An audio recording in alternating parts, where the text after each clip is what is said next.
I love this song. I love it so much. It's so good.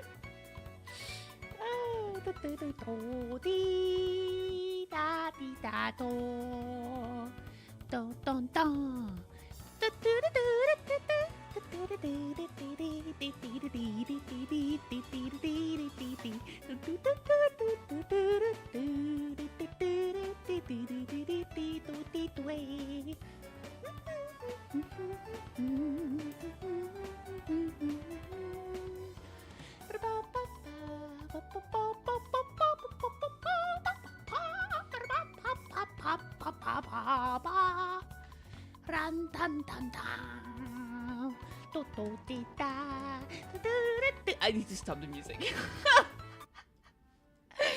I had to stop it, otherwise I would have kept singing for ages. It would be terrible for everybody involved. You would have suffered, I would have suffered the embarrassment. Everything would have been blah blah blah, blah blah blah. Oh, you good cat, yes you are, Kiwi. Yes you are. Yes you are. With a little bean.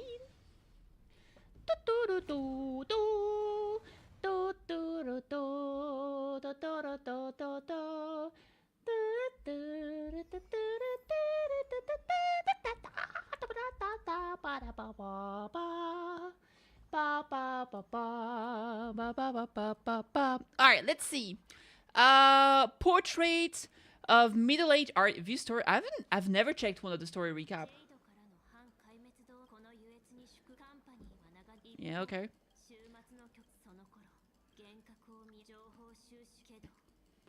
Okay.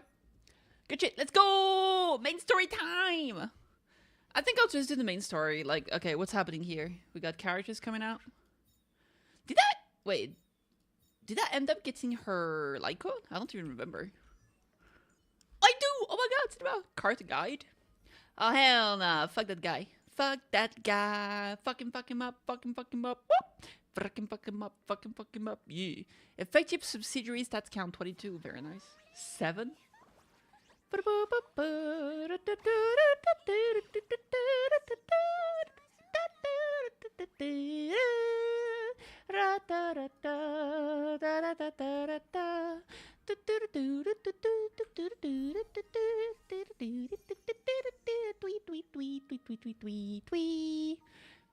I don't think I got the battle pass last season, cause I believe I did not get the new Lycone. There is a new Lycone, right?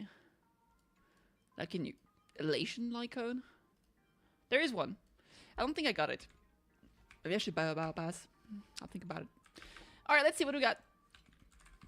We've got stuff here. Ooh, that's for me. We have a new anomaly arbitration. New trials. With somebody Wadido. Let me try Ashvale.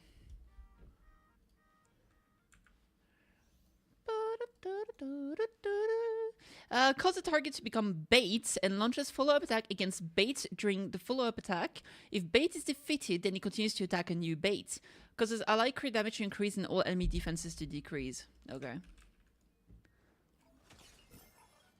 Alright then. Ohio. There we go. Surprise.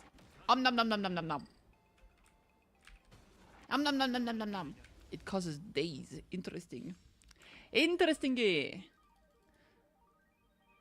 Alright, let's see. Minor lightning damage. Designate one enemy as bait, dealing massive damage, lightning damage to them. If the enemy is already in bait, additional deal minor lightning damage to them and recover 1 skill point. Really? When the bait exists on the field, all enemies' defense gets reduced. Makes one designated enemy become the bait, dealing massive lightning damage to them, that eventually launches against the bait 1 instant of an instant follow-up attack. And Ashvale gains charge. This non-stated follow-up attack does not consume charge. Whenever Gluttony reaches 4 stacks or more, consume 4 stacks of Gluttony to additionally deal massive lightning damage. And when this instant follow-up attack deals a killing blow to a target, it will continue to deal damage to a new bait. This triggers until Gluttony becomes lower than 4 stacks. Okay. After the bait gets attacked by other allied targets, Ashvale regenerates a fixed amount of energy, then consumes charge to launch follow-up attack. Against the bait, dealing massive lightning damage afterward, gain 2 stacks of Gluttony.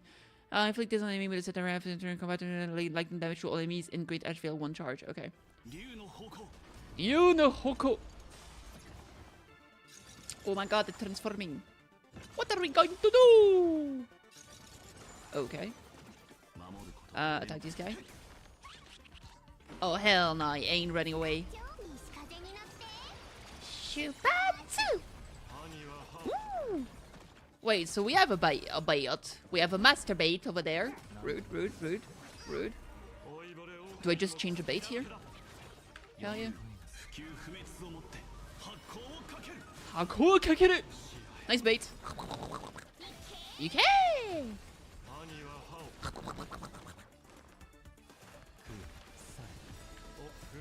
Surprise, motherfucker! Nom nom nom nom nom nom nom. Delicious food. Oh shit! Tommy! Dude, I love Tribby. Tommy! Tribby's so cute, so funny. I love her. She's adorable. Look at them. Nom nom nom nom nom nom nom nom. Dude. It's eating time. Nom nom nom nom nom. Surprise, motherfucker. Nice. Jesus. Jeez! What the? That's a lot of damage. Shibatsu! Nom nom nom nom nom nom nom nom. Damn, she survived. What a hoe, what a hoe, what a hoe ho. Arigatou gozaimasu. That's the new bait. It survived. Dragon attack! Here we go again. Aha! Dragon time. Well, Leviathan time. Dude, that is a cool animation. Dude, the bounce is so fun. Alright, interesting. Probably not gonna pull for him, but he looks pretty cool. Hey, Independent, what is up? What's up? What's up in the house? Howdy do, howdy do, howdy do. Howdy do.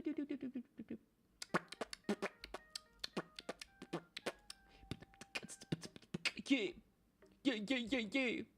Oh, currency war. Oh my god, wait, new? What's new in currency war? Just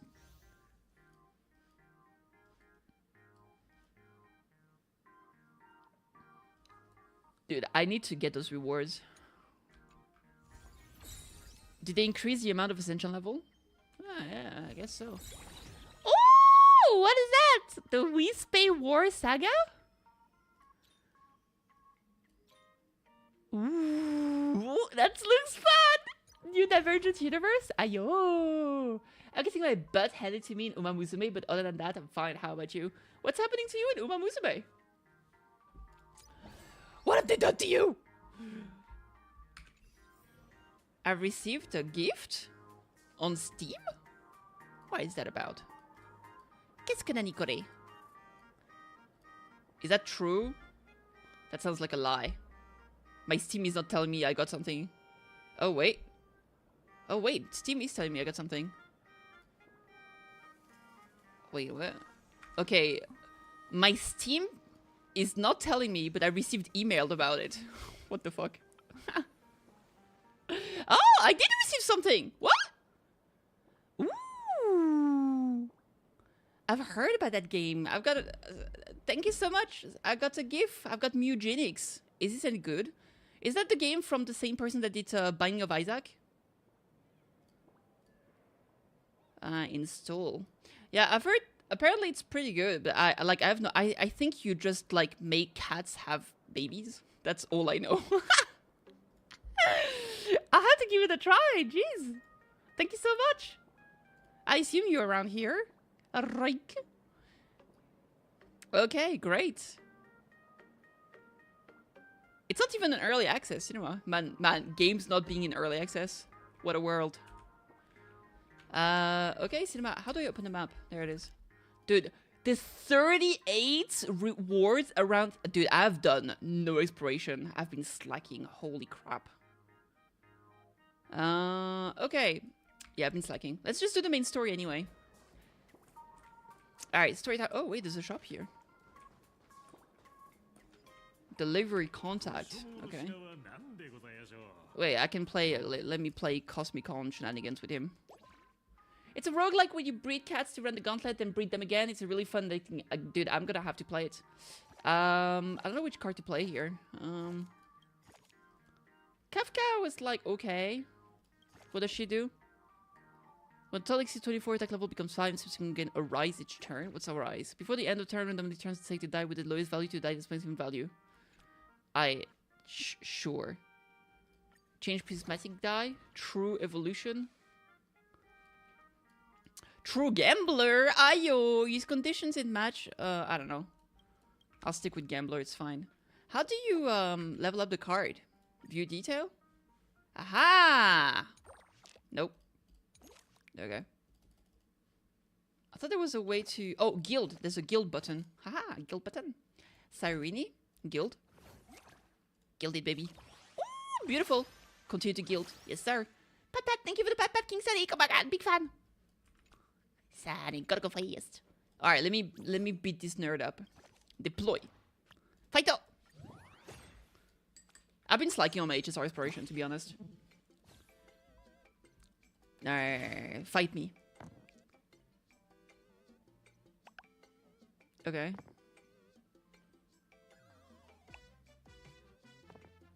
Ooh, sheesh. Zubara sheesh. That's a big attack. What do we get? What do we get? I've got 10. What's Gambler do?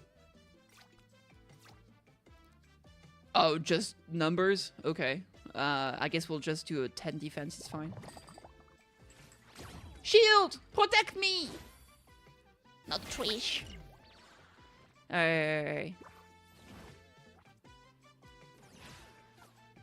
I've got 10 for now. Okay. Oh, that's a terrible roll. Alright, Gamba time. 4? We gotta re-roll.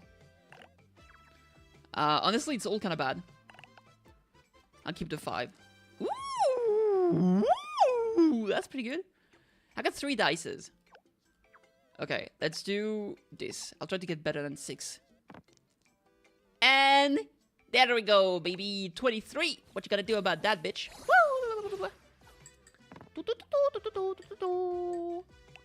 It's got a measly 10 in big 2026. It's so good cover for him. It's so good cover for him. Yeah, boy. One more hit like that and it's a W. Enemy turn. Regular roll. Regular roll. Oh my god. I will say the problem with this game mode, it's so slow. There needs to be like a ×3 or something. Alright, we got a 12. It's fine. I'll take the 4 damage. Ooh! Haha! You got upgraded! Cinema. Lol. Doesn't even hurt. Okay. Hopefully it's gonna be the last turn. Let me use the Gamba. Oh my lord! Alright. Reroll. Give me some 6s. Give me some 6s. Okay, so I can keep the 4. Alright, no 6s, but still pretty good. 30 is massive. That's a big damage. He's gonna take 23 damage. Oh, 31 damage! Jesus. -7? That's huge. Oh, my lord. My lord. Thank you for the W. What'd you sell, though? Shinsho, potato, potato, patata. Ooh, that's new. A grudge notebook? Oh, that's what it is. I didn't know this was a... I didn't know this was a consumable. I love the grudge book. Alright, story time. Should I change teams? I cannot change teams. I'm gonna go with oh yeah, but the thing is that with this team I can walk around as the KittyKathee. So it's pretty the role plays out of this world. Hello. Continuing the trailblaze shenanigans. Shortly after Sparks the Golden fiasco came to an end. Oh. Miss March, please look straight into my eyes. Just like that, perfect. Now I'll need you to repeat these next few lines after me, and do so in the same tone of voice.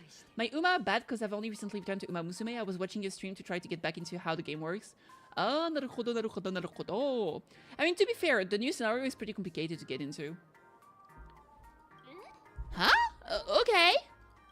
The sky is blue, not a dazzling display of sparks. The sky is blue, not a dazzling display of sparks. Though dazzling sparks may light up the night sky, they can never outshine the eternal silence of stars. Are you kidding? That's one sentence? Okay, though dazzling sparks may light up the night sky, they can never outshine the eternal silence of stars? Very good. Very good. The internet is both an umbilical cord and a vice duct for the mind, through which humanity's thirst for elation gives birth to the twisted Sparksy. Her name is actually Mark 7? Yes! This has not been a joke for the past 3 years. It's been 3 years! I thought it was a prank! No, her name is actually Mark 7. Though she has like a... She has like... I wouldn't say it's like a DID. Like, she doesn't have another personality, but she's... I guess she's kind of split in two. And she has another version of herself that's called Evanite. I guess. But that's also the name of a month on a specific planet, so it's kind of the same. Well, that's a bit much. Maybe Kitty can be the one to say it. What are you guys up to? Why is it being so weird? These are the sentences I improvise according to the guideline from the Human and Intelligent Emotional Baseline Test. I carefully observe the subject's micro-expressions and tone changes at the moment they say the name Sparksy to check if they are infected by a mimetic virus. So I passed the test, right? Given how fascinating your reaction was, I clearly don't need to worry about you. Should you find yourself experiencing any live-streamed addiction withdrawal symptoms later, feel free to contact the Department of Aberration Defense staff. We'll provide you with a series of corrective behavioral treatment. You're handling this like a real pro, Miss Kuchiba. Has this kind of thing happened before? It's impossible to predict what will happen during the Phantasman Games. Once a supplicant reversed the definition of truth and lies, which only caused massive civil unrest. After that incident, we incorporated mimetic treatment into the Department of Aberration Defense's emergency safety protocols. Sparksy didn't cause any casualties this time, but if Kitty hadn't stopped Sparksy from spreading the virus, she might have turned into a calamity-level aberration. Calamity level? Just how dangerous is that? True, good question. Without proper containment measures, a calamity-level aberration can destroy dozens of cities and it spreads. That's the scale we're talking about. Aberration? That's the Department of Aberration Defense's term for them. It usually refers to Imaginae infused with wish power who have lost control and begun to run amok. Over time, it's become a label that gets slapped onto any hazardous entity. So what level of aberration am I? You, an aberration? What are you talking about, though? I gotta say, you do look pretty weird with that mask on. What mask? Don't tell me you're a Cosmicon Collective player. The Department of Aberration Defense's hazard ratings are nothing like the power rating in some card games. Right then, that's all for the required checkup. If you're interested in Aberration Calamity threat levels and how they're classified, you might want to take a look at this document. However, do bear in mind that causing damage at the aforementioned scale during the Phantasman Games will cause you to be classified as an aberration and dealt with accordingly. I love the cop girl, she's so cool. Oh! Time to read, baby, time to read. Read and learn, read and learn. Absorb the content. Plan Arcadia has a 5-tier rating system for uncontrollable aberration at the scale of damage they cause. Ghost level, weak presence, essentially harmless, or causes only minor discomfort, small annoyances, trouble a handful of people. Typically, ideogenetive imaginae born from collective consciousness, such as villains from comics, panic-inducing objects spawned from rumors, animated smart appliances, ghosts with distorted cognition, can be subdued by civilian ghost-busting squads. Even if left alone, they won't escalate into complex mass disasters. Nice. Fiend level! Poses a clear and present danger, capable of harming dozens of people or causing structural damage, throwing multiple city blocks or an entire small town into chaos. Typically, powerful imaginae that have accumulated massive wish power and spiraled out of control, such as unspeakable entities lurking in urban legend for ages, or vengeful manifestation born from collective trauma. Say, mass casualties caused by the Herald of Death.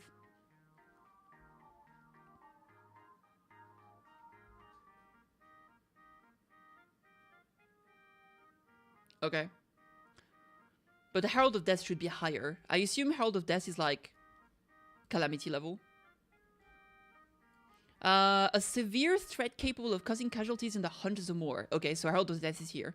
If left unchecked, because it killed like 113 people, I think. If left unchecked, they could lead to the destruction of major cities in Arcadia's core regions. Ah, there it is. The Herald of Death falls into this category. In the Fantasy Moon game, the upper limit of destruction caused by a Supercon going out of control also falls roughly within this range. Okay. Cataclysm level.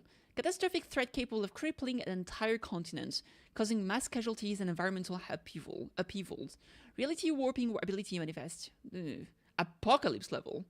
A level of threat capable of causing civilizational collapse, or even the extinction of humanity on Arcadia's surface. Their very existence is a great catastrophe. Indeed. Before I leave, there's one more thing I need to tell you, Kitty. Remember Lyndon Scott, the one who served as your tour guide? He was murdered. No! The god from Oran Valley! Oran Vale? Oran Vale! What? Who did take up the... Scott's dead? No way. You guys sure about that? Nani? Yeah, the Scott we knew was a really tenacious opponent, like a cockroach. We're sure. Both the ID and genetic information of the deceased matched that of Mr. Scott's. You said he was once your opponent. You don't suspect us, do you? I wouldn't exactly call Scott a friend, but we never do anything like that to him. Easy there, young lady. I haven't even started asking questions yet. Of course, there's no way to renown heroes at the Express would harm some lowly IPC employees simply because they had a problem with him. More importantly, both of you have solid alibis. The initial result of our investigation suggests his murder might be connected to the Phantasm Games. I'm informing you, both of these to warn you to be extremely careful. The Phantasm Games are far from a simple game intended for passing a time of relaxation. Why does it sound a lot like Final Fantasy XIV story?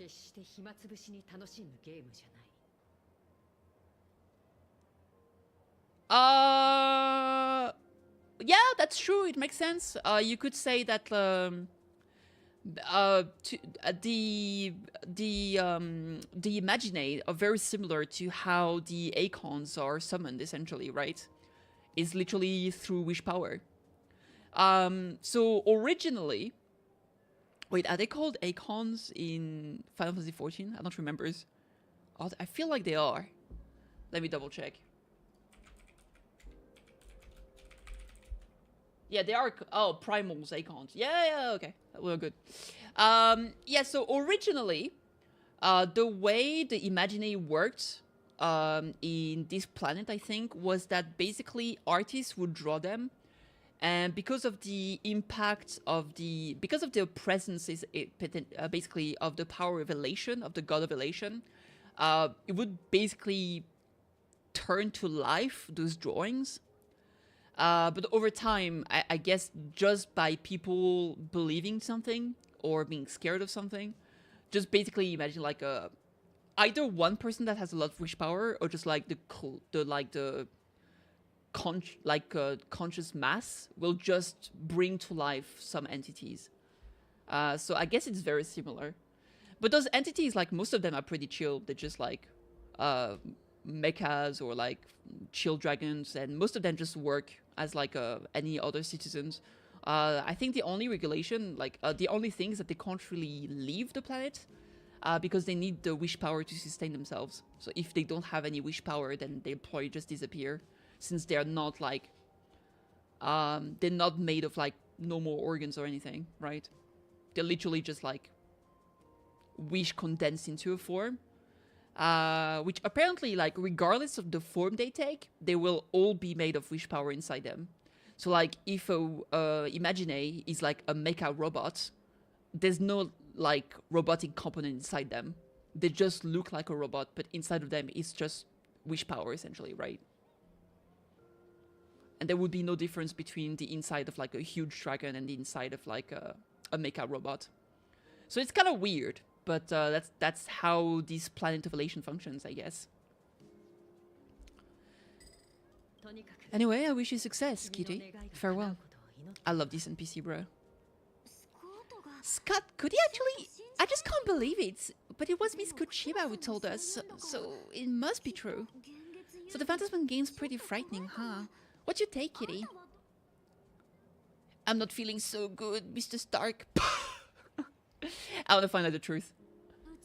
Yeah, even though Scott pops up now and then to give us a bit of trouble, I still feel bad about him dying so suddenly during the Phantasm Moon games like this. And without even knowing why. If the killer is here for the Phantasm Moon games, they might become our enemies soon. The Phantasm Moon games. You're way too young to sound like that, true. Good thing Himeko interested this mission to the two of us. Who would have imagined the Great March herself would be stopped at the doorstep in the very first round? Forget it, I'm not like you. I was never a hero material to begin with. Normally my hands can't even keep up with my brain when I play video games. You're definitely the right person for the Phantasm games. It's such a shame. I felt like I had a chance of vacation in Himiko's hometown and I thought we'd make some happy memories together, but... I hope you'll be safe and sound. The Phantasm games will be dangerous, but I hope you'll be safe and sound. Hey, don't look down on me. I'm March 7, I'm a top-notch nameless who can hold my own. Look, don't push yourself too hard, okay, Kitty? Remember that we've got your back. Oh, yeah. Right, where are Himeko and Mr. Yang? They must be getting examined and interrogated too, right? Why don't you send Mr. Yang a message? Hi. Papa Yang! Mr. Yang, where are you? Have you seen Himeko? I just finished the mimetic infection screening. Himeko is still here. I don't know where she went after. Kitty, I heard that Himeko reunited with her father. She seemed rather out of it. I didn't press for her details. Could you fill me in on what happened back there? A shocking revelation. Being stuck between them both was so awkward and nerve-wracking. I could have excavated the entirety of the second Graphia campus the way my toes curl in such intense cringe. You guys really want to... What the fuck? You guys really want to hear the whole story? We're all one big family on the Express. It's important to understand what our companions are going through. I'll be waiting for you in that classroom with that ghost you mentioned earlier. Come quickly. I could have excavated the entirety of the campus the way my toes curl in such intense cringe. Holy! That's fucked up! Oh, what's that? Oh, loot. That's a statement. It really is. Anwan, the infirmary doctor. You want to play a game of dice? I'll fuck you up. I'll fuck you up! Is there a way to know if you've already beat the player?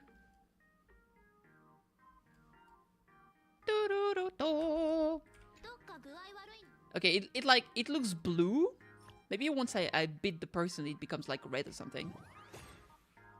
Give me a second, I gotta beat up this bunny lady. I don't know, I think the Bunois, like the Bunois people are also Imaginae, but I'm not entirely sure. It's very confusing.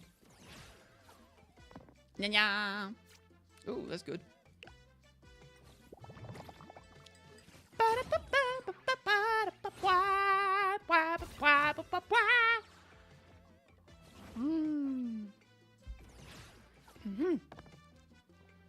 Okay.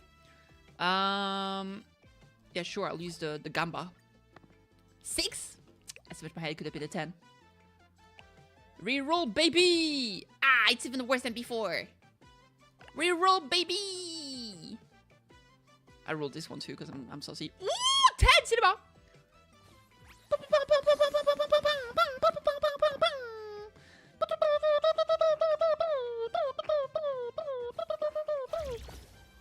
Wow, it went from a 6 to a 6. 15 damage, baby! Yatta! Another one.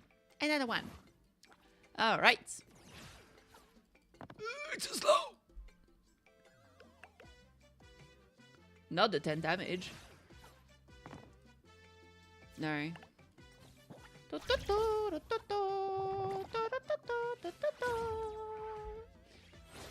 How long have you been back to Uma Musume, by the way? I hope you didn't miss the free pools. That would be unfortunate. Okay. Gamba time. Gamba. 1? What the fuck? Come on, game. Ooh, 8. Not bad.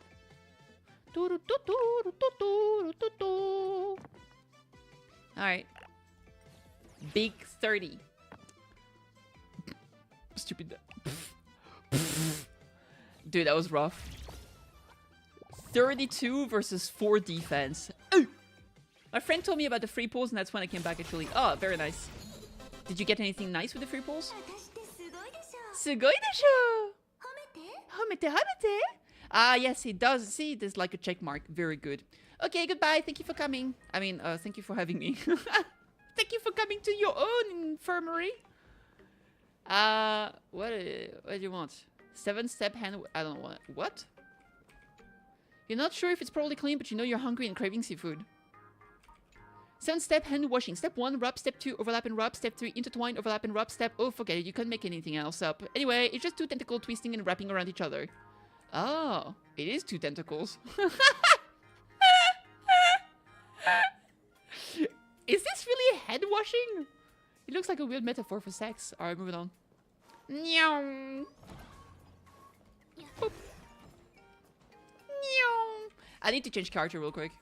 Because there could be some chest around. Where's my girl? There she is. Oh my god, look at this. Oh, dude, Herta. Peak. Because Herta has a technique that she shows like 3 chests on the map. Let's go find the chest. Why am I doing everything except the main story? I'm such a piece of crap. I need to do exploration like in between patches, but I'm so lazy.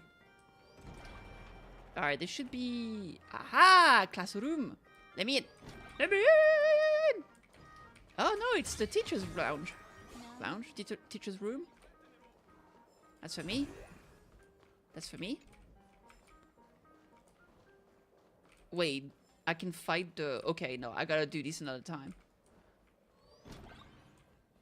Wasting my time doing shenanigans. Shenanigans. Oh, there's a whole thing over there. I'll just teleport. Let's just focus on what I actually should be doing. Not ghetto. That's the perfect team for me. I should have taken a picture of good stuff I got from the free roll, but I got more of my more of my favorite Mijo McQueen. McQueen. We love McQueen.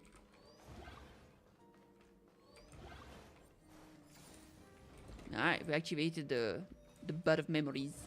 Memory. Hello, Mr. Wet. You're here, Kitty.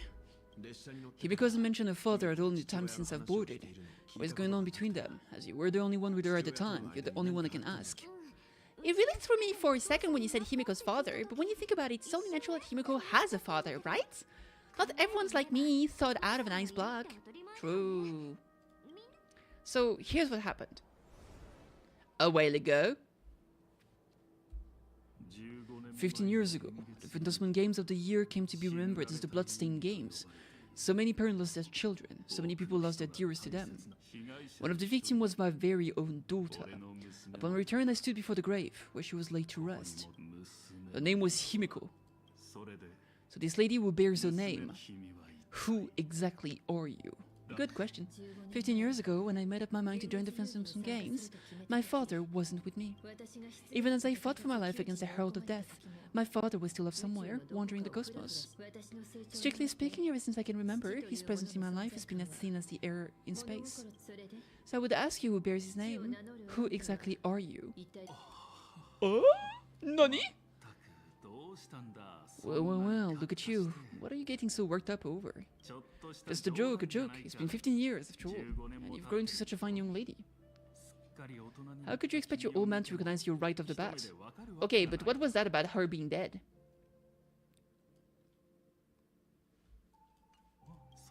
So what would the gravestone I saw with your name on it then?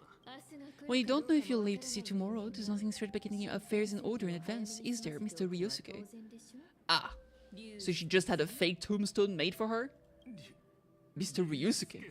Please, call me Dad! Daddy, if you would. Papa, even. How can you be so formal with your own father? At least call me Dad, like you used to, okay? No. I haven't called my father Dad since I was like 7 years old. I don't have memories of calling him Dad. I'm like, as far as I remember, I just call him by his first name. Sometimes I call him Father. But like, as in not like, oh, I went to see my father. No, I said like, hi, Father. Hello, Papa. Hello, Father. 'Tis your daughter. How do you do? quietly slip away, hide in the corner. Yep. Hold it. Oh no. Hold it! Objection! Overruled! And you are. He looks a disaster. I don't know what's going on with these, like, bandages under his clothes. Don't tell me. Himiko, is this your child? Grandpa! Could you please stop making things worse? No! I wanted to make things worse. I haven't seen you in 15 years. Now I'm a grandfather. Wait. Who's the father? Is it me? That's enough. You're looking at my colleague, a new generation of trailblazer, my friend and my companion on the Astral Express. Kitty. But I always call you mommy. Shut up. That's private. Do you understand now, father? You hear that? She called me father. Hello there, Kitty. Sorry about that. I thought you were Himiko's daughter for a second there. We look nothing alike! We don't even have anything close to the same hair color. Do you not watch the news at all? You must forgive me, I'm just an old-timer who's lost touch with the times. I'm a painter. Most of my work involves traveling to different segmenta to complete commissions for my clients. Himiko, I know I've let too many chances to spend time with you sleep away. Just sleep away? The first time we met was at my mother's funeral, when I was already 6 years old. They haven't met until she was 6? Jesus, that's barely absentee father. That's like non-existent father. Like she was 6 and he got snapped into reality out of nowhere. Let's put that aside for now. Were you also too busy with work when I was suffering from a weathering curse? A weathering curse? You might not believe me, but I've been running around for your sake all this time. All these years, I've been trapped in this room that represents the past, that I imaginated, and I've never left it. Oh, so he's the one that created this room, and he's been in this room for like 15 years? In this place where like all the kids got murdered? What? Why is it so weird? How did he survive? You didn't know about me becoming the Express Navigator either. 15 years and the Express never stopped here once. You didn't even leave behind so much as a single word to indicate you were still alive. And the Department of Operation Defense completely sealed all record of what happened during the Phantasm Games. If you had went outside, picked up like a magazine or like a journal or watched TV, you would have known she was alive. Like she's a pretty well known across the cosmos. She's the navigator of the Express. It's like in the paper. What are you doing? I did hear many rumors about the Astral Express though. I even saw the navigator's name. At first I thought it was just someone else with the same name. And you stopped there? And even when curiosity drove me to look up your picture, I still didn't dare believe that the woman so full of poison grace was my daughter. That she'd grown up safe, becoming a living legend in her own right. I thought about contacting the Express, but what if the navigator was just someone who happened to share the same name and the same face? Just slightly older. I've been clinging to an absurd notion that if I never sought the answer, there was still a 50-50 chance my daughter was still alive. But I found the answer and it was no. Then she would truly be dead. So that's like a Schrödinger daughter? If you don't open the box, she might be like dead and alive at the same time. So Himiko, how did you... I'd rather not tarry here too long. I'll be taking my leave now. Dean. The Express has defeated the supplicant that occupied his school and prevented another tragedy like the one 15 years ago. Now it's time for you to fulfill the duties you felt in back then. Go comfort the students and see if you can figure out how to deal with the media bombardment while you're at it. Bye-bye! She should have given him coffee. He would have died. She makes terrible coffee. If I never check on my daughter, she's both alive and dead? Exactly. Failed in my duty, so still mad at me. Can she be mad if she has no connection with you whatsoever? Kitty, can we talk? Nah, I gotta go with my mom. Sorry, kid. Nothing personal, kid. This might be a bit abrupt, but has Himeko ever mentioned her surname to you? Technically, in the record of the Astral Express, there was a mention of Mura, because her full name is Himeko Murata, right? So I think she wrote Mura, but then she crossed it out and just left it like that, I think. But she never really talked about it. She already talks about herself, she has never even mentioned her homeland. Indeed. I'm a failure of a father. I broke her heart. True! But what exactly happened 15 years ago? I can't believe it. She actually survived the weathering curse. What's the weathering curse? What's that? Have you heard the tale of the legendary painter Graphia, who hid everything on this planet's surface within a scroll? Yes. It is said that he achieved such a monumental feat she made a forbidden exchange, sacrificing both her own life and that of her descendants, resulting in the weathering curse. A few descendants carrying the Graphia bloodline have lived past 30. Most of them wither like flowers while they're still young, skin crackling and peeling like dried pants. Jesus Christ. So, I assume she's a direct descendant, but not Ryosuke? So maybe Ryosuke's wife was the descendant? Himeko was no exception. She was tormented by the curse for years. I'm still gonna assume she won the last Phantasmon game. Maybe she got rid of the curse. Maybe she repaired the Astral Express like that. And what did you do for her as she suffered? You appear to be very healthy. Exactly. I'm just a useless son-in-law who married into the family. Strictly speaking, I can't really be considered a Graphia descendant. Yeah, that's what I summarized. What did you do for her as she suffered? Gambled. Drank away my worries. What I did doesn't matter anymore. So nothing, okay. The elixir seeker's folk remedies, the intelligence and guilt treatment. I tried them all, but nothing could reverse the curse. Oh no, he did try, okay, good job. All the time spent searching for cures only resulted in me not being by her side when she needed me the most. In the end, I am nothing but a useless father. She's safe and sound now, isn't that what matters? Indeed. You're right, I just didn't realize it quickly enough. How she got through it, how she survived. None of that is important. What matters is that my daughter is back. That's all I need. Good. Kitty, if I may ask a small favor, would you mind showing me where my daughter works? I want to make up for all the care I failed to give her all those years. I want to get to know my daughter better. Back to the present! Truly a memorable father-daughter reunion. Brings up some memories of my own home as well. There goes Mr. Yang with that knowing look again. Just what kind of parent-child relationship are we talking about anyway? Yang does have a son, actually. An adopted son. When I was a child, my parents were also always busy with work and were unable to spare a moment for me. As a child, I couldn't help but feel resentful. It wasn't until I became a father myself that I understood how they felt when they were forced to sacrifice the time we could have spent together. So Kitty, did you already promise to give Mr. Ryosuke a tour of the Express? How could I possibly refuse? It's not as much. After all, it's Himiko's dad, so where is he? Everyone's here. Sorry to keep you all waiting. I'm truly grateful to all of you for looking after my daughter. Not at all. She's the one who's been taking care of us. Would you all be so kind as to show me around? Right this way, Mr. Ryosuke!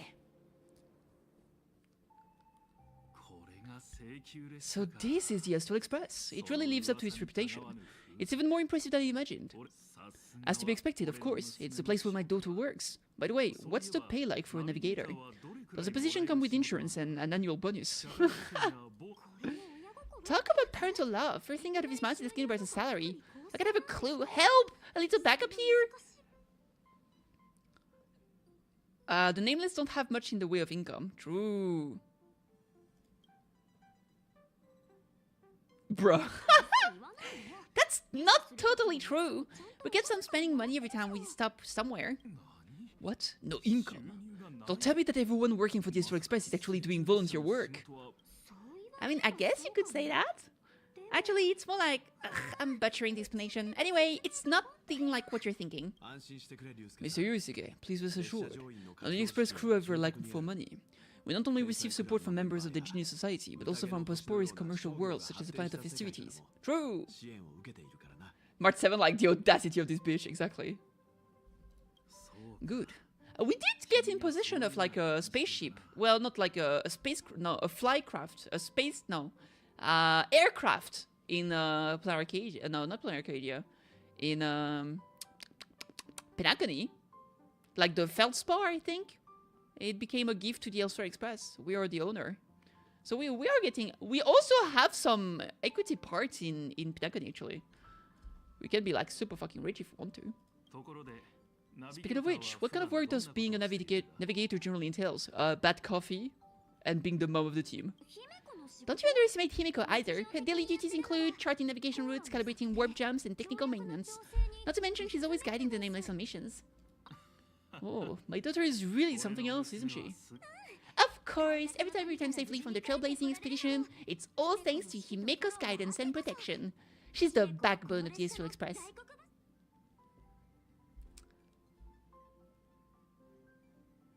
Ooh, let me go tell Pom Pom what you said. Come on, you're just trying to stir up trouble. No? If Himiko's the backbone of the Express, then our conductor is the absolute cutest and hardest working of all. Right, Pom Pom? Where's Pom Pom? Oh, there they are! Oh, we got a new passenger. Pom Pom! Pom Pom! The best. This gentleman does look kind of familiar. Kind of familiar. This is Ryusuke, Himiko's father. No wonder he felt so familiar! How are you, Mr. Ryusuke?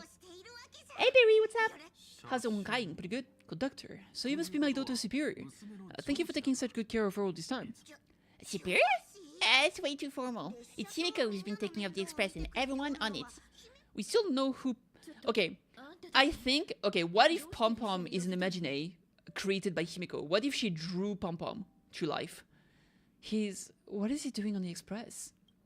Papa? Father? Ryusuke? It's all my fault. I was just curious about your daily work, so I asked your colleague to show me around. And I know I didn't ask your permission first. Please don't be mad, Himiko. Mad? Why would I be mad? Mr. Ryusuke, welcome aboard the Astral Express. Is there anything else you'd like to see? I can show you around. Oh my god, she's just a bit scary right now. Well, I know you'd rather keep your distance from your good-for-nothing father. You're on a journey, and it's rude of me to barge in like this. It's been way too long since we last saw each other. As your father, I want to get to know you better. Make up for all the time we've lost. At least while you're staying here, please allow me to show you some of the fatherly care and devotion I owe you, will you? Excuse me, why don't the two of you go to the party car? Shush, get the drink ready. Shush? Alright. I'll go make some tea. That's just a domestic robot's name. Come on, father. People are resting here. Let's not disturb them. Oh, and Kitty, come with us. Shouldn't I leave you two alone? I want to talk about the Phantasm games, not just personal matters. Okay. They left. Wow, it's the first time I've seen Himiko be that cold to anyone. Indeed. What are you still doing here? Himiko's asked you to go to the party car. I get it. Reunions are private, and you don't want to spoil it for them. That's fair. It won't hurt to give them some time. No. Well, I hope a drink will help the two of them set aside their past differences. Kitty, if they do argue, I'm counting on you to play peacemaker. Okay, Pom Pom? So that's Himiko's father. No wonder you look so familiar. Indeed. Let's go to the party car. Party car, party car, party car. Whoop, whoop, whoop. Party car, party car, party car. Whoop. When it comes to breaking the ice, silence between a father and a daughter, the icy, nothing's better than a cup of hot water. The person who drinks it will yell, "Hot!" and be immediately met with the concern, "How could you be so careless?" from the other party. And just like that, the conversation starts flowing. Friendly reminder, this is not a joke, but a practical ice-breaking tip. Your robot is hilarious. I'm surprised how relaxing and comfy the work environment is here. She's not amused. Got it. I'll make myself scarce. Jesus. Being a nameless is neither relaxing nor comfy. Most of the time we are facing down void rangers from the Antimatter Legion, bugs left by the Swarm disaster, Borisin, and various organizations that are suspicious of the Express and have malicious intentions for us. That dangerous. Maybe this trip home is a great chance to quit your job. Talk about coincidence. It just so happens I'm getting on in years, and Graphia Academy is in need of a new dean. Jesus. You know that's not what I meant. Once I've set my mind on something, I could never look back. Ever since I was 6, when you told me those stories about traveling through the cosmos, I knew that someday I would walk among the stars. Actually, I was just kidding. I'm not completely clueless about what the Express and what you do. Oh, right, once I knew the Express was coming, I even bought the comic series that's based on your adventures.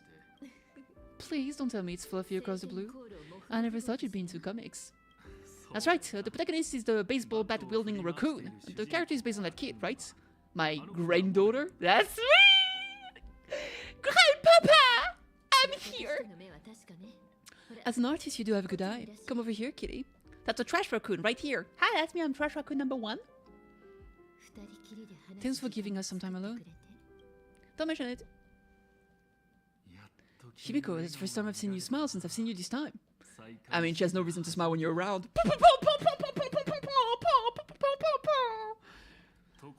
So what brought you back home this time? What's the story behind our lucky meeting?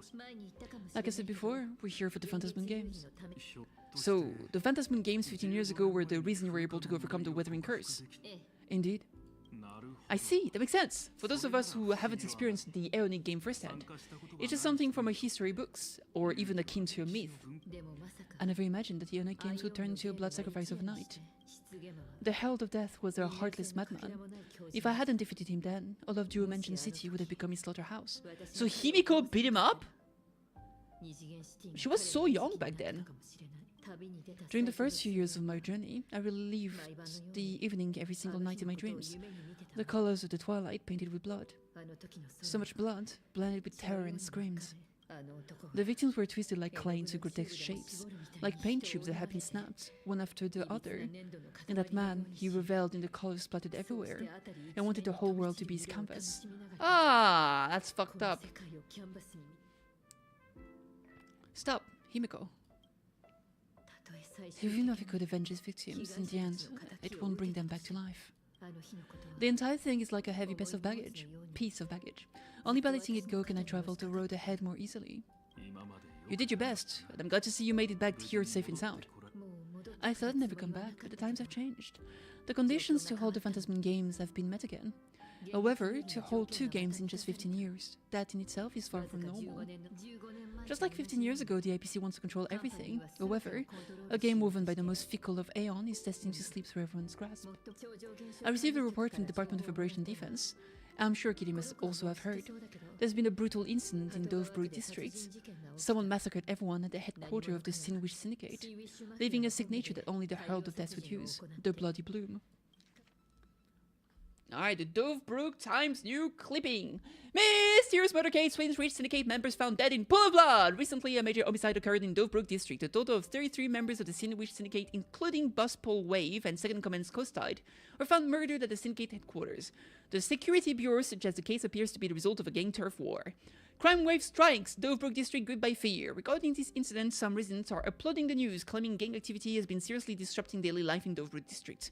However, the vast majority of residents are deeply concerned, since anyone could be the next victim until the case is closed. As of press time, foot traffic on Dovebrook Street has plummeted, with many shops reporting declining sales due to the impact on the case. What's so sad is that the Sinwish Syndicate was actually wasn't particularly a nefarious group. I guess it was like a non-violent Yakuza type syndicate, and they were actually the boss recently decided to actually go clean and become like a community helping group. So it's kind of sad that they died right now. A gang infighting or something more sinister. A shocking murder case has cast a bloody shadow over the newly opened Phantasm Games. Various rumors have added a suspiciously mysterious touch to the incident. Word has it that the Sinwish Syndicate recently acquired a supplicant mask. Could this be connected to the massacre that wiped them out? An IPC worker also tragically perished in the incident, but why would an IPC employee be on Sinwish Syndicate turf in the first place? Regarding the above questions, I've already contacted the Security Bureau for clarification.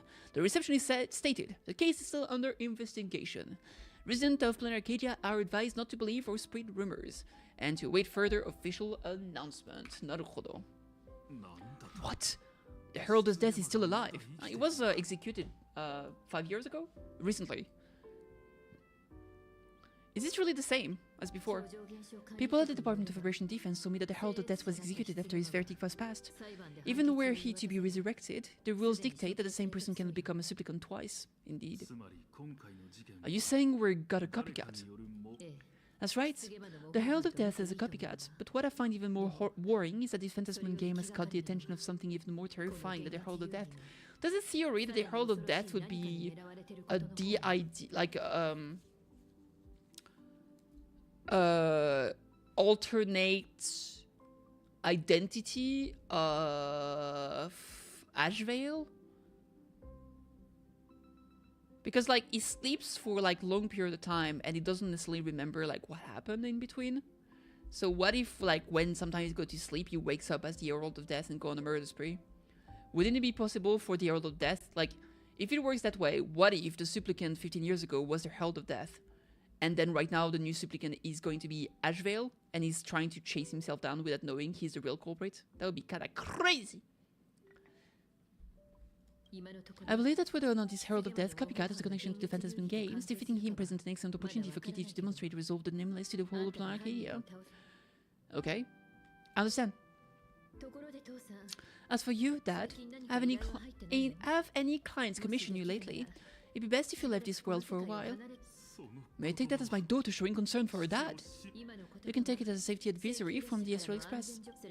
Also, as Kitty has already become a supplicant and joined the Phantasm games, she will have my full support. I'd like her to temporarily keep the mask of elation that's passed down through our family. Too late for me to raise any objection at this point, right? Sounds good. The mask stays with the kid. Thank you. Would you like another drink? So we have an additional mask on top of the one we already have. Who's gonna use it? I thought we already had all the players gathered.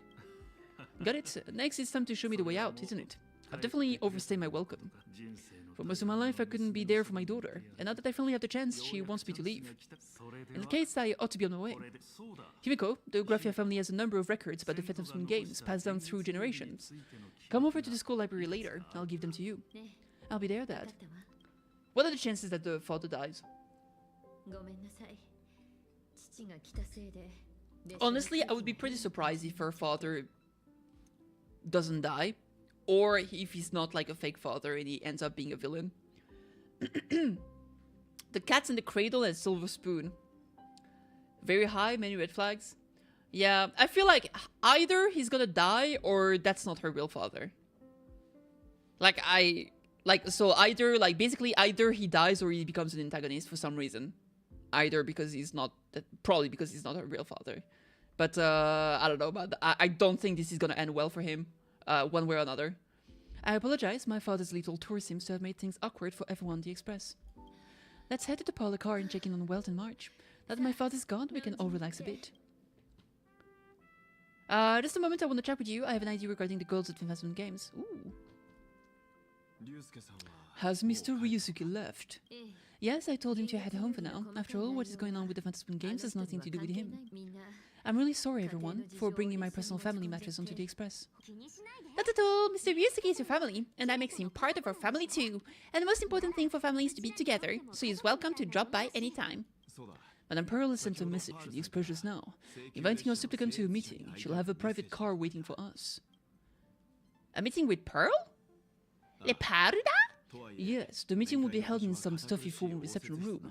She would like us to visit and tour the headquarters of a company under their name instead. Himiko, you know about Parallax Corp, right?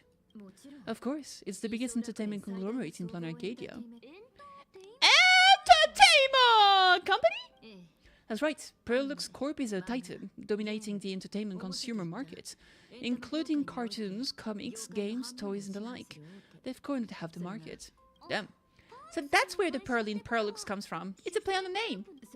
Did Pearl mention that what she wanted to talk about? She didn't say much, but she specifically mentioned wanting to discuss the developments regarding the Phantasm games, that she could provide us with a bit of help. Helping her opponents in the Aeonic game, just like she realized we are all in the same boat. Perhaps she has also realized that the Phantasm game cannot be artificially manipulated. We'll be able to get a clearer picture of Pearl's intention after Kitty meet with her. We are not amused. You know I'm not the best with words, right?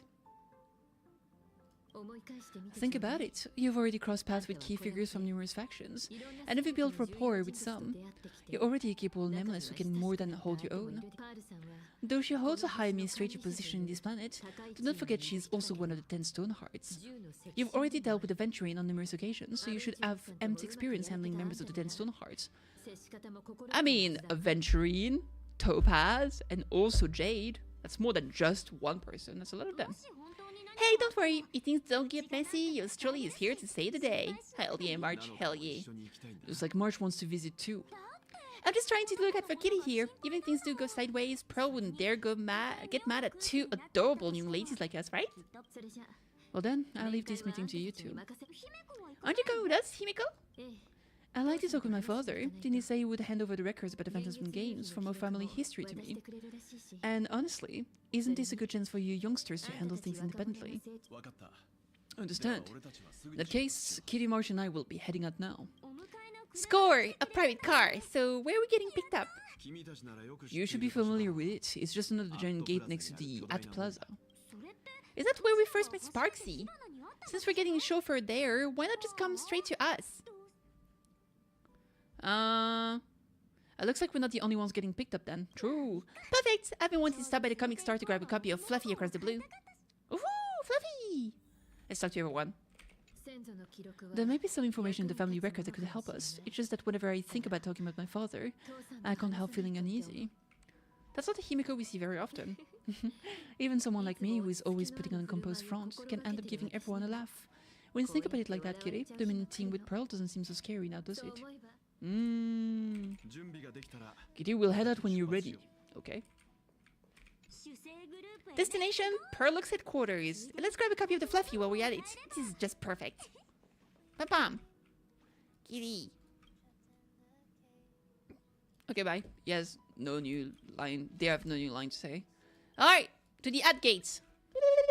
Teleportation! Look, this is the convenience store. Mind if I grab a copy of Fluffy Across the Blue while we're waiting? Is that a comic based on the Express Adventures?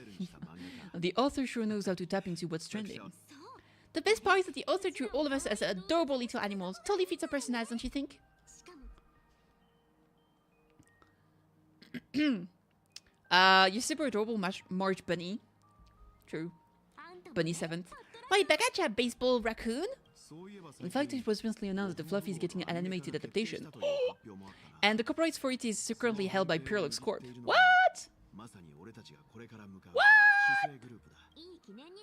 It's a super memorable comic. No way I can miss getting a copy while I'm here. I promise it won't be long. A couple of minutes tops. Looks like we got here on the early side. Since coming into this world, still haven't had a chance to get a street-level view of the city. We'll meet up under the at the plaza gate in a few minutes. Comedy! Comedy indeed. Alright, sounds like a plan. Might as well take a look around then. Indeed. Oh, Ashvale is over there. Ashvale! Fuck you. Did I grab all the chests in this area? Oh no, I'm psyching. There's 2 more and some for Bobo treasure. Okay. Alright, let's talk to Peeps. What's up, Peep? Look at all those mecha robots. See, those are that Imagine. Like, this is Imagine. But, like, those flowers are also Imagine. This cube is Imagine. Like, everything here is fucking Imagine. Like, even, like, some of the cat boys and the bunny boys, I think they're also Imagine. The Namekian as well. They're all Imagine. It's kind of fun. Ah, look at those! So cute! Oh, okay. Well, goodbye. Hello, what you guys talking about? Oh, ghost. Hey, you hear the news? There was a Civicon battle at Graphia Academy. Yeah, I saw it. The online forums are already blowing up. The Civicon called Sparksy, how terrifying. Actually using livestream to spread mimetic viruses. Aeons, that's just evil. I can't believe the Department of Operation Defense is letting someone that dangerous run loose. I heard the livestream got perma-banned. Good thing that Nameless from the Yasuo Express liked it so quickly. I wonder what next Civicon will do. Haha, I'm the baseballer. The galactic baseballer! The new chapter of Fluffy Across the Blues is out? Oh, look at her. Next up with those Peep. What's up, Peeps? Have you read the new chapter of Fluffy Across the Blue? Sorry, I'm not into comics for kids. What the f... How dare you? They just released the official concept art for the Gen Pom Pom robot. That make design is totally unrealistic. What's so great about it? What's this guy's problem? Do you have the slightest clue how to talk to other people? Do you? Hey, relax now. If we're talking about fusion between Daybreak Squadron and the raccoon, that would totally get my attention. Wow, you're unbelievably childish. He really is, what the fuck? I stuck to March. I've tried buying a copy of the Fluffy from a couple of stores, but they were always sold out. I really hope this store is in stock. I pray for you. Alright, let's talk to Ashvale. Ooh. Fuck you, Galaga. Ooh. Fuck you too. Was that all of them? Yeah. Oh god, not the happy people. So, are there any charges of fees? Isn't that Detective Passerby? What's he doing here? Mandante? Mandante? Is the weight of work and stress in your life crushing you? Check out the Research Society of Happy Smiles. Happy Smiles is definitely a weird cult.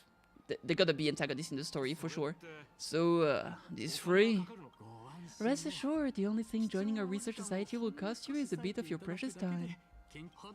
We set up a venue near Dovebrook, where we offer free psychological counseling and living assistance to all visitors. All the services are provided free of charge. I had a friend who passed away. He mentioned you before. He told me that if I ever ran into trouble, the kind people at the Research Society would help me. Your friend passed away. How terribly sad.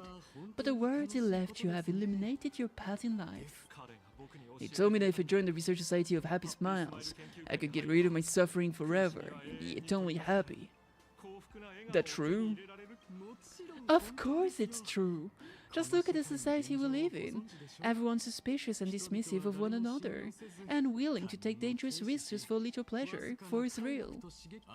Did you hear about how a streamer took over Graphia Academy and was trying to spread the mimetic virus through the internet? And over in Dovebrook, gang violence erupted and left a pile of corpses in its wake. May the Master of Elation save us all. The Research Society was founded with the sole purpose of healing humanity's incurable inner pain. Following Aha's creed, we aim to spread laughter across the mortal coil and eliminate all suffering.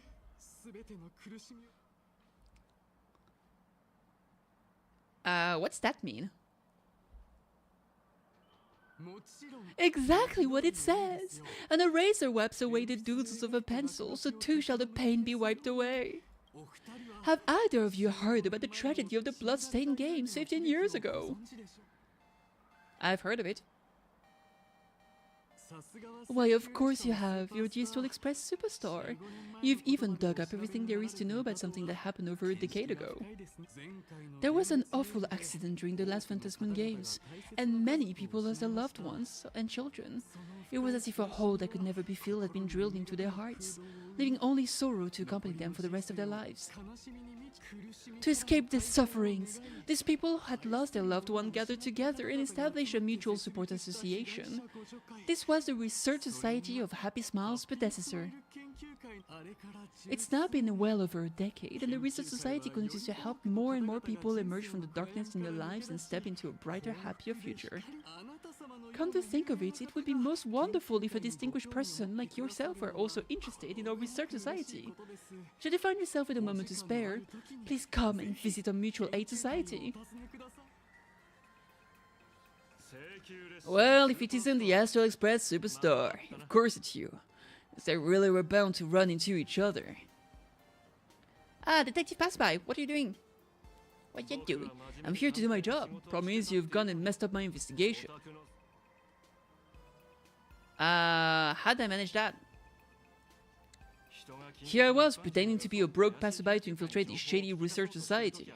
You should have ignored me, but no, you acted like some approachable celebrity waltzing into your supermarket, hijacking my conversation with a recruiter. Dude, if you want to look like a broke passerby, maybe dress like one. With a star like you're here, I won't even test the waters anymore.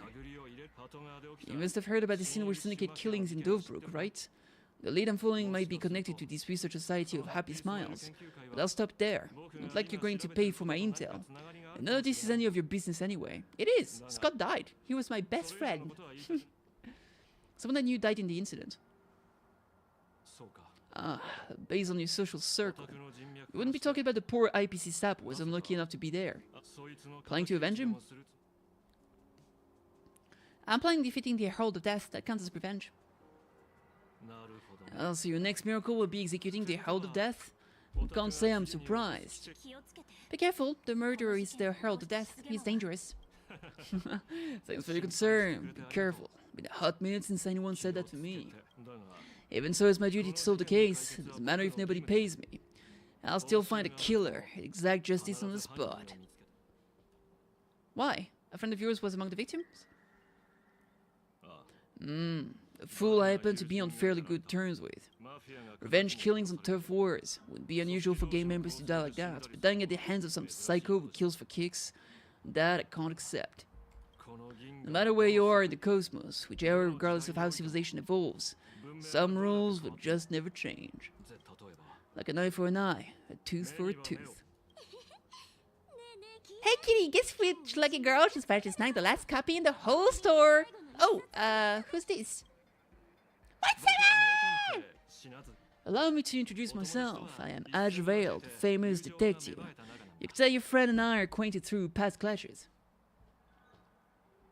I don't really know this guy. The shade being thrown is crazy. We didn't actually fight though. No, not really. We did have a bit of a clash of opinions back at the tavern, did we not? Yeah, he told us to drop the banana, literally. That's what you mean by clash? Fair enough. First time I ever heard anyone introduce himself as a famous detective. Kinda cringe. Mr. Ashvale, why are you staring at me? Is there something weird on my face? Like, he literally said to drop the banana. let me find it. It was so funny. My YouTube is being a bitch. I think it's because they've been cracking on ad blocks those past few days, which fucking sucks because I like ad blocks. Let me try to turn this one on, see what happens. It's not that I like ad blocks, it's that I hate ads. Very different. Let's see. Dude, I'm being cock-blocked. Give me a second.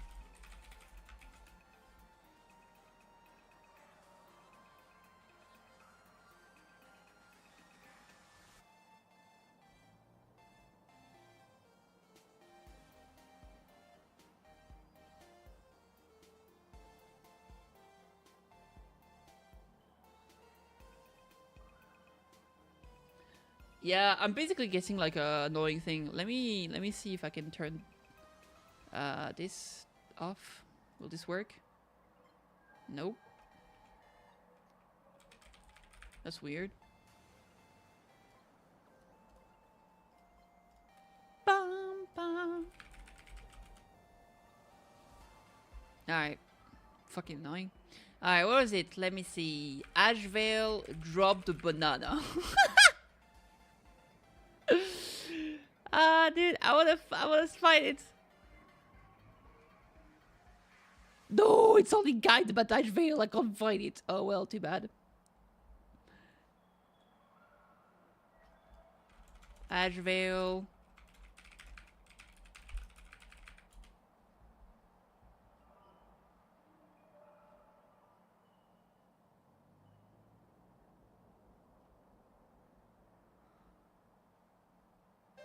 Wow!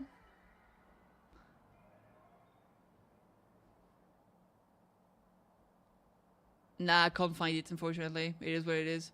I'm very annoyed by how YouTube is acting lately. Okay, it's connecting me now, but yeah, that fucking sucks. I'll use this one, see what happens. And this. Alright, fucking annoying. Alright, anyway. Yo! Thanks for the raid! Holy crap! Miyori Shiba! Hi! Welcome, welcome! Ohayo! I really appreciate it. I hope you're doing good. And I hope you had a great stream. What were you up to? You're playing Star Rail as well, Cinema! Did you have a good time? Did you push for Ashvale? Sheep Raid! Woohoo! Hi, for those who don't know me, I'm KittyKathee. I'm a silly, wiggly little Nekomimi. I play gacha game, jrpgs, roguelites, visual novels, that kind of stuff. And right now we're doing HSR main story. Very excited, very excited. If you need to raid and fade because you need to like eat some food, get some rest, all that good stuff, completely understandable. Please do so. And yeah, hi. Just did some story and not pulling for Ashvale. Yo, same. Who are you saving for? I am also skipping Ashvale. I kind of last minute pull for Yao Guang. I skipped Sparks, you know. And I think I'll try to pull for Silver Wolf and Evanesia because they're so pretty. And then I'll probably pull for Nihilux when she comes out. I don't know if I'll pull for anyone. That's pretty much my pulling plan right now. Gotta pass, so have fun. Okay, take care of yourself. You're saving for Blaze P. Smart. Have a nice rest. And thank you again for the raid. Really appreciate it. Take care. Let's see. Miss Ashvale, why are you staring at me? Is there something weird on my face? Your beauty. Young lady, you're holding a copy of Fluff Across the Blue, right? Would you mind giving it to me? Hell nah, that was the last one in the store. Mofu. Give it to you? This was the last copy in the store, you know. Yeah, tell him, Queen. I see, of course. I'm not asking you to give it away for free. I'll pay for it. The retail price is 300 credits. I can pay you 10 times sticker price. 3,000 credits, would you say? Hey, mister, this isn't about the money. Oh, she knows what's up. Because it was the last one on the shelves. True. The last item in stock is like the final slice of cake on a plate. The last prey animals on the plains. It never fails to stir or urge to seize it before anyone else, so... 30,000 credits. How about that? That's my final offer. I'm not exactly rolling in money here. Maybe he's actually broke. Why are you fighting over a comic book with a kid? Is Marsh a kid? Truth is, I'm actually buying it for the foolish friend of mine, the one who died. Today is his farewell ceremony, so I'm buying him his favorite comic to pay my respect. Respect! R-E-S-P-C-T. He'd always be rambling on about some raccoon with a baseball bat and how the journey of the express would never end. That kind of stuff. I heard the story so many times, it felt like my ears were gonna fall off. Is he lying? I feel like he would be lying. After all that fuss, I completely missed the chance to buy it. Every store around here is sold out. That's enough. My poor little heart can't handle soft stories like that. Here, Mr. Ashvale, take a comic. Thank you very much for the comic, young lady. Here's the 30,000 credits, as promised. Oh, I heard you're the real-life inspiration for the characters. Since you're here, could I perhaps trouble you to sign it? Unbelievable! Sign Kitty. Sign May Your Journey Never End. That's a good one. Thank you both. If Kostai could see this from where he is now, I'm sure he'd be smiling down on us. So he was not lying, Cinema. As a token of my gratitude, I'd like to give you a friendly word of caution, Kitty. I know you plan to target the Herald of Death and cement your heroic image. However, all eyes will be on you during the Phantasm Games. On such a public stage, discretion would be wise. Because when the masses see your magnificent miracles and wield your extraordinary power, fear and jealousy could turn their wish power into wish or ill power. At the drop of a hat. Forgive the expression, but you get what I mean. I get what you meant, sir. So too much attention is not necessarily good. Who could I thank? Whatever plans you might have for this Herald of Death, will not leave the whole messy affair of revenge to someone who couldn't care less about winning or losing like me. Didn't he get... He did get a mask. Just like this comic, I'm dead set on getting him. What if we work together instead? Ace Detective collabs with the ex-Galactic Baseballer? You're a supplicant? Nani? The finger pointing was... Oh my god. Was that a JoJo reference? Kill me. Is he an acquaintance of yours? You're just some weird detective who was passing by. It's nearly time for the Peerless Corp to pick us up. We should get going. Indeed. Let's go. Ooh, hi.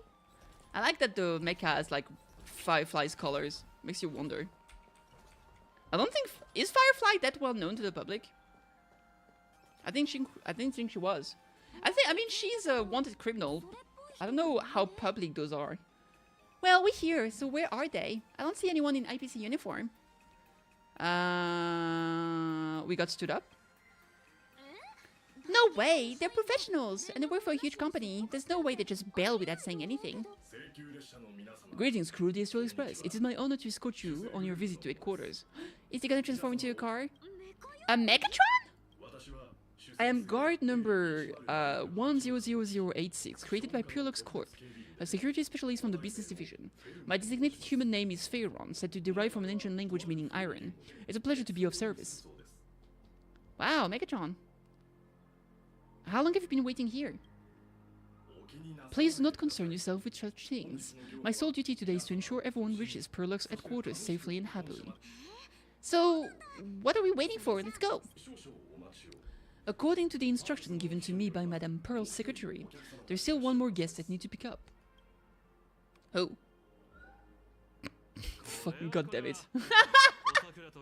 Korewa, korewa, korewa. Well now, how did I not see this coming? As I were going the same way after all. It's you again! Hey, Megatron, what's the plan? Do we hop into your cockpit, or are you gonna give us all a piggyback while we fly over? Your ride is ready. Please take your seats, everyone. Ooh! What the hell? That's a cool car.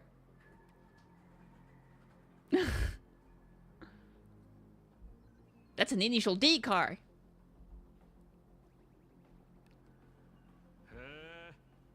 Well, that's what I call a custom paint job. Can we roll for car? Maybe. Your ride isn't your run-of-the-mill business car, but a customized made-to-order vehicle used especially for receiving guests. Sorry, this might come across as a bit insensitive. I have to ask, can Pharaon actually fit in the driver's seat?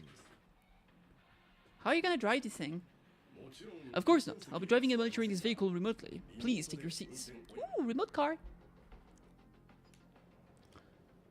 Ah, we teleported. Silver. Pom pom! Mecha pom pom! That mecha doesn't have a head. Ooh, nice drill. Melt is a massive fan of mechas. Yeah, there it is. Now that is astonishing! Welto, fanboy time! Wow, that's one massive robot! Ladies and gentlemen, welcome to the headquarters of the Purelux Corp. Kiwi, what are you doing? Lily, Kiwi, leave your sister alone! Back when Himeko said this was an entertainment company, I knew the headquarters wouldn't be some ordinary old office building.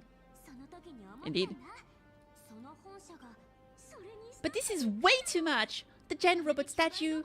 This place is totally like some supersized mecha hangar. You're absolutely right. In accordance with the vision of a founder, a lobby was intentionally constructed as you see it now. To realize dreams that far exceed what consumers imagine has always been Purelux Corp's core design philosophy, and we have never strayed from it. If any of you are familiar with the company's work, you may recognize this as... Of course, Megatron Warrior Series, the Daybreak Squadron's base of operations. Looks like Mr. Yang here is quite a fan of our company's animated works. Of course. Now, Madame Pearls would like to invite everyone from the Astral Express to take a tour before your official meeting begins. She has arranged for a member of her staff to accompany you, so please wait here a moment. I mean, he was the director of a video game company. I think they also did animation, so that would make sense. I understand, Mr. Pharaon. Thank you for escorting us all this way. Well then, I'll take my leave. This way, detective. Metante! Godo Kuroshire. Come here. See you around, everyone. Bye! Really, Pearl wants us to look around here before the meeting. This seems kind of weird. Maybe she just knows that Welt is such a big fan and he wants to look around. Could it be related to her proposed collaboration? Perhaps this is a way of introducing her other identity. It's all good as long as we get a chance to look around. That works for me. Why don't we explore while we wait for a new guide? Hi. Let's go, baby. Let's go. Mr. Yang, over here! Quick, come on! It's like Mercenary Explorer has been awakened. Let's not wander too far. I saw a sticker during the cinematic, so it should be around here.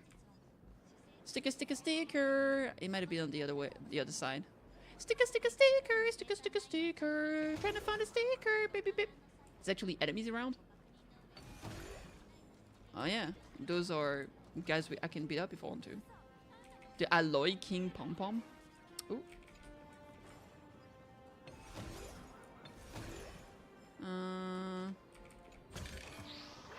I'm not finding the sticker. ¿Dónde está el sticker? Maybe it was on the other side. Maybe I'm just blind. Sticker! Ooh, Turtles! Hiya! Arigato! Kochi kochi?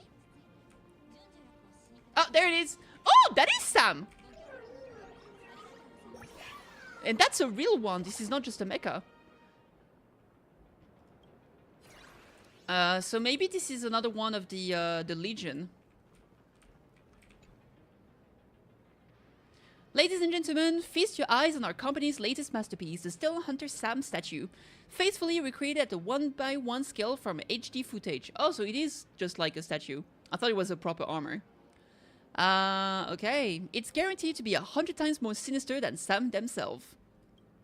Okay, cool, but why does it have a battle-worn finish? Obviously, it's because Stone Hunters stand no chance against the crushing might of the Strategic Investment Department's righteous Iron Fist. Sure. You guys sell wanted criminals models too? That's crazy. In last quarter's new product pool, we found that the Stone Hunters enjoy quite the popularity across the cosmos, especially Kafka, if you know what I mean.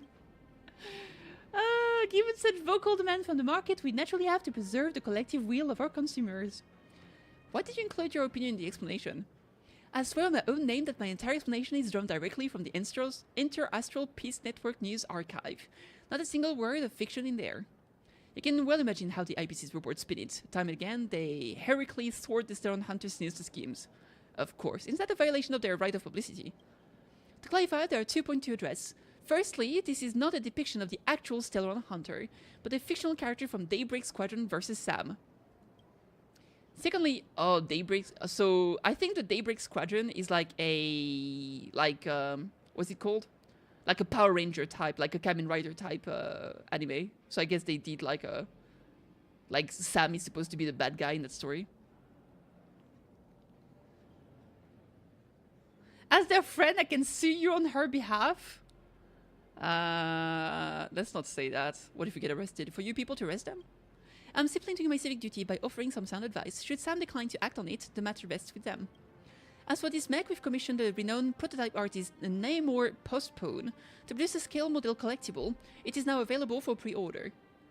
Order now, and you'll have it before the next Amber Era. Woohoo! Before the next Amber... That's crazy.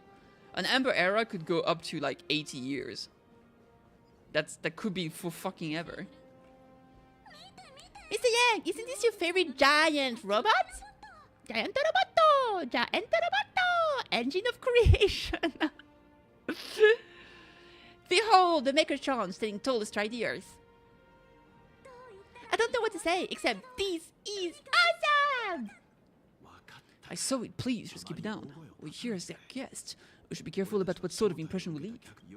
Looking more closely, it appears many of these Megatron's components were never installed. What a shame. I was hoping to see it finished.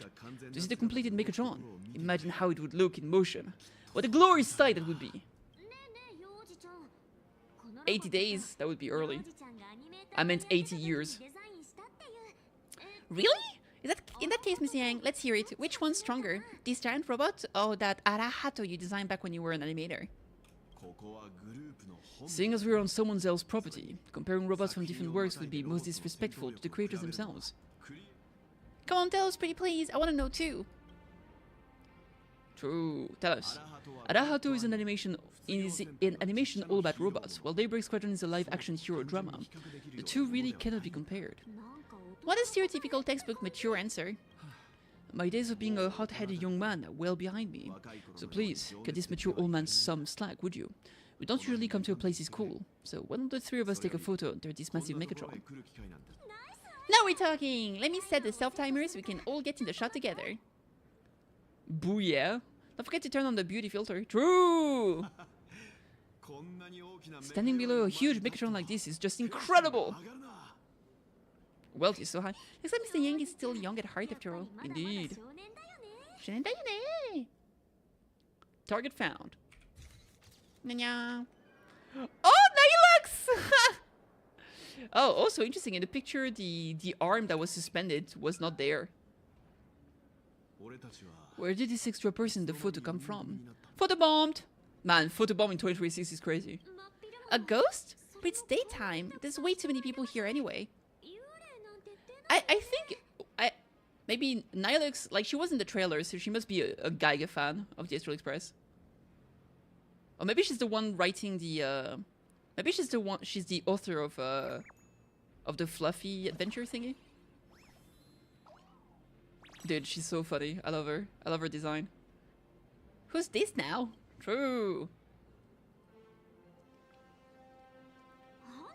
Who are you?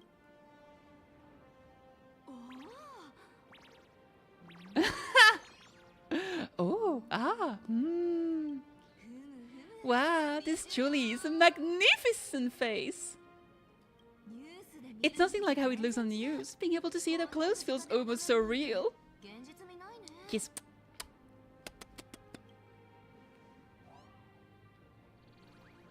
Oh, she's so shy. Am I too close? Sorry, my bad. I'm not great with personal space. She also said umu. Umu?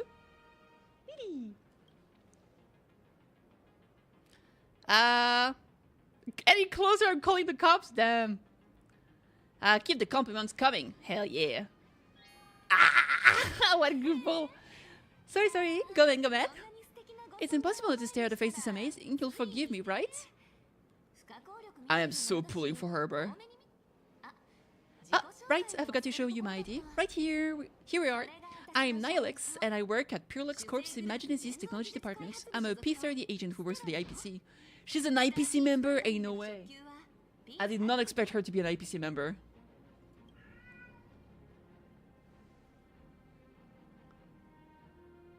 How high up the corporate ladder is P30? Just a slightly higher ranking workhorse, that's all. Not on the same level as those big shots from the strategic investment department who you folk usually deal with. So what brings you here? Madam Person beat to the lobby to pick you up. All of you are famous super cosmic level heroes whose faces have been all over the news more times than I can count.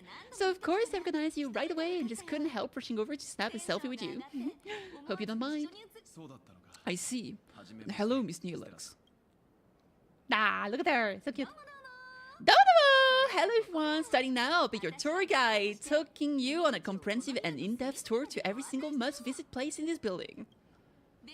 From the Megatron Imagineers that managed to pique Mr. Yang's interest to Miss March's favorite fluffy across the blue merchandise, I'll reveal all the secret behind our hottest products. Seriously? I can't wait! Hi, even Welt is into it. Of course, I'm being serious. If there's anything you want to see, learn about, or even get your hands on along the way, anything at all, just let me know. Ooh, merch for free? Why don't we head to the gift shop first? I'll get you all some souvenirs. Hell yeah. Hell yeah. Let's talk to Welt first. What's up? Mr. Yang, you seem reluctant to part with the Megatron. Want to take a few more pictures with it? Yeah. I'm just curious, when will this giant robot be completed? Here's a little spoiler. That's actually part of today's tour. We'd like to invite the heroes of the Astral Express to help complete this Megatron statue. The dream of Welt. Will you be able to move like the other Megatrons in Planet Arcadia once it's done? I'm afraid it will be a bit tricky. You're probably aware the Megatrons are Imagineers driven by wish power, which means that they don't actually have any complex machinery inside them. You know how humans tend to unconsciously imagine inanimate objects as living things that can think and move? It's this pathetic projection that grants wish power to Megatrons. No to all Imaginary, giving them life. So it's basically Toy Story. So what's wrong with this giant Megatron then? Think away, but one person thought Alan wouldn't cut it. The bigger the imaginate, the more wish power needed to sustain it. We need to break free from the mental shackles of impossibility to bring such a massive imaginate to life. That in turn requires stories filled with the grandest of wishes and imagination that knows no bound. Alas, modern humans think way too practically. People can't help but wonder, how does such a huge Megatron even move? Given how massive it is, why don't it just collapse under its own weight? The tiniest seed of doubt and giant Megatron standing tall astride the Earth becomes nothing but an impossibility. Maybe it'd have a better chance of coming to life in a more primitive society. Truly a pity. Cheer up! Today is your chance to finish building this massive Megatron. Think of how many robot enthusiasts would kill for this kind of opportunity. True. Moving on! It's merch time. Merch time! Ooh! The trans rebars? Investigate. Huey, leave your sister alone. No, that's enough.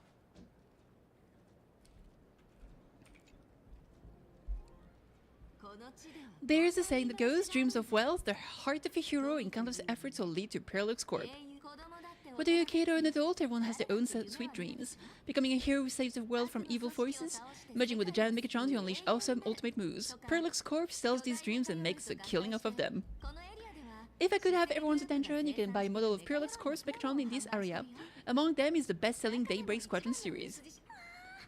Wow, look at these! It's so intricate. No wonder Mr. Yang's got Megatrons on the brain. I very much envy the kids here in Blonde Arcadia. Back in my days, robot toys were still quite the luxury. Seeing all your eyes light up like that reminded me I2 was once young? Really? I thought you were born this way. Ooh! I like oh, what's it called again? The underdye? I like the underdye that she has going on. Back then, there was a stretch when I was so broke that I'd spent ages debating whether to buy a carton of milk from the convenience store. I kept telling myself that I had to work hard so I could get rich someday. So, did you manage to get rich? After years of hard work and hustling at the very least, I'm no longer young. So she's still broke.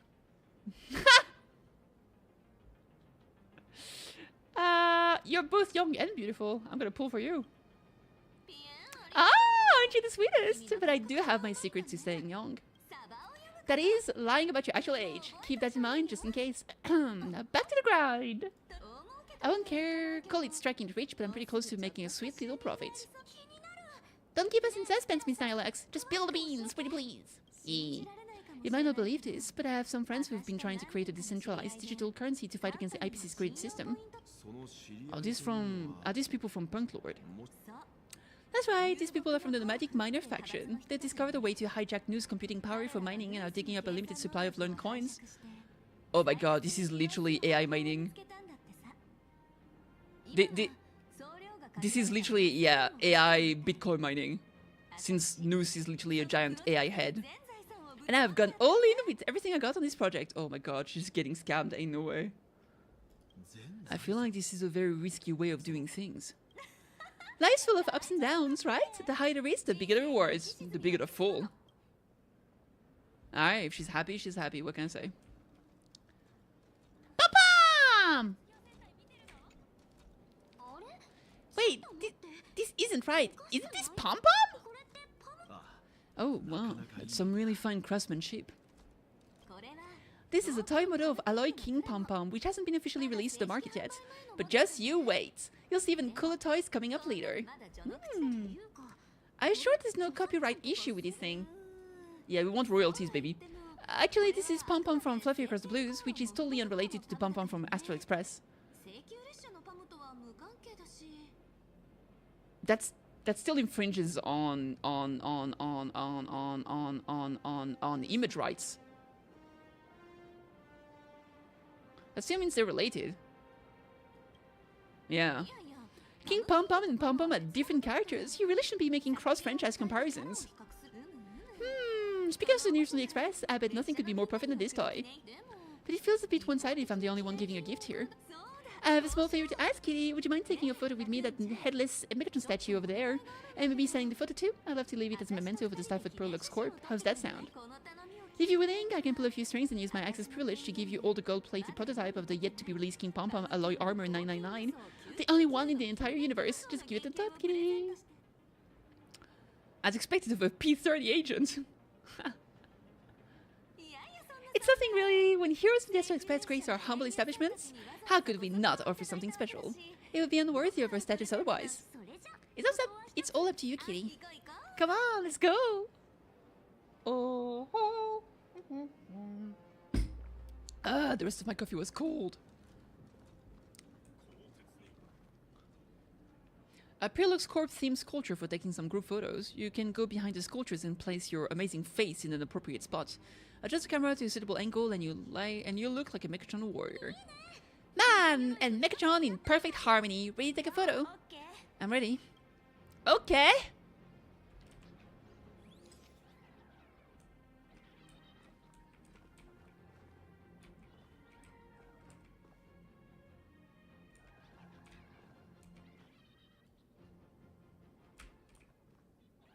Perfect.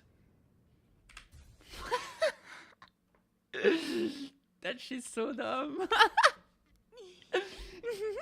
I love this one so much. Suddenly I have the selfish urge to keep it all to myself. And don't forget about the exclusive gift you promised. You bet. In fact, I threw in a normal edition for each one of us as a hush money. Come on, let's head to checkout. Okay. Check out, baby. Check out.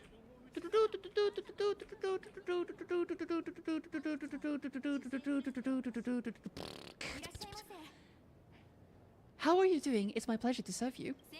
I'd like to present each of our 3 distinguished guests from the Astral Express with an Alloy King Pom Pom toy model as a gift. Sure, you got it. For the gift expense record, could you please provide your employee ID? Please charge this expense to this employee ID. This is Madame Pearl's ID number. Pearl's ID number? After all, you are a esteemed guest invited by Madame Pearl herself. It would only be fitting for the gift to be presented in a name. I see. Please wait a moment. Your Alloy King Pom Pom is all packed up. Would you like to take it with you, or shall we use our delivery service? Since we still have the tour to go through, please just have it delivered to the Astral Express. No problem. Hope you enjoy your visit here. Indeed. Now the gift are done, I'll take you to the Megatron Design Lab. Ooh.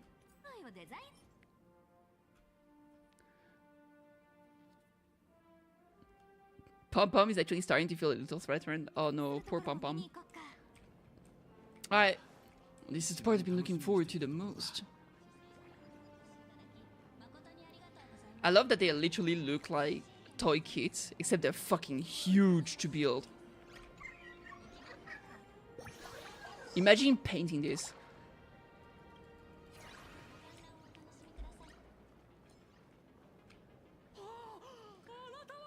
You're the... Oh my god! Big fan! No way, you Miss Raccoon! No, that's not right. You're Kitty from the Astral Express. Wow! And is Miss March Bunny herself here too? Hi, I actually prefer to be called by your real name, March 7. This is Mr. Yang. How lucky to meet 3 members of the Express crew at once. I'm a huge fan of you all, especially my senior Kitty.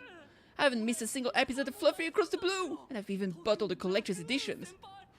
How can this guy say he likes Kitty more than me to my face? Good thing I'm not that petty, sorry. Don't worry, March. It's hard to tell if people in this world love the real Express crew. Not just the cute animals crew from the Fluffy. And don't just follow the Fluffy series. I've been keeping tabs on all your adventures in Billabong, the Chanju, Pinaconi, and Amphorius. Oh, it's such a shame there's so little video footage of the Amphorian war online. Oh right, I just watched a scene where the Trailblazer embarked on another trailblazing expedition in Holy Grail Stay Night. Your speech was so inspiring. It's still crazy to me that the Fates collab was actually canon to the story. Even people outside of, like, the story itself know about it. Stop it, you're making me blush. True. Right, I have a precious trash can in my collection at home. If I'd known I'd meet my senior Kitty today, I'd have brought that can with me. He wanted me to sign the trash can. Could I ask for your autograph? Is that okay with you? Just sign my clothes, please! I'm never gonna watch this ever again. Oh my god. You're acting exactly like me from 10 minutes ago, kid. Don't worry, Kitty won't fly away just yet. As for you, you've been chattering away non-stop. How about giving us a proper introduction so that your idol gets to know you better? Sorry, I got way too excited. I'm Warrior Cinderborn from Daybreak Squadron, and my real name... Well, my real name doesn't matter. Just call me Cinderborn. If you're not in a hurry, would you mind chatting with me for a bit? I actually don't know much about Daybreak Squadron. Daybreak Squadron is the most popular superhero drama in Full Wish TV's Megatron Warriors series, following the story of young heroes fighting alongside Megatron's side against the Shadow Slither to save Planet Arcadia. I never expected Mr. Yang to be so familiar with the story's background. After all, I'm a loyal fan of your show. I'm truly honored! What do you usually get up to around here? I'm just a small-time actor playing a hero on TV, and like how my senior Kitty's deeds inspired me, Daybreak Squadron has also motivated people to fight against all challenges in real life. Recently, Full Wish TV got approval from the Department of Aberration Defense, so now the magical Megatron Daybreak Warriors from the show can operate in reality. My friends and I are just honored to fight alongside a real bullet worm. Sorry, I didn't quite understand that, so are you still an actor or not? How should I put this? My teammates and I are both actors and real masked heroes. Whenever disasters strike the city of evil threatened citizens, we show up alongside Megatron warriors to protect everyone. Oh, interesting. What brings you to Parallax Corp today? I'm here today to test the Megatron's performance and do some advertising shoots while I'm at it. Full Wish TV and Parallax Corp have always been partners. Even the squad's transformation Megatron is imaginated by Parallax Corp. The most popular Daybreak Squadron drama becomes, the more wish power flows into the Megatrons, making the squad shine even brighter in reality. And the more active they are, the better Parallax Corp's model kit sells. It's a perfect virtuous cycle. Should we continue with the tour now? Sorry for taking up your precious time with all this chit-chat.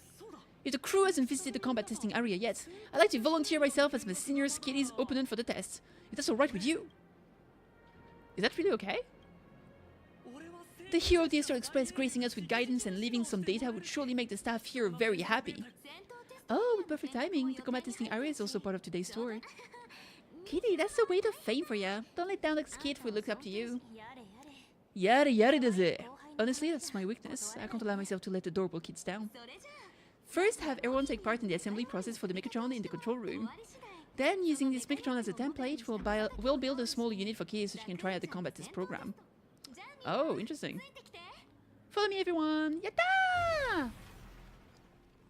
What the hell is that? That's a speed type Megatron. It's because it had 4 legs. Is that me?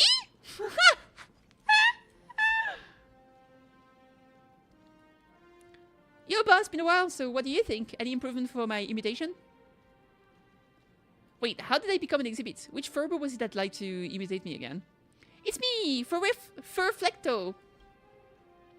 Ah, boss, you probably don't know the full story. There used to be a limited edition baseball raccoon figure from Fluffy Across the Blue sitting right here. I figured that this fan creation strayed a bit too far from the original design. And honestly, I just wasn't exciting enough, yeah. So it's one of the Furbos that work at my magazine company. My news company. That's why I created this recreation based on my own understanding. Please call it an art. Tons of visitors keep coming up to interact with me. Some pat my forehead. It feels so good that I start furboying with delight. Hey, Yoshi, it's been a while. What's up? And don't try to feed me instant noodles. I told them I don't like those and prefer leaves. It's totally freaked them out. You're acting completely out of my character. But still doesn't really appreciate me. The mighty Furflecto. Maybe I can prove myself in a head-to-head showdown. You'll finally see what I'm capable of. Oh, really? Alright. Let's beat him up. It's time to embrace a new creativity philosophy. Meow! Ow. Jesus. Mimi? Meow.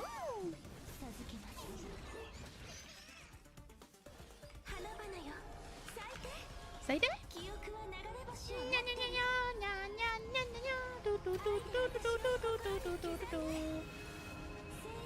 You didn't say me up, JK. How are you? Pretty good. Kind of chilling like a villain. What about you? What's up? What's happening? This is not real. It's AI. I normally say meow when I join. You're true.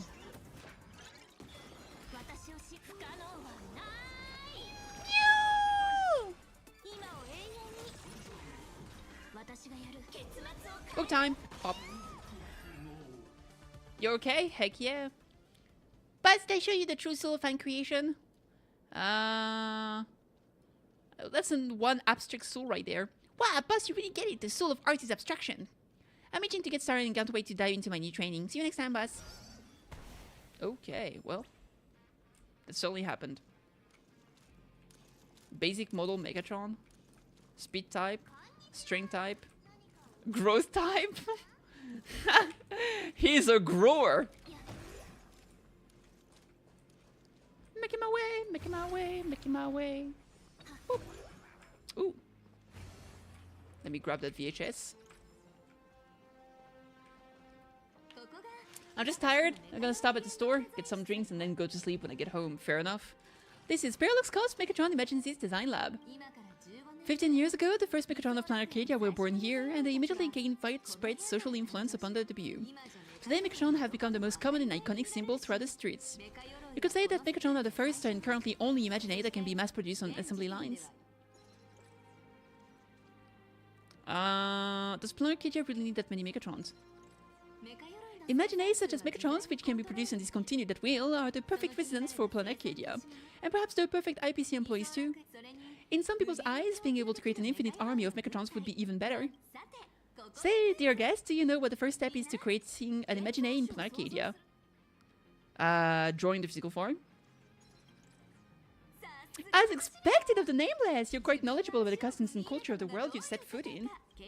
Drawing the physical form means humans using brushes to give shape to fictional beings, which was originally the domain of professional artists. Are you imagining? I'm imagining being rich right now. I hope it comes true fast. But here, collective creation and standardized Megatron blueprints have replaced traditional artwork, improving standardized workflow efficiency and reducing wish power resources waste. In short, this is the industrial revolution everyone's been chasing. To think that even Imaginacy's as skill and magical as this could be industrialized, I'm suddenly starting to admire the IPC. That's nothing! Our company aims to create 2 billion Megatrons for social production and public services before Arcadian calendar 2030. That includes special combat Megatron like the Daybreak Squadron. That's a staggering number, but can the wish power of the people here really sustain so many Imaginae? That's why Parallax Corp keeps churning out animation and hero show one after another. In other places, there's just entertainment, but here, they're legit breeding grounds for spiritual energy. All of this shall serve Madame Pearl's grand goals and ideals. Alright, back to square one. First step, let's go print the Megatron structure blueprints. Okay. Let's do it, baby! Please adjust the Megatron design parameters according to your needs. Pretend to adjust the parameters and restore to default? Open the preset parameters and carefully pick a set. Keep fine-tuning each parameter until satisfied. Yes, please. Megatron assembly blueprint updated. Processing. Printing. While waiting for the blueprint to generate, it suddenly hits you. This is just a trial project. Given that no matter how much I adjust it, the final printout always comes out exactly the same. Your suspicion makes sense, but please answer me my question first. Which do you prefer, the sense of achievement that comes from hard work or the convenience of getting things done easily? Both! Hard work, achievement, I guess. You got that right. The fully automated Imaginacy's blueprint design system perfectly matches your needs. You can meticulously adjust every parameters, or just hit one button to skip it all, and the automated system will always produce a result that meets the standards. Amazing, right? Just like how the inventors of Planet Screwlum used to ask themselves, if all the inventions were already pre-recorded in the Supreme Punch tape, what's the point of inventing in the first place? Printing complete. Please retrieve your blueprints. What you just said is the answer. It's not about the result or creation, but the elation we experience in the process. Alright, well, what's next? Ooh, VHS.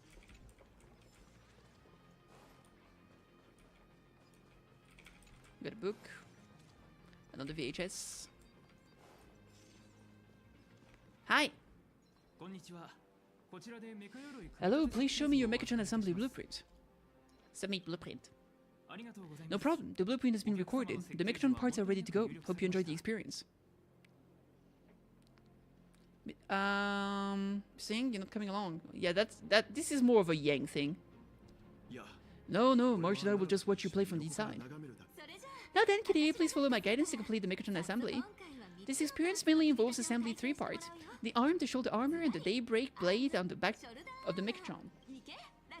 Go for it, Kitty! She calls us Raccoon-chan, that's adorable. Assemble the magical Megatron Daybreak Warrior and save our city. Alright everyone, I'm heading out.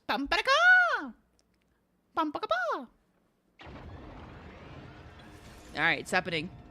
It's going, baby.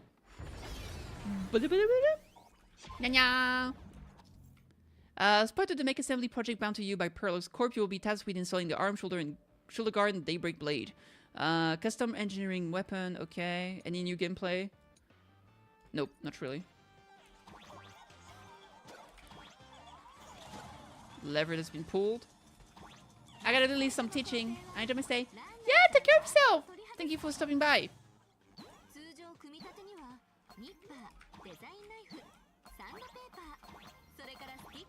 Sandpaper. Oh, wait. Wait, could I? It's so high. I want it so bad.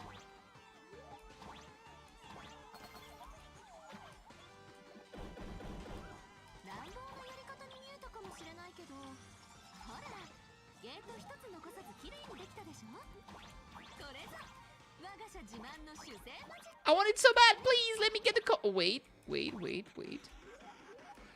Okay, what if I do this? Because it worked. Cinema.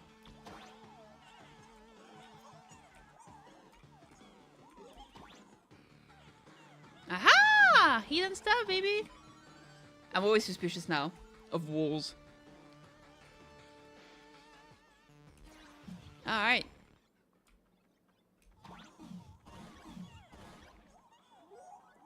Where are you taking me? I'm sorry. It was just a prank.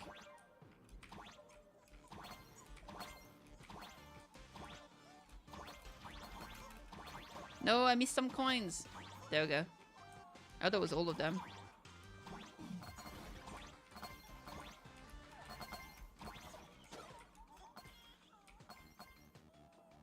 Alright, I think that was all of them too. There we go. Boop. Nice.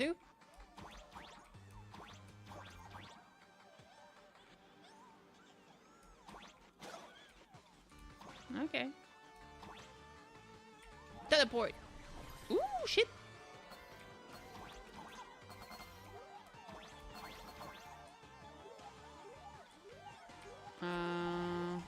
Okay, that leaves me down here. Step on me. I mean, if you insist.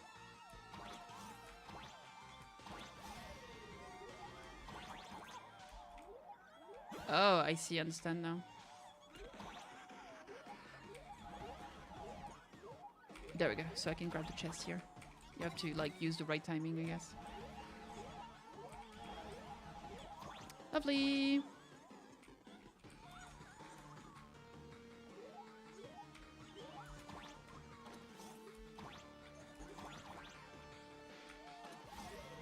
Alright. Let's unlock this door. Is there something on the side here? Nope. I assume there's nothing on the other side as well. Nope.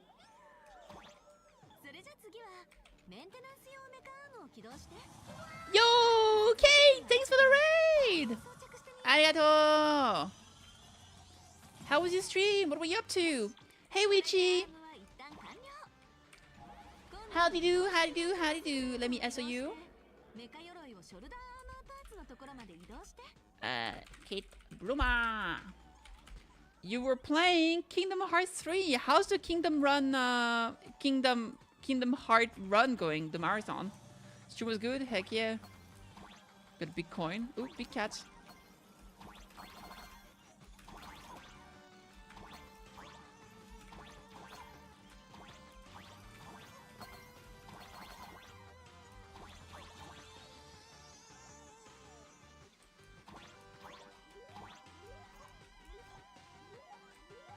We're almost done the main DLC. We got 3-7 Orichalcum Plus for the Ultima Keyblade. Oh shit, cinema. Okay.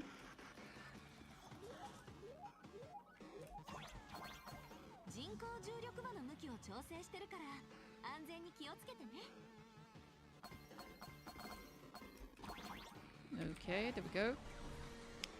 I need to make sure I don't miss out on this thing. Pop. Explosion! Very nice. But my morning was pretty awful, so I'm gonna go and eat and hide. Oh shit, I'm sorry to hear. I hope things get better. Ooh, nice. Lurk, thanks for the lurk! Thanks for the raid! Take care of yourself!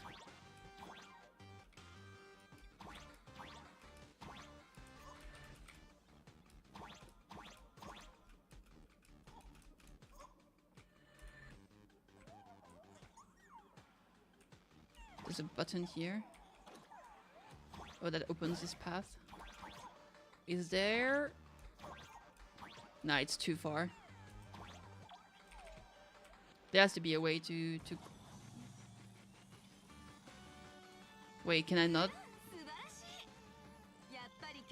Ah, she was at the end. I missed a sticker. Unless it brings me back to where it was before. No, it does not. Ah, shit, that sucks. I don't know how I was supposed to get it though. It was so high.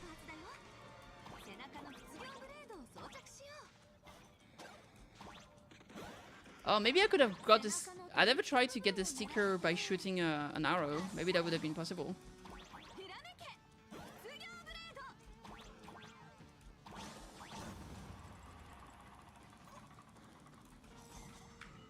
Shit. I missed the sticker, I'm so mad! Boop. I don't know if I'll be able to go back. I mean, probably. Is that it? Yay! The colossal Mechatron you built with your own hand will now stand proudly in the center of this hole. Nice. The great hero of the Astral Express has graced this place, left behind a blueprint, and even contributed their own inspiration to the completion of the Mechatron statue. Inspiration! Alright. Pop.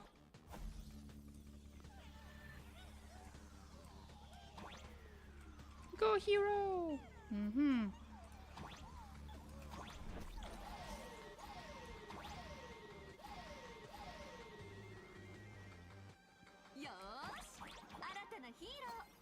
Hell yay! Hidden coins, baby! Raccoon-chan!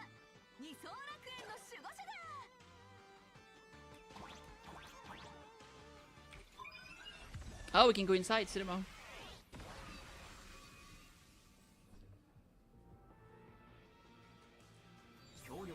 Powerful wish power supply entity detected. Initial link.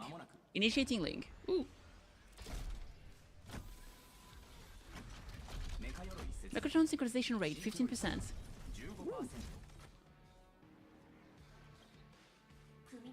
Assembly complete. Could the next step be... That's right, with the completion of Mechatron assembly, it's time for some heart-pounding combat. Alright.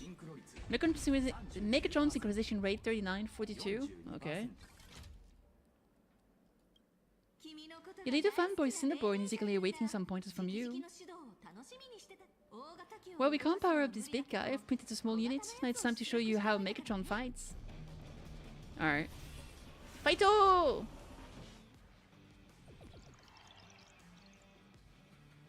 Damn.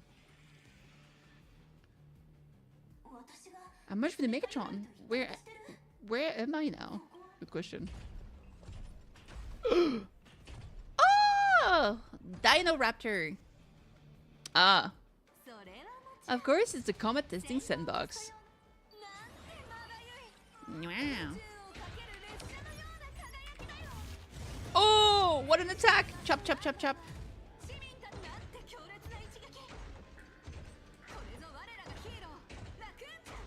Ooh. How do I get there? Can I not go this way? Oh! Ooh. There we go. I can break this? Yes, I can. Ooh, treasure chest!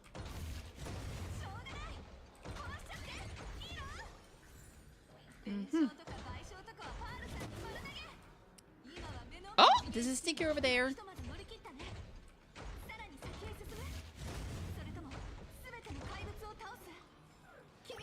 Whip. Ah, so cute.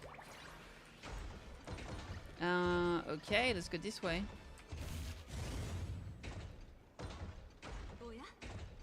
The monsters that were hiding here seem to have been reduced to nothing. Dang. It's combat time. Could it be the one, the only trailblazer kitty of the Astral Express walking towards us?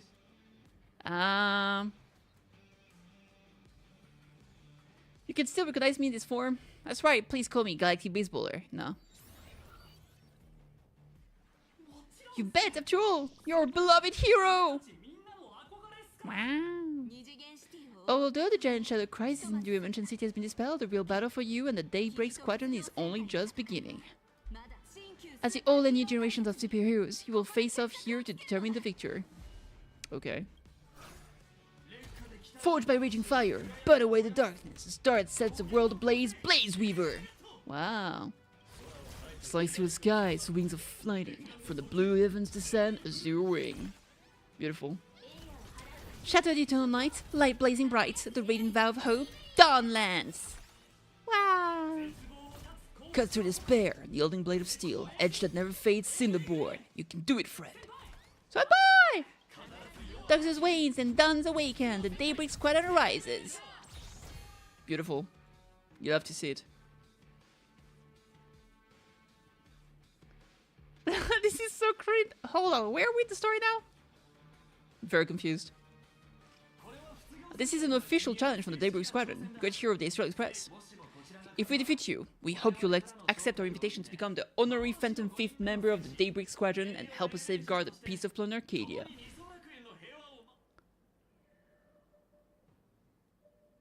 I still want to continue trailblazing, true.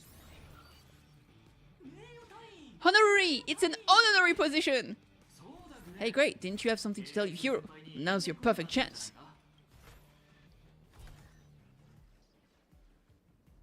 Sup? My friend Kitty, you know what? Every time I transform into a Mechatron, I imagine I'm you. I think about what you would do when facing danger. It is your adventure stories that give me strength. Beautiful. I'll give it my all from now on. Please don't hold back. What is happening? Can we go back to the main story? Let's get to it. In that case, let me give some... Yeah, I'll give some pointer. Baby, don't worry about it. No. Now then. Let's sail this on the horizon where the Phantom Moon rises. Wow. Oh, it's turn-based. Let the two of us see what you're made of. That's an ants, I guess. What is that? Ataco busto? Omelito! Punch! Oh, huge. Oh, what the hell? Yo, Frosty Buckets. Thanks for the raid. Appreciate it. Where is that? Champion of Street Wise. Each stack it increases attack by 5% up to 5 stack. I have 5. Each stack increases attack by 8% up to 4 stacks. Upon reaching 4 stack, immediately launches Daybreak Rondo's follow-up attack. And this gives me what? Damage taken decrease after enemy target take action. This unit gains 1 stack of Daybreak Wheel. Ooh, what a counter! Asai! Is there really any reason to not just keep using this? I mean, unless I run out of AP, of course, but yeah.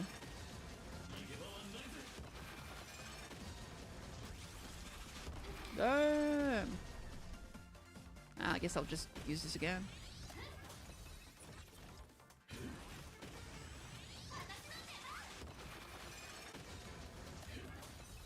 Hit me with your best shot! I'd expected the Astral Express hero. So powerful! Got him. Buzz Gray! I'll leave the rest to you! The honor is mine to cross blades with you!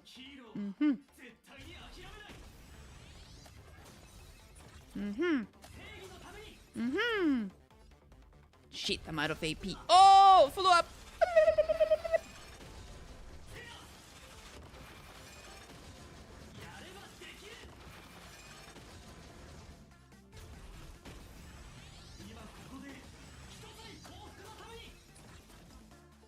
Well,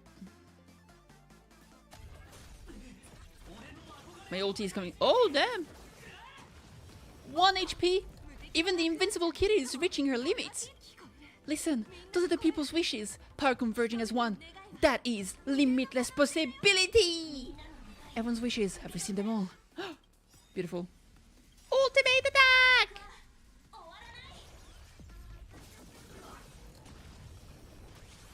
Wait, what?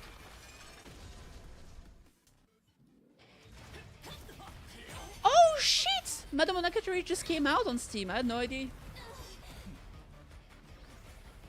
Cinema. Hoi! Oh, cinematic. I just realized because my brain is gone. Nice.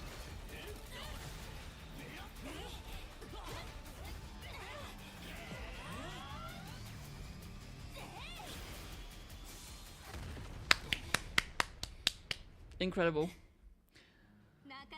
You really got into character, Kitty. There was some great acting. I know. Huh? Were we just fighting in a film studio? Don't tell me you actually thought you were fighting them in a real city. That ain't gonna happen. Madame Pearl's insurance fund would collapse. It doesn't matter if it was a real fight or a fake one. What matters is your experience. Did you have fun? Heck yeah! The user gave us a 5-star review. Thank you for your kind feedback. Your satisfaction and approval are our greatest motivators. Looks like the Daybreak Squadron is waiting for you. You gave them quite a combat lesson, it appears. Why don't you go share a few words with those youngsters? Okay. What's up, guys? As expected of my senior Kitty. That was awesome! My life is now complete! Before joining Daybreak Squadron, Gray had always been your fan. And the kid knows every story about the Astral Express like the back of his hand, and he's always looked up to you as his role model. Even as his leader, I'm nowhere near as important to him as you are. What an amazing battle! Well, more than beating you, we were hoping Gray would leave a lasting impression on you. After all, being remembered by the idol is the highest form of praise for a fan, isn't it? Your team really gets along well, we'll remember. I remember. Oh, you bet! Besides my senior Kitty, my teammates in the Daybreak Squadron are the ones I trust the most. Neelix is fun? Yeah, she's funny. It's a shame. If Kitty could really become the 5th member of our team, our recognition would rise even further. After all, many people still think we're just playing hero. That's only because we haven't done anything truly heroic yet. Don't worry, given the state of Geomotion City, a mind-blowing crisis is bound to happen sooner or later. That's when we'll get our chance to shine. Yeah, just yesterday I rescued 5 people from a gas explosion. Hope they recover soon and spread the word about how awesome Daybreak Squadron is. There you go again, casually saying the strangest things. Like the Astral Express, we don't need to act to prove something so long as we stay true to our own path. Sooner or later, Daybreak Squadron will be recognized by everyone. Silly you, is the Astral Express all you ever think about? Why don't you just join the Express as one of the nameless? The Power Rangers are in this? Yeah, I literally just had a giant mecha robot fight. Come on, don't make fun of me! I'm still just a rookie! How could I possibly be worthy of boarding the Express and fighting alongside seasoned veterans? I missed it, you did! He was actually proud of me, they even made a cinematic at the end. So long as you stay true to your own path, you guys are all remarkable heroes. True. Anyone who perseveres in their own life is a hero indeed. Thank you for your guidance, Trailblazer! And lastly, I wonder if you could take a picture with the rest of us. This is so bittersweet since the Super Sentai series is just officially done now. Oh shit. Look, the huge model kits in the back. Actually huge. And then you imagine painting those. Haha, Trailblazer. Kitty, please take a photo together with us. Yeah, this is a... My senior Kitty is so close to me that my heart's beating like crazy! 3, 2, 1... Darkness wanes and dawns awakes, the Daybreak Squadron arises! Time's about up, we should meet with Madame Pearl now. Wanna say goodbye to your big fan before we go? So, like, basically, this entire place is like, this is like the Pure Lux company, which is an entertainment company. And they make, like, TV shows about mechatrons and shit like that. And so in this place, I actually built my own giant mecha. And then we had, like, a training combat session in this city here. Well, the giant mecha, okay, I made a giant mecha, but I think I was in a smaller mecha for the training, so we wouldn't, like, go outside and destroy the actual city. So this is literally just like a... You know, like the Godzilla sets from back then, which is pretty fucking fun. That was pretty cool. Alright, bye guys. And those guys, they're like half actor, half real heroes, I guess. The thing is, like, because the wish power basically like gives strength in a way. I guess by playing in the TV show, it strengthens their Mechatron, and so they become stronger in real life, and by being known in real life it brings more people to watch the TV show, etc, etc. Blue, yellow, you guys were amazing back there. If we record this for promo material, we'll definitely get a ton of new followers. If only we could have beaten Nameless. We're actually so close during that Megatron fight. What are you talking about? There's no way we could have beaten Kitty.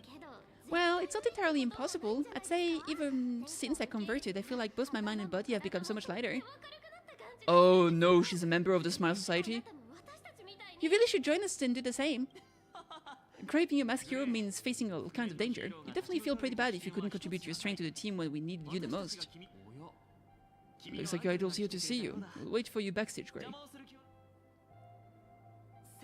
Senior Kitty! You good? Me? I'm fine, totally fine. I was not surprised that you took us down without breaking a sweat.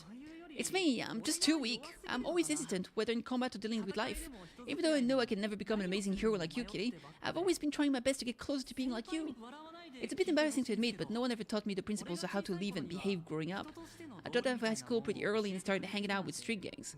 Every time I threw a punch to intimidate someone, I thought I was being a hero. But when I saw how scared those people were, I had this nagging feeling that maybe I was doing something wrong. Maybe?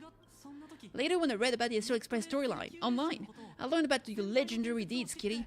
I finally understood what it meant to be a true hero. Looking back at how immature and awful I was, I made up my mind to leave my old organization. Now I too have a chance to become a hero like you, together with my brothers and sisters in the Daybreak Squadron. I can bring a happy smile to residents of Planet Arcadia, and protect them whenever danger appears. But I'm just too weak. I don't have the immense strength like the Express Nameless, and I don't even have any special talents. Maybe I've chosen a path that doesn't really work for me. The desire to fight for others is a strength in itself. True. I don't want to give you empty platitude about human triumphing over fate, but I do believe that while kindness isn't something you can learn, strength is something you can acquire. The desire to fight for those around you and you wish to bring smiles to others, that's your greatest strength. Thank you, Trailblazer! Thanks for listening to my ramblings. Let me give you an autograph. Could you please sign that famous line? May this journey lead us toward? That one is not bad either. Which one did you want? It was the stars that first set the Nameless on the journey, and now I can see the same starlight in your eyes. I'll remember today for the rest of my life. Goodbye, Trailblazer. I hope by the next time we meet, I'll be a true hero just like you. Okay, bye. Well, that was certainly something. Oh yeah, I'm pretty mad. I missed one of the stickers. I want to see if I can get it back. Ooh, treasure chest. I want to see if I can get it back. It's very upsetting to not have it. I assume it's from here. Yes, it is. Okay. Oh wait, no, it's not. Oh, that is great. Run for your life! That's horrifying!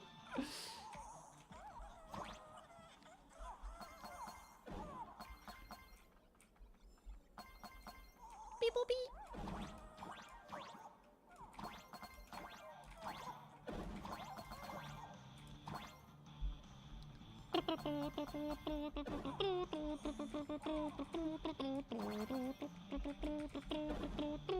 Oh, I missed the coin! I missed the coin! I'm cooked! Rip the coin, rip the coin, rip the coin.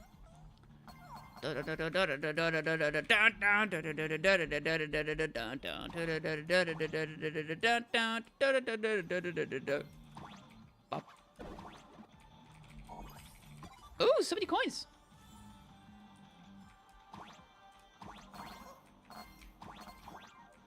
Hey, hoya! Hoi, hoi, hiya! Run for your lives! It's already over. I killed it.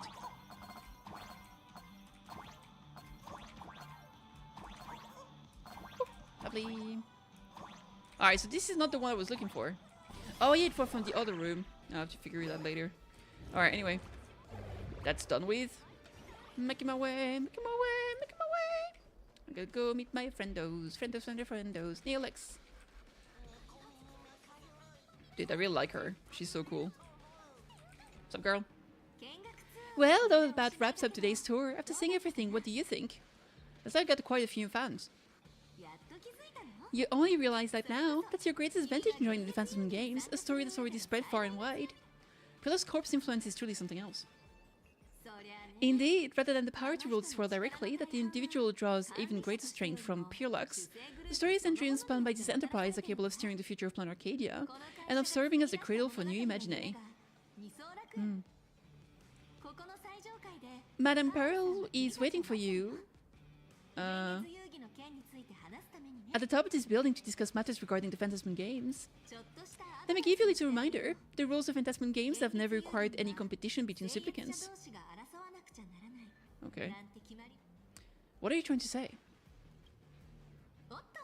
As an IPC employee, I've said far too much. Your friends are waiting for you in the hall. You should go meet up with them. Don't keep them waiting for too long.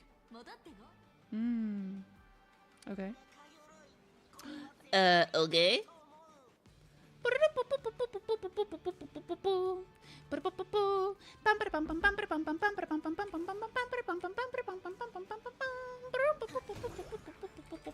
Open up! Ooh, treasure! Woo! Kochi! Ah, that's the mecha we just made. Look at how big it is. Mr. Yang and I watched the whole thing on the screen. Not only did you assemble the Mechatron and give autographs to your fan, but you also got to live out your superhero fantasy. Did you have fun, Kitty? Mr. Yang's looking at you with such loving eyes, like a parent watching a kid riding on a carousel at an amusement park. Indeed, seeing a kitty so happy reminds me of my younger self. Those were the days. What are you talking about, Mr. Yang? You're still young as ever. Oh right, we've been wandering around here for ages and seen everything there is to see. Welch is like... Isn't he like 60 or 70 years old? Welch, Yang age? I'm pretty sure he's super old. He's over 80 years old.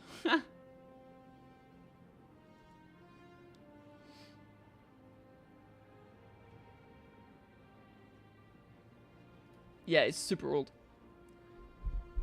What's this Madame Pearl really up to? Good question. I understand everything she wanted to show us. There are just a few questions I'd like to confer with Miss Neelix. Miss Neelix? Wait, where did she go? There you all are. We've been looking everywhere for you. I'm sure she was like... Was she lying and she's not actually a member of the IPC? The Secretary Office sent Agent Feld here to keep you company while you wait, but he said you couldn't find any of you. Then who was that Miss Neelix from earlier? Wait, if Mr. Feld is the one who's supposed to meet us, then who is Miss Neelix? Miss Neelix? Who? Agent Neelix, an IPC ranking P30, who works at Pure Lux Corp's Emergency Technology Department. P30? Emergency Technology Department? Since when did Pure Lux Corp have an Emergency Technology Department? Could she be some kind of corporate spy who snuck into the building? This is a real mess. What are those security guards even doing? Distinguished guest, are you hurt? Or did she trick you into giving her money or anything like that? I can't believe that she lied to me. I knew something was off about her. True. Why didn't you say so earlier? For funsies? This lady seemed totally legit. She smoothly guided us around the place like a pro. I thought she was one of your people. I had to report this to security right away. She can't have gone far. Let's catch her in the act. Okay, bye. Thank you for your help, Mr. Astral Express crew.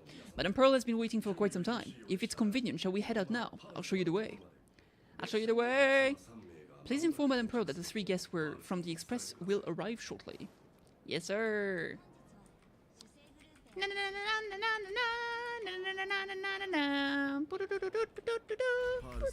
Ooh, cinematic?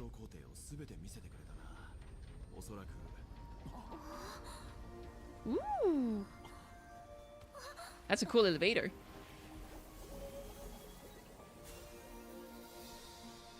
Oh, damn, look at that. Are we inside a painting?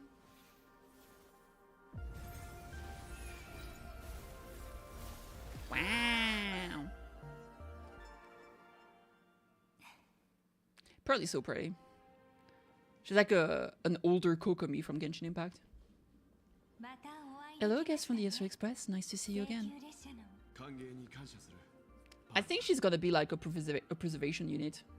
We haven't had one in forever. That would make sense since she's from the Stoneheart. Well, she's from the IPC. Thank you for your gracious hospitality, Madame Pearl. I understand there was a minor incident in the lower lobby involving someone impersonating your Pure Lux employee. I hope it didn't spoil your enjoyment. No. I have something in my throat, bro. We're fine, don't worry about us. But how are things with you? Did you lose any valuable tech, blueprints, or top secret information? No parallax data firewalls remain untouched, and all assets under security network surveillance are intact. The only change is an additional expense claim under my employee ID. Yeah, the pom-pom. Never mind, I can make a preliminary assessment that this was the result of someone's momentary impulse. How did you have your ID though, is the question. Lately, mishaps have been piling up like dark clouds before a downpour, casting shadows of uncertainty over my plans. Could you be referring to the Herald of Death? 33 citizens were found dead in the Dovebrook district. In addition, an IPC specialist assigned to negotiate the purchase of a mask of elation died in an unexpected incident. This party has made over threats to public order and is clearly challenging the IPC. My intuition tells me this is only the beginning. Managing capital and managing a corporation share one thing in common. That is an aversion to risk and a pursuit of stability. And I bear both responsibilities. As the executive officer of Plan Arcadia, I bear an inescapable responsibility for the safety of this world. As one of the 10 Stone Hearts, I hope to bring the Fantasy Games to a swift and safe conclusion. Rather than staging another dangerous battle like what happened at Graphia Academy, I hope the supplicant can show the people of this world miracles of joy and happiness instead of sorrow and rage during the Phantasm Games. Therefore, I'd like to hear the express request. Kitty, please tell me.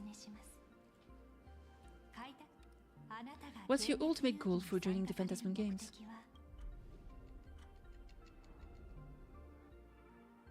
Oh? Before setting off, you spoke to Himiko about your goals for the Phantasm Games. Oh yeah, we're supposed to go meet her, but we didn't get to see what was happening.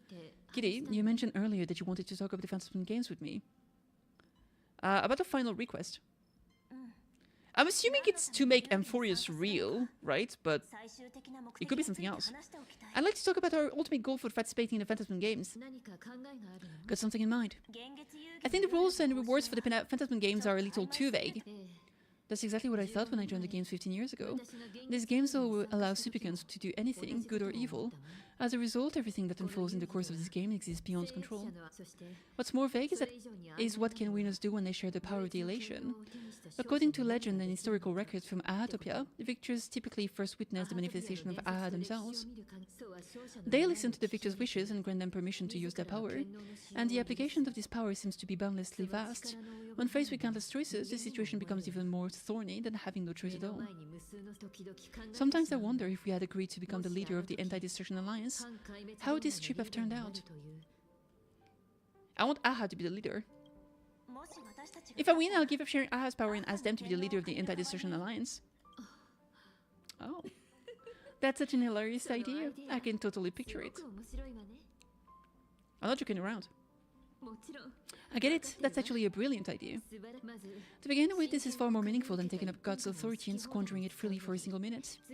Secondly, placing an aeon at the righteous cause of opposing the universe's greatest threat is something neither the IPC nor the god itself could reasonably object to.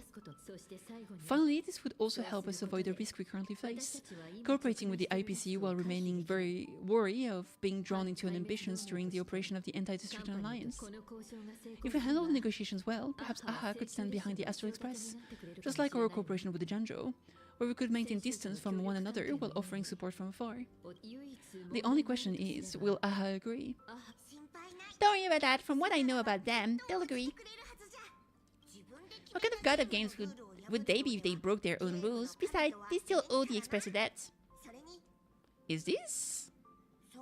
This is their IOU from the Express debt from where they were traveling with Akivali, complete with a signature and seal. Oh shit. The nameless Aha's debt statement. Solely for the sake of fun, I have on numerous occasions during my voyage aboard the Astral Express misappropriated and vandalized public property of the Express, thereby incurring financial losses to the Express and liability for third-party damages. Having received the conductor's earnest instruction, I have come to a profound realization of my transgressions. I hereby itemize all outstanding reparation below to be settled at a future date. The itemized list of reparations due from Aha is as follow. The tele-microwave oven, 1 unit. Supersonic sleepers, 2 pairs. Optical camouflage cloak, 1. Was he actually like in human form traveling with us? With the Express. Anti-gravity levitation carpet, 1. Hater brooms bearing a striking resemblance to sword, 2. Note, liability for this entry is jointly assumed with Akibili. Leviathan tooth, 2. 1 trim conductor's outfit, 2 organ dragonflies deposited by the mourning actors, medical expenses incurring due to allergic reaction from the introduction of electronic mustard into the rice cooker, gravity removal fees for the statue complex of White Rolling Stone Planet, repair costs for walls in the Museum of Animated Arts, and recovery expenses for escaped collection items. 3 portrait and 7 specimens remain unaccounted for to date. Incident during extravehicular angling. An erratic comet fish caused a collision resulting in damages to 3.1415926. Is that pi? Soul sales on planet Goldberg. Oh, baby. Liability for this entry is jointly assumed with the KittyKathee. Satellite unit from the Central Stellar Ring, 0.5. 6-eyed yaks of the Duchy of Huronte, 9. 1 anti-beast horde naval cannon sourced from the old Luntinium exhibition hall, and 1 artificial satellite, neutralized via accidental discharge. Several pillows lost to the atmosphere of planet Sly during a pillow fight, inclusive of Conductor Pom-Pom's favorite bolster. Fines levied by the Cosmic Paleontological Conservation Association regarding gastric ulcers in the Void Song whale, induced by an unauthorized expedition within the creature's stomach. 3 xenohydras released from the custody of the architect. 1 roaring golden potos. Accrued multiple outstanding tabs at world's end in the capacity of a nameless. A shockingly lengthy entry, extensive enough to reach the ground. Crispy, crumbly pom-pom pie times 22, of which 3 were utilized as fishing bait. 9 dispensed as yak fodder. 10 deployed as projectile against space pirates during a skirmish. Please accept my sincere apologies for the misappropriation of the conductor's labor-intensive provisions. Half an Esther Express. Half an Esther Express? Debtor, aha, this scroll signature looks sketchy no matter how you look at it. Is this really from aha themselves? Passenger Kitty, use this to blackmail them. One will definitely give into your demands. Probably. Can really blackmail the god, one of the Aeons. So you're saying you want aha to take on the leadership of the Anti-Destruction Alliance? Logical extrapolation failed. Success rate indeterminable. This peculiar proposal nearly brought my thought process to a halt. This request is far too lacking in structure, yet within a rational context it seems to conceal a certain kind of logic. If the universe is the master of relations playground, then they should do something about this playground that's about to be destroyed. As expected, the Trailblazer, you're thinking so out of the box. I've learned something today, Kitty. However, I don't think you stand much of a chance in the games, because I've joined as a supplicant. So, is this gonna be a boss fight? Not a single rule in the Phantasm games requires supplicants to engage in combat, so there is no need for hostility between us. Point Kenneth's administrator is a supplicant? At the same time, she has at her disposal assets of staggering magnitude, pale scope among them. With money and power on the side, wouldn't the chance of success be way higher than ours?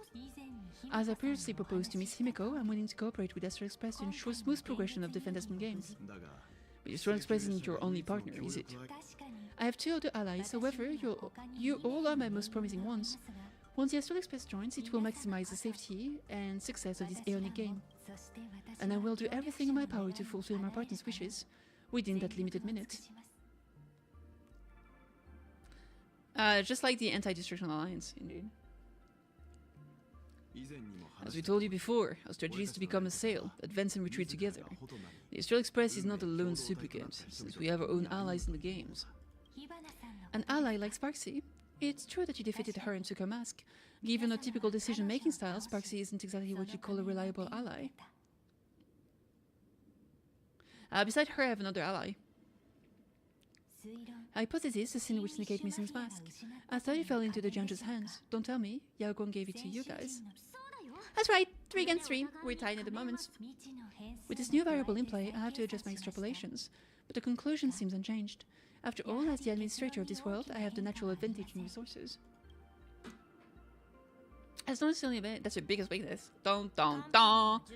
An IPC senior executive, Planarcage's administrator, a member of the 10 Stone Hearts, joined the games personally. This only has an intimidating ring to it. But if you think about it, isn't this identity precisely the greatest burden Madame Pearl has to overcome? It is right. Your identity is far too sensitive. You want to control these games and end it safely and quickly, but Planarcage's citizens might not see it this way. All they see is the all-powerful IPC and an influential executive pulling all the strings.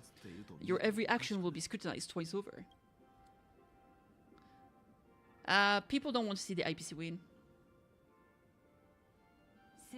A sharp observation, I must say. Quite impressive. But I do not believe you yourself would overlook this, Madame Pearl. What is that you seek to obtain from the Phantasm Games at any cost? What I seek is a treasure lost to this world's history. I want to recreate Graphia's divine arts of Imagenesis. Does that have something to do with painting? Hard to believe, no? My birth originated from them assigned by the celestial differentiator of planet's curriculum, arts. At first, it was nothing more than a machine that imitated human paintings. For an Intelligent, generating works of art is no great challenge. Day after day I studied, day after day I exhausted every possibility. I could instantly analyze the proportional structure and pigment composition of any painting. I could precisely reproduce every pixel of Graphia's masterpieces. Yet I could not create as she did. Graphia's ultimate creation was establishing the world in canvas. At the end of the Phantasm Games, I want to introduce her thought at that moment and touch the essence of creation. Is this your personal pursuit, or the IPC's demand on this world? Both. The IPC's point of view is far more pragmatic. The world in canvas is a dimension that can shield us from the anti-Mito Legion's warfare, and they've always been eager to master this technology. Unfortunately, it seems we can't convince each other to backward for now. Then I have another proposal. Why don't we shift our perspective and turn our attention to those two supplicants who haven't surfaced yet? These two individuals' objectives are unclear, and their ability remains a mystery. If left unchecked, we might see a repeat of the Herald of Death tragedy. I have a cooperation proposal that could help us gather intelligence on them, and I'm willing to share this piece of information with you all. Okay, but at what cost? A tiny sliver of your reputation. Before we move on to the details of your cooperation, would you like to take a short break and have some tea to wet your whistles? Or shall we continue? Let's continue! I was thinking of having Prelux Corp host an expo for the Astral Express. As for name, how about Star Rail Fest? Star Rail Fest? You mean hosting a Fluffy across the Blue Convention? Correct, but not entirely. The Fluffy is well known in this world. It's a good collaboration element. But what I want is an unprecedented Astral Express exhibition, with the Fluffy being just a small part of it. The real stars of this grand event will be you, the Express crew. You'll be there in person to meet the people of this world. Are you trying to use this exhibition to lure those two unidentified supplicants out of hiding? Huh? What if they're up to no good? Won't that just make us walking targets? What's in it for us? What could be more inspiring to the people of a world that's standing face to face with heroes of the cosmos?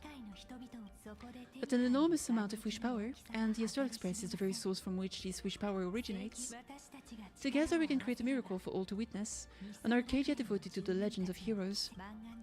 I'll also get Full Wish TV and other mainstream media outlets involved for promotional cooperation, and in return wish power will flow to you. Of this I have no doubt. Deal? A wise choice. Before the Star Rail Fest officially begins, I have one more favor to ask of you all. I'd like the Express crew to pay a visit to Blurry QR Colt, the original author of Fluffy Across the Blue. Such a weird pen name. Why is that? Doesn't Prelux own the right to the Fluffy? Since the debut, the author has remained anonymous. I'm assuming it's Nihilux, right? Like I said earlier. Never revealing their true identity in public. But if the real life inspiration behind the story were to pay them a personal visit, it would truly be a great honor, and likely persuade them to attend a signing, stoking the excitement even further. Leave it to us! Now that we have reached an agreement, I'll leave it to your capable hands. My secretary will be in touch to keep all parties surprised. By the way, Kitty, before you leave, please accept this small gift as a memento of our first collaboration. That's a Venturin's token, right? Yeah. Is this a Venturin's chip? I have studied in detail the records of my colleagues' interaction with partners in Pinakoni, and I was particularly inspired by a Venturin's technique of giving small gift that symbolizes good fortune. So please keep this chip with you as a symbol of good fortune for our future cooperation. Take care, everyone. Well, we'll be on our way then. Okay. As your private detective, I must warn you that a grand exhibition of unprecedented scale would make for a perfect opportunity to reunite the Bloodstained Games. I understand. That's why I have a mission for you. Protect the Nameless at Star Rail Fest. You actually think they would need my protection with their strength? And tell me your extrapolation predict even bigger trouble ahead. Hidden beneath each extrapolation, tiny signals of unease keep bubbling up to my thought interface. I must be thoroughly prepared for whatever may come. Now that you've taken up the mask, let's talk about payment. What do you want? The same as always, money. Before we talk about payments, let's discuss the Herald of Death. Although the Department of Operation Defense sealed and destroyed the records of the Bloodstained Games, I still managed to uncover some unusual leads. After the Herald of Death incident, the victims' families collectively received a compensation so massive it could feel any gaping wound. I figured maybe we could find some leads by looking into official Plan Arcadia expenditures. Here's the interesting part. This item was nowhere to be found, in that year's public financial report. Care to guess whose book this money went through? It was you, the omnipresent IPC to be precise. It was the IPC's technology department that paid the astronomical compensation. Why would a lethal incident on some minor frontier planet cause IPC scientists to hemorrhage funding? Don't tell me the moonlighting as philanthropies on top of their research work. Following the usual human drama tropes, am I supposed to give you a round of applause now? Being able to dig up all this information really shows your connection and capabilities, Detective Ashvale. In movies, a big shot like you would usually raise a hand right about now, revealing the dark muzzle of a gun. I'm afraid you've learned too much, and bang, that's when the gun goes off. And I, the poor sap who uncovered the truth, I'm supposed to bite the dust. Sorry, my hand is on the checkbook, and unavailable, Mr. Ashvale. Tell me, how many zeros would you like to see on the check for cooperation? Cooperation? It's not about the money. Indeed, money isn't an issue. 100 million credits. You're trying to buy me off like some poor victim's family. Tell me, why did the technology department pay to sweep this under the rug?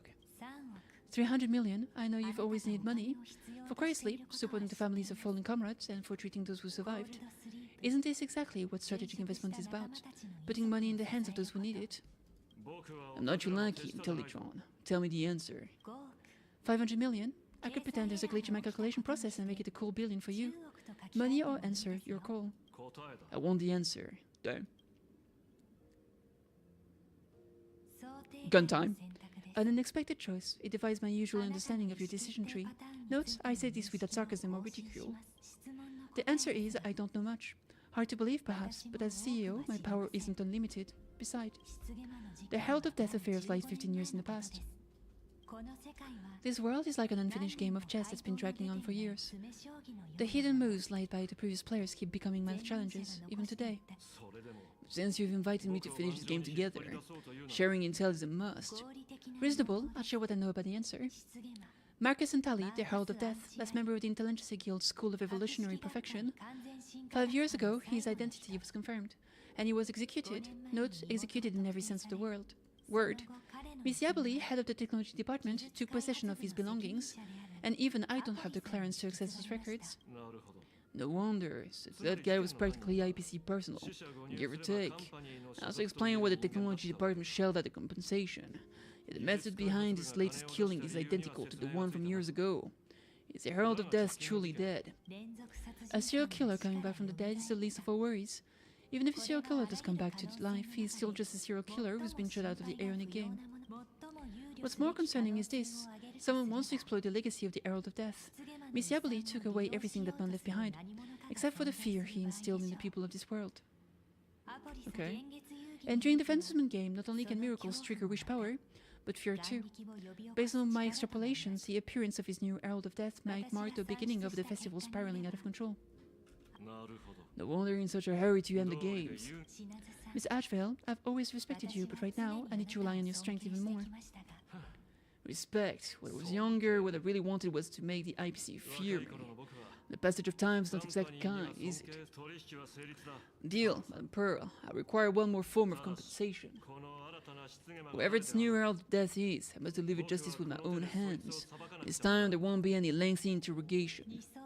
By the authority vested in me as CEO of Plan Arcadia, I pardon all crimes committed in the course of your revenge. Go ahead and do what you must, Mr. Ashvale. Dang. Sometime later, somewhere in Dimension City. My friend, I don't blame you. I'm done being a breathing dead weight, so do me a favor and pay me back for that drink with this bullet. Just do it, you coward! Let me die as a Galaxy Ranger before I turn into a monster of abundance.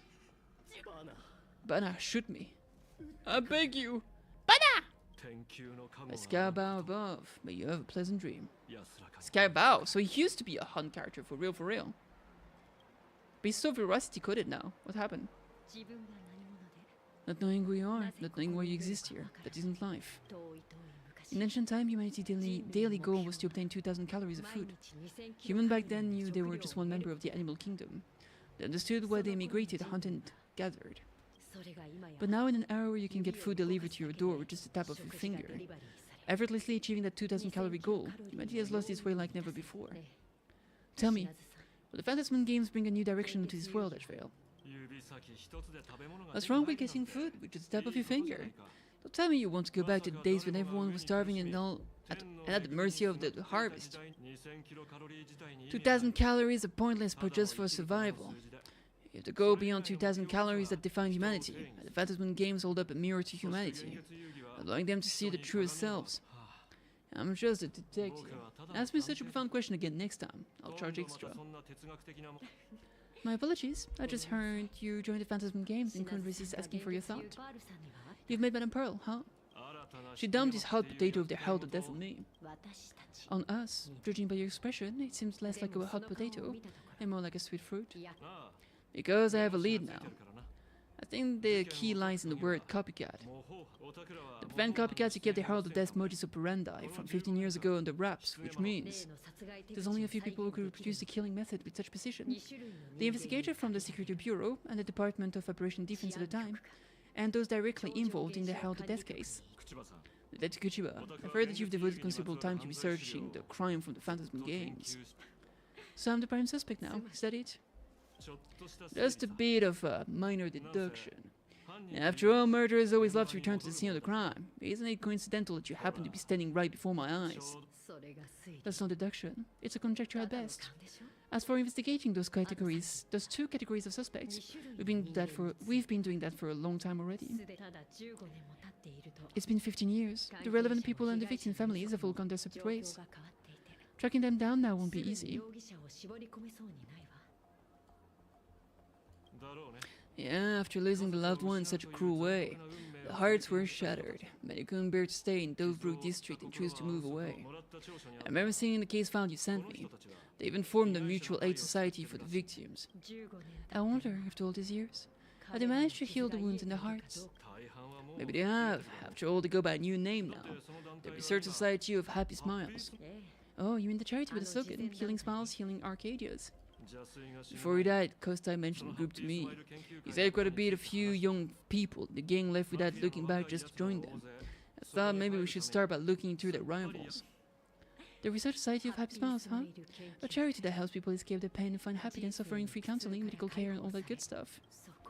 Sounds like the turn over a new leaf. How could you call them rivals to the underworld? I dug a little deeper into them and found something interesting. You mean your monkey dug up something interesting, right? Aye, Mr. N dug up something interesting. Have you heard the name of the sponsor beyond the Research Society?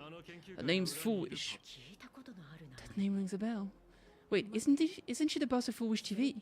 I think she was one of the survivors of Graphics Academy too. Indeed. Yo, thanks for the pat and the hydrate. I need to go and get a glass of water because I'm out of I'm out of liquid.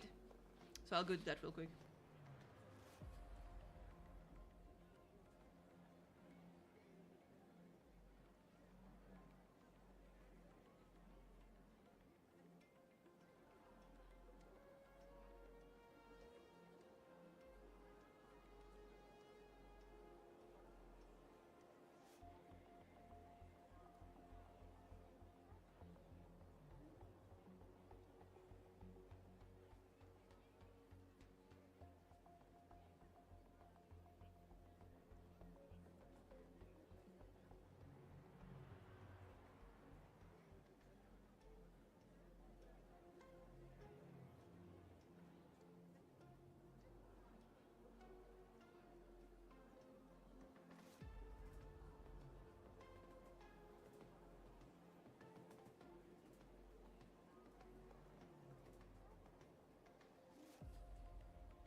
Alrighty day. Ad over. There was no ad. Kitty back. The name rings a bell, blah blah blah blah. This is getting a little too coincidental, just like every case you've accidentally cracked before, Mr. Ashvale. Should I compliment your keen instinct or your incredible luck? Luck's a part of a detective toolkit too. Anyway, whether Full Wish is guilty or not, we won't know until we look into her. That's why I ask you here. Alright. Full Wish will also be making a special appearance soon. Together we'll banish the gloom and rediscover the joy we've been missing. No appointment needed, just walk right in. The Research Society of Happy Smiles is always right by your side. Okay. The Brew District New Life Project, Public Recruitment and Mental Healing Seminar of the Research Society of Happy Smiles. And she's the speaker. Holding a seminar at the place meant to bury past trauma. The very sight of two bloody incidents, Miss Full Wish's audacity is certainly impossible to ignore. So what are we waiting for? It's time to drag Dovebrew District's old skeletons out into light. Out in the light.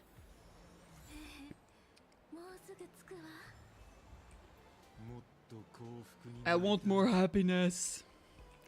Okay, well, weird alert. Weird alert!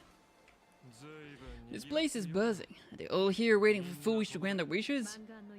A rich person like Full Wish can make most people's wildest dream come true with the snap of her fingers. I'm less curious about who she'll help than what she wants for herself. If money really could accomplish everything, the IPC wouldn't be eyeing this world, I bet. I'm sure the Full Wish wishes the tragedy 15 years ago never happened. Erasing history, can laughter really pull it off? In past victory records, there have been countless and often bizarre instances where the victor used to elation authority to change reality. You have to understand, the Phantasm game isn't just some wish-granting lamp. What makes it irresistible is that it turns the one who wishes into the genie. That's quite alluring. Have you heard about the noblest worm Aha made godlike? It became the happiest creature in existence, happy enough to burst apart, leaving no intact body behind. Your knowledge of these unofficial records is enough to rival ours. Since you see things so clearly, Mr. Ashvale, why sign up for the game? Miss Kachiba, is that a rhetorical question? Are you fishing for a confession? Fishing? Don't be afraid. As your supplicant, public officials like me no longer have any authority over you. I'm guessing what you want goes beyond a straightforward act of revenge. Beyond a vigilante execution carried out in public. If you were only out to avenge friends, with or without the Phantasm games, someone like you would toss laws and decorum aside, and do what needs to be done. So tell me, Mr. Ashvale, what do you actually hope to get from these games? Consider it a mystery. If I make it to the end, you'll know the answer before Aha does. Well then, I'd be honored. Just don't let your wish ruin our lives here. Daily life, here it's like a tale of prison uniform. Wait too long and you forget what your bones should feel like. It's time to break free. Look at these prisoners of routine before us. Full Wish hasn't shown up yet. Let's talk with the members of the Research Society. Maybe we can coax something useful out of them. Indeed. Perhaps. Try to communicate. Let's do that. I got called into another chat with the boss today. Never thought he'd care about me this much. Everyone is smiling at me. The office feels downright cheerful. These days I go home, change my baby boy's diaper, help my daughter with her homework, prepare tomorrow's lunch and clean up the house. It's hard to describe how satisfying that feels. When Emma left me, she must have led the kids to me for my own happiness. When I look back, I realized I was someone who had it good. Never understood how lucky I was. Right? All thanks to Miss Full Wish. Yesterday, during my tumor removal, the anesthesia wore off halfway through. I squinted and watched the doctor pulls all kind of things out of my stomach. There was this lump still twitching when they cut it out. I used to be too weak to even get out of bed, but after the slightest treatments, I'm almost ready to walk out of the hospital. Isn't that amazing? I can always see someone slice me open too. It should be fun. Did you two hear about Sin with Syndicate? You've come to the right person. My neighbor got a visit from the debt collector. You should have heard the racket. And on the news too, those parasites who ruin the peace, who kept people from being happy. Gone. Wiped clean. Praise Aha. Wait, they extorted you too? Something like that. Still owe their on the boss tens of thousands of credits. So your debt's wiped clean. Must feel pretty great, huh? Damn. Crazy peeps, crazy peeps, crazy peeps, crazy peeps. We meet again. Hey, Lady Megatron, how have you been? Good. Since I joined the Research Society, I've made so many new friends. In the past, I struggled with mobility. I always had to work 3 or 4 times harder than the other Megatrons just to keep up. A lot of Imagine think factory-made types like me don't count as their own, and humans look at us and see soulless machines. If every sentient being has a home, then even scrapyard is close to me. I'm not even considered recyclable waste. But here in the society, no one cares what I am or what I can do. They just see me as a normal person. Congrats! You found your home! Aha said the same. They and everyone here are my family. Aha talks to you. Of course! You mean you can't hear them? Guess you're not happy enough yet. Don't worry, once you join the society you will. No pain, no tears, just pure joy. The society makes everyone happy. Okay.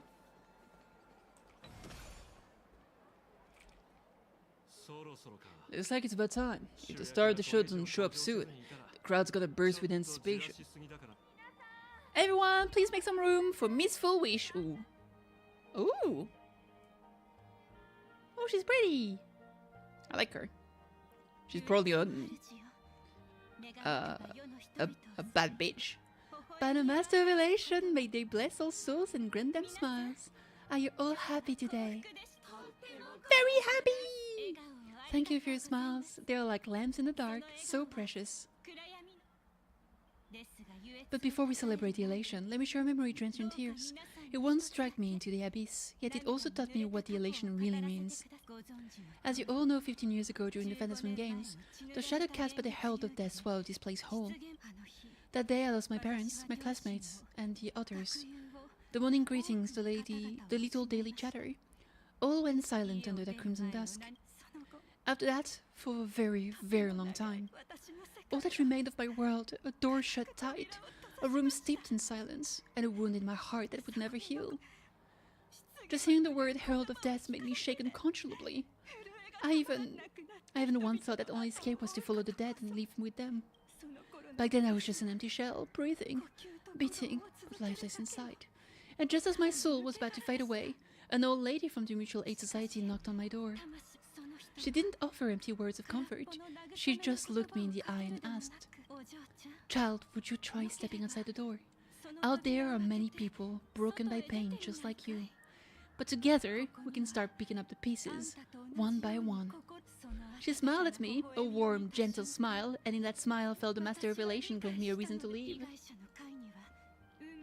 At the Mutual Aid Society, I saw countless souls scarred by fate. Some bore wounds beyond healing, and some had lost their loved ones. Each of us bore a different wound, but every wound cut deep. And yet, what truly moved me wasn't the pain, it was how beneath those scars, they still reached out to one another, offering a smile to a child who'd stopped crying, lending a guiding hand to someone lost. They taught me something precious. Pain can destroy a person, but the wish to bring elation to others can spark the fire of rebirth. That was when Aha's voice echoed again in the silence of my heart. The smile passed from one another through mutual aid is Aha's most precious blessing. It does not belong only in the small room of a support group. It yearns to illuminate hearts lost in darkness. Each time we share a true smile, it's as if we hear Aha's voice. And when that voice rings out, all suffering fades, all pain is healed, and everyone knows what true happiness feels like. That's why the Research Society of Happy Smile was founded. I will share this divine smile with all of you. We support you, Miss Fullwish! Thank you, Miss Fullwish! Please bring us your smile! Damn. Everyone, I have questions for you. When was the last time you truly smiled? How long has it been since you felt happy from the bottom of your heart? Minato, do you ever feel like your days are looping endlessly? Like an old silent film, repeating until it suffocates you? And when you realize the loop may never end, does despair flooding like the tide? You're right. Miss Bellwoods, you left school full of dreams, only to have your resume rejected again and again. You told your parents you were busy in Seafeld City, hiding your heartbreaking loneliness behind that lie. Please help me! And Taija did the cold exclusion at school, and the indifference of the adults who should have cared, build a wall around your heart. One that made you afraid to open yourself up to the world again. Yes! We were bored, no one had to teach us how to smile. But who'd have thought that one day even smiling would become so hard? Once our world was blessed by Aha's grace. A gentle world in canvas, painted in elation. For centuries humans and Imaginary lived freely together in that eternal haven. Until that IPC violently tore us away from that sanctuary. They brought us their so-called interstellar civilization, imposed their so-called standard of happiness, and told us that life's ultimate joy lies in self-focus, self-indulgence, and self-satisfaction. They flooded us with dazzling material desires, blinding our hearts. They fed arrogance and prejudice into our minds through the network, making us chase pleasures for ourselves and forget the true elation is found when we smile together. Damn, she's intense. With which powers turned into fuel, credits jingle with heartfelt laughter used to ring. We drown in anxiety, competition, and less sense of not being enough. And in all that noise, we can no longer hear Aha's gentle voice. Elation, the truest light of life itself, is being eaten away and replaced by the external. You said it! I worked myself to death for scraps. My boss doesn't even notice.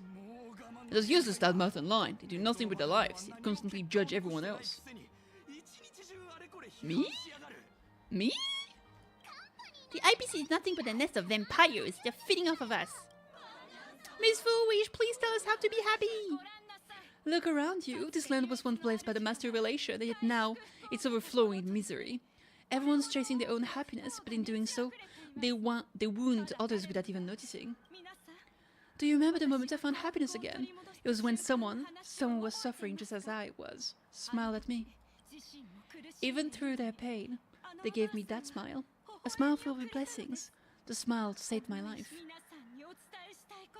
So listen well, only by opening your heart and sharing your smile with another one can you truly grasp what happiness means. It isn't just giving a smile, it's embracing the power that Aha bestowed upon us to smile. Join the Research Society of Happy Smiles. I'll help you rediscover the smile buried within yourself, and Aha will grant you life or transformation. Our mission doesn't end with finding our own smiles. We must bring them to the world and spread true happiness across all existence. While others pray to the aeons for their own desires, we, the true followers of Aha, carry a higher calling to fulfill their wish, to fulfill us' wish. Yes, to still every cry of sorrow, to wipe away every bitter tears, we'll rebuild a world where smiles never fade and elation never dies. Eternal happiness! Eternal laughter!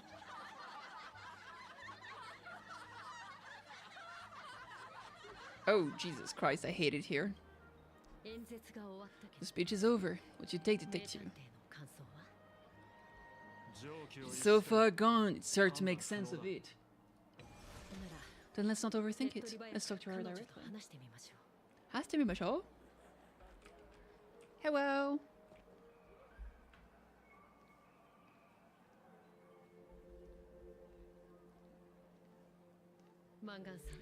Miss Foolish, I'm Kuchiba from the Department of Vibration Defense. I'd like to have a chat with you. I see. You're here about the Sandwich Syndicate case, aren't you?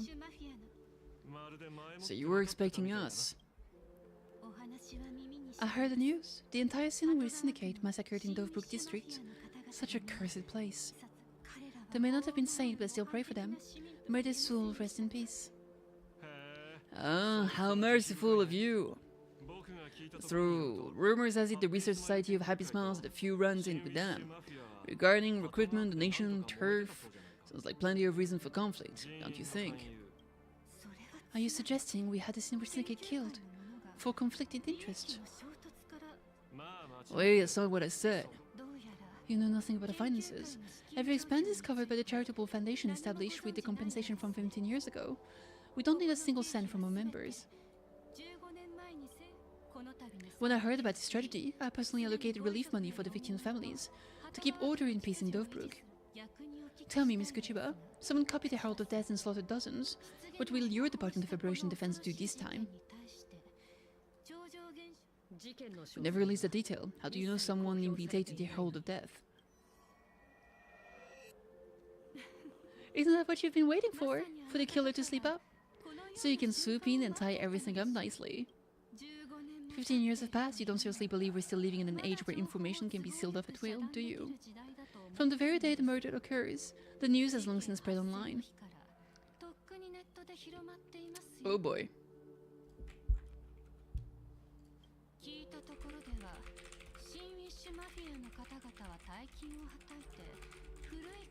The Sin rich syndicate put a fortune from some ancient mask, and the next thing you know, they're all dead.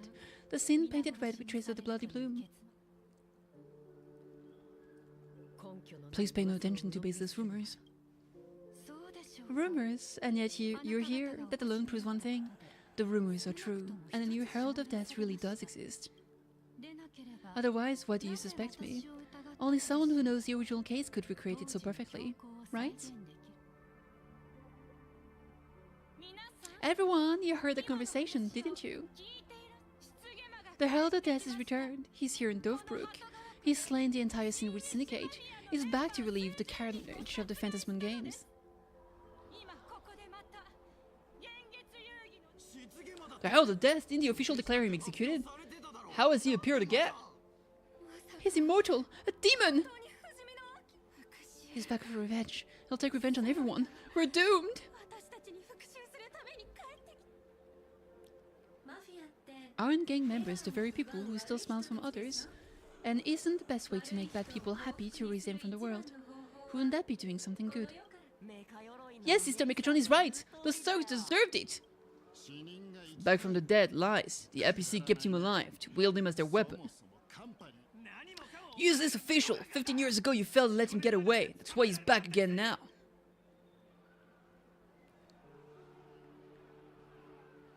Jeez. They're big mad. Big mad. Huge mad even. Everyone, there's no need to panic. Remember who you are. You're those who live beneath Aha's brilliance, who have claimed happiness and cast off the shackles of suffering. Once the Herald of Death fed on our fears and tears, that was the source of his power. Look at the smiles on the faces of those around you. There is no fear left in our hearts, no tears left in our eyes. All that remains is resolve, happiness, and faith in the elation. Why is she wearing only one glove? The Research Society of Happy Smiles will protect this world. Etch this into your hearts. The happy do not die, for even death cannot touch a heart filled with happiness. What's going on? There's something very wrong about this woman. Ooh. As long as we're happy enough, there's nothing to fear. We won't die. There's a lot of horror elements in Planet Arcadia so far. Happiness is a weapon! Happiness will destroy the Herald of Death! Happiness will save this world. Operation Spread Happiness. Let happiness infect everyone and spread to every corner of the sky. Make the Phantasmoon smile. Make Lord Aha laugh until they cry for us. Infect the Phantasmoon with happiness! Happiness! Happiness! Happiness! Infect the Phantasmoon with happiness! Happiness! Well, that's... Silence, damn.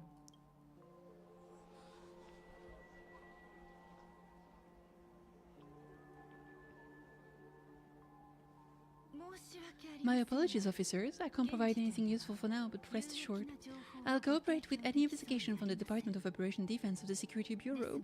And of course, I'll fulfill my civic duties. Whether it's a newly emerging world of death, or the various upheavals surrounding the Phantasmoon Games, the Research Society of Happy Smiles will handle them appropriately. What we protect is the future and the smiles of Planet Arcadia. Or perhaps after all this, you too have felt the yearning within your hearts. Would you like to join us to embrace eternal happiness? She's spooky! I don't like her! I'll pass, but I got a feeling. We'll meet again. Yes, sir. Oh? Isn't that the Kamen Rider guy? Oh, he is! He is the Kamen Rider guy! He was talking about how he didn't want to join them. But is he doing it now? Miss Foolish, thank you for your cooperation. Hopefully next time we meet, it won't be like this. May the Master of Relation watch over all, and bless you with an everlasting smile. What did, I wonder what he said, what Ashveld said to the guy. Let go of your obsession. Let go of the shadow in your arms.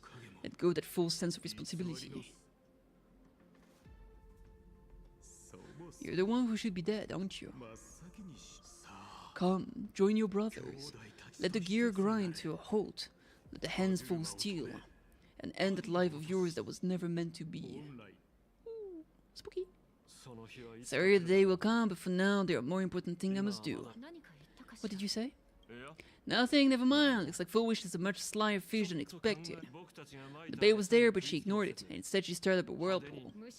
Quite the opposite, actually. Not only did she take our bait, but she also flat out told us she couldn't care less about the hook. Oh, well, there's something I missed. The bloody bloom mark from the Sandwich Syndicate massacre. How did she know that detail? Or we specifically obfuscated it with special mark, even in our internal reports. She broadcasted this information word for word, and even used it to stir her public sentiments, scattering it across the place like those in blood-soaked fade into a fish pond. Now, stopping the rumors from spreading will be even harder. Well, maybe she has a connection, so maybe she made a lucky guess as one of the victims. Regardless, she's right about one thing. Trying to stop something from spreading today sure is a lot more difficult than 15 years ago. So, Mr. Ashvale, did your lucky radar start playing when it came to Foolish? There's something very wrong about that woman. It's not the way she played the crowd. I guarantee you that had nothing to do with her public speaking skills. She could very well be a supplicant in disguise. Still, the whole run has been smooth to an unbelievable degree. We got our bearings in no time at all, so let's keep a prize fish in the pond for now. Foolish is not going anywhere. You're right. It's too risky to make direct move against a well-respected philanthropist and media tycoon. Maybe we should start with the people around her. There were people from all walks of life at the gathering just now. Workers, suits, students, the elderly, and even mechatrons. Judging by the craze and enthusiasm, I highly doubt they'd be willing to testify against Foolish. But I have my ways. Mr. Ashvale, coercive interrogation is strictly against the rules. Please refrain from doing it somewhere again.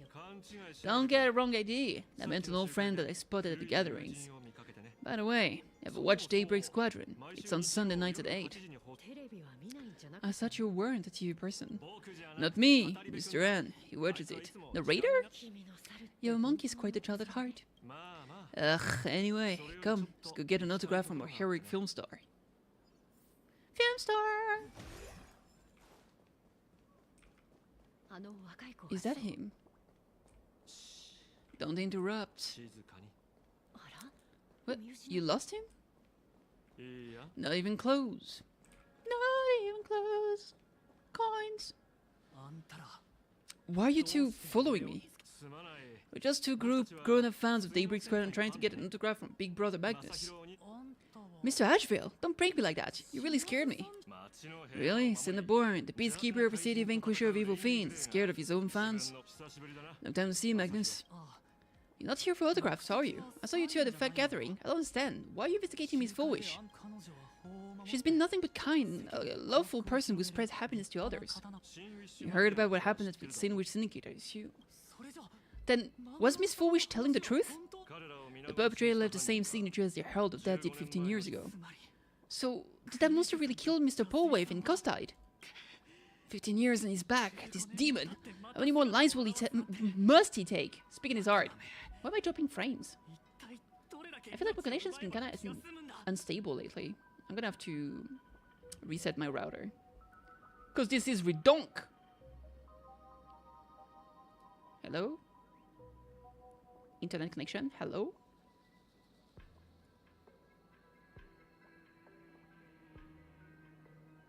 I'm trying to wait for it to stabilize. Give me a sec.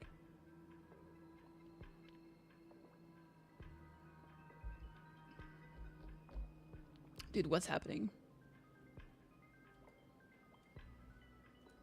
Yeah, it's all over the place. That's weird. I think it's going back to normal soon. I hope. Nope. Nope, it's not. So annoying! What the fuck?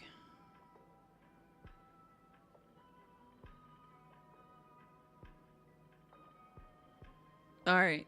Now it should be back, I think. Yeah, I think it's back. That's fucking weird, bruh.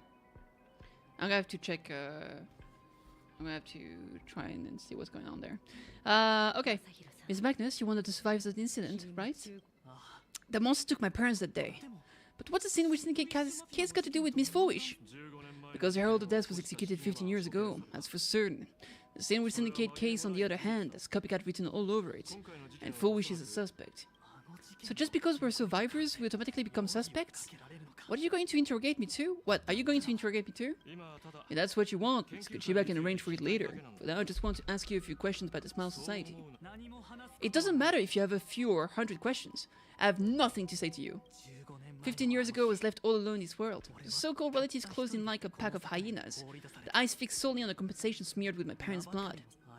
Abuse, deception, expulsion. To them, I was nothing more than a walking money bag, an eyesore, a jinx. It was the society that gave me the chance to live the life I have now. What about the Distinguished Syndicate then? If I recall correctly, they took care of you once. Old Paul Wave helped deal with those relatives. Listen, Mr. Ashvale, the day that all the Distinguished Syndicate will be paid, I will avenge them as a member of the Smile Society as well as the Daybreak Squadron. I'll reap the herald of death. Wait. I'll reap the herald of death out from the shadows in the name and see justice served. That is my duty. You're in over your head.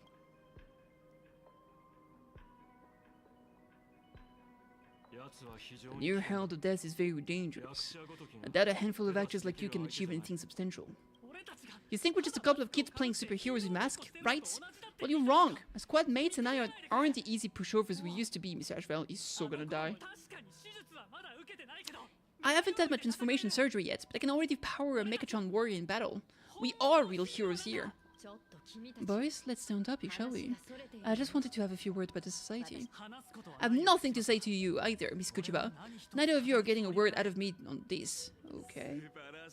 Well done, Magnus. Your loyalty to the Smile Society warms our heart. You're following me? Not by choice. These IPC dogs make it clear that they intend to frame Miss Foolish. We're not going to just let it slide. Would you look at that? The hunters become the hunted. What does it matter? If someone's looking for a beating, we'll gladly give it to them. You have 5 minutes for questioning, so make it count, Miss Ashvale. They're all yours. Fido! Fido? Never expected my first miracle as supplicant to be teaching thugs. I mean, lawful citizen, a lesson on the streets. Let's get this over with then, and if you want to join them too, Magnus, be my guest. Woohoo! Beat him up! Fair warning, I'm out of practice. If you get hurt, it's your problem. Damn. Your fists don't hurt at all. Why am I in slow-mo? There we go. Miss Ashvale, stop! What do you mean stop? They're attacking me!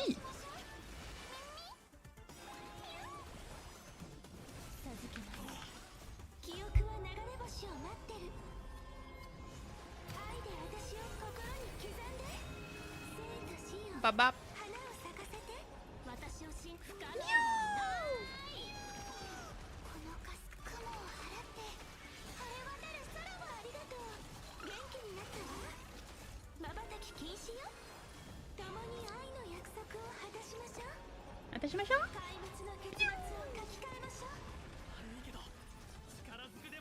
I'm sorry, Mr. Ashvale. I've gotta stop you. Hooray, Cinnaborn, the bringer of justice!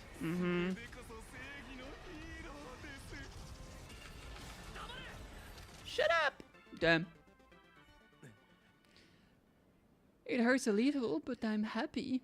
There's something seriously wrong with you all. Enough! Are you really going to kill them? What's the matter, defender of the city? Are you scared? This is the real Phantasman game, Magnus. This is the bloody truth under the mask of the elections game. Thanks for the backpats! 15 years ago, at dusk at the city, the Herald of Death tore people apart one by one. Did you ever stop and to ask even once, is it enough? I know you want to make something out of yourself like the Trailblazer of the Astral Express. And I know you want to catch a new Herald of Death and crush him like a bug, using the same method you used to get the Distinguished Syndicate. But here's the deal. It's not your duty. And the Aeonic game sure isn't a TV show where you get to play the hero and save the day. You mentioned a conversion surgery earlier. Are you saying that all the society members underwent some kind of unknown modification? That figures. It was rather right as people looked like they felt no pain at all. Humming along merrily, even as they bled. Does this have anything to do with the surgery? Nothing to say, fine by me. 3 minutes left. That's long enough for me to question them. Time to hurry up and get some answers from those people while they're still on the ground. On the ground, baby! Hi! Lucky, wake up. Pain should not exist. Okay. Weirdo. Smile, please. Smile. The laughter, don't let it stop. Jesus.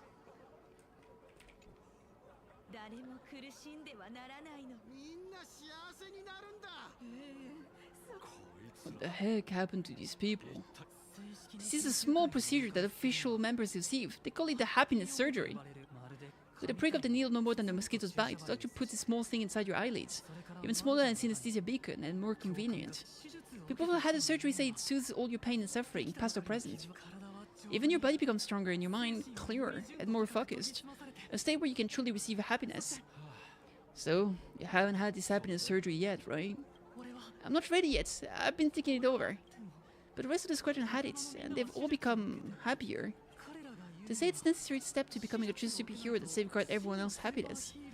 If I don't do it, then do I still deserve the name Cinderborn? Miss Ashvale, what should I do? The surgery won't make you stronger. It will help you get your revenge. As guy on the floor are proof enough. Remember the hesitation and fear you feel in this moment, Magnus. If people simply erase the perception of fear and pain instead of overcoming them, then those people will never find true strength. Go now. I have some cleaning up to do. Dang. Well. Sorry, something. Kushiba! Did your pride answer you were looking for out of them? These people have all been possessed by the small society. Heck, who knows what method they use. You completely neutralize their ability to feel suffering and despair, and give them bodies like steel, incapable of feeling pain. Say, is this the kind of treatment that the medical ethics committee would approve? As if I don't even bother to submit an application. Which means Full Wish is far more dirty laundry than we initially expected. The idea was to find a herald of death with the lead we had, but here we are, going deeper down an increasingly scarier rabbit hole. Judging by their voices, their followers don't seem to have any ill intentions. In fact, they sound a lot more humane than most humans. If all this has nothing to do with the herald of death, then it matters little to our investigation. After all, how they pursue happiness is their own choice. Won't you agree? Are you serious, Kichuba? It's only human instinct to avoid pain, right? Such avoidance doesn't go against the laws of nature, nor does it legally constitute a crime when the party involved was a voluntary participant. The crime. My instinct right now is telling me that this definitely has something to do with the herald of death. Unfortunately, Mr. Ashvale, we need evidence to solve a case. I'm here to follow my senses, and dig up whatever is at the bottom of this. As for the evidence, that's your headache. Besides, I don't think we need to turn over every stone to figure it out. If the new Herald of Death is and Full Wish are connected, we'll be seeing another move soon enough. If I were her, I'd choose the brightest stage possible, so the weapon could spread maximum panic. You mean the Star Rail Fest? But I'm promised top-level security would be deployed during the fest, as well as a contingency plan robust enough to quell any crisis. And you are staring right at him. Indeed. Oh! Caw-caw!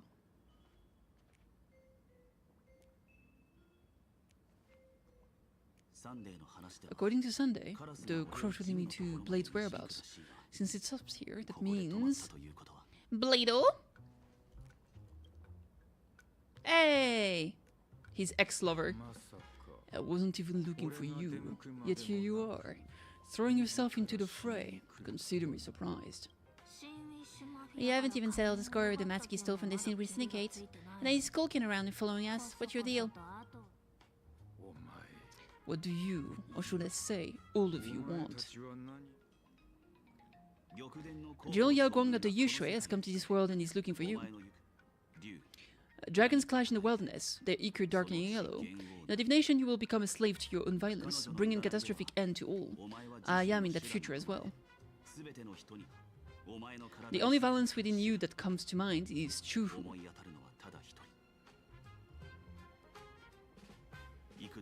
The emanator of abundance was resurrected time and time again. The monster returned planets into living beings and merged billions of people into flesh spheres. Oh, what the fuck? Flesh spheres? The Shonjo fears that he is using your body to resurrect himself. So what's your plan? Kill me again. Ooh. Fuck him to death. Oh my, things are getting a little heated. Should I get you both slushies? Thank you. I'll pass. She's so done with them. While Zhou Liao Guang's divination may foretell a death battle between us, that doesn't necessarily mean it's the only interpretation. My experiences on the Express have shown me time and time again that even fates set in stone aren't entirely immovable. Just break the stone, baby. I have no intention of getting into a quarrel with you. I need to make sure that the presence of the Steron hunters won't endanger my companions, or the future of this planet. Thus I must know your purpose here, Blade. What has Destiny's slave written in your script? He stated this trip would be connected to death. Yo, Arsène de Fontaine! Arsène de Fontaine! Welcome! Bienvenue! Okay. Thank you so much for the follow, I appreciate it. Should I congratulate you? Much obliged. In my experience, it's best not to get your hopes up too soon. Prophecies rarely unfold the way you expect. However, the Jones divination isn't entirely baseless. Ever since my arrival here, I've been feeling restless.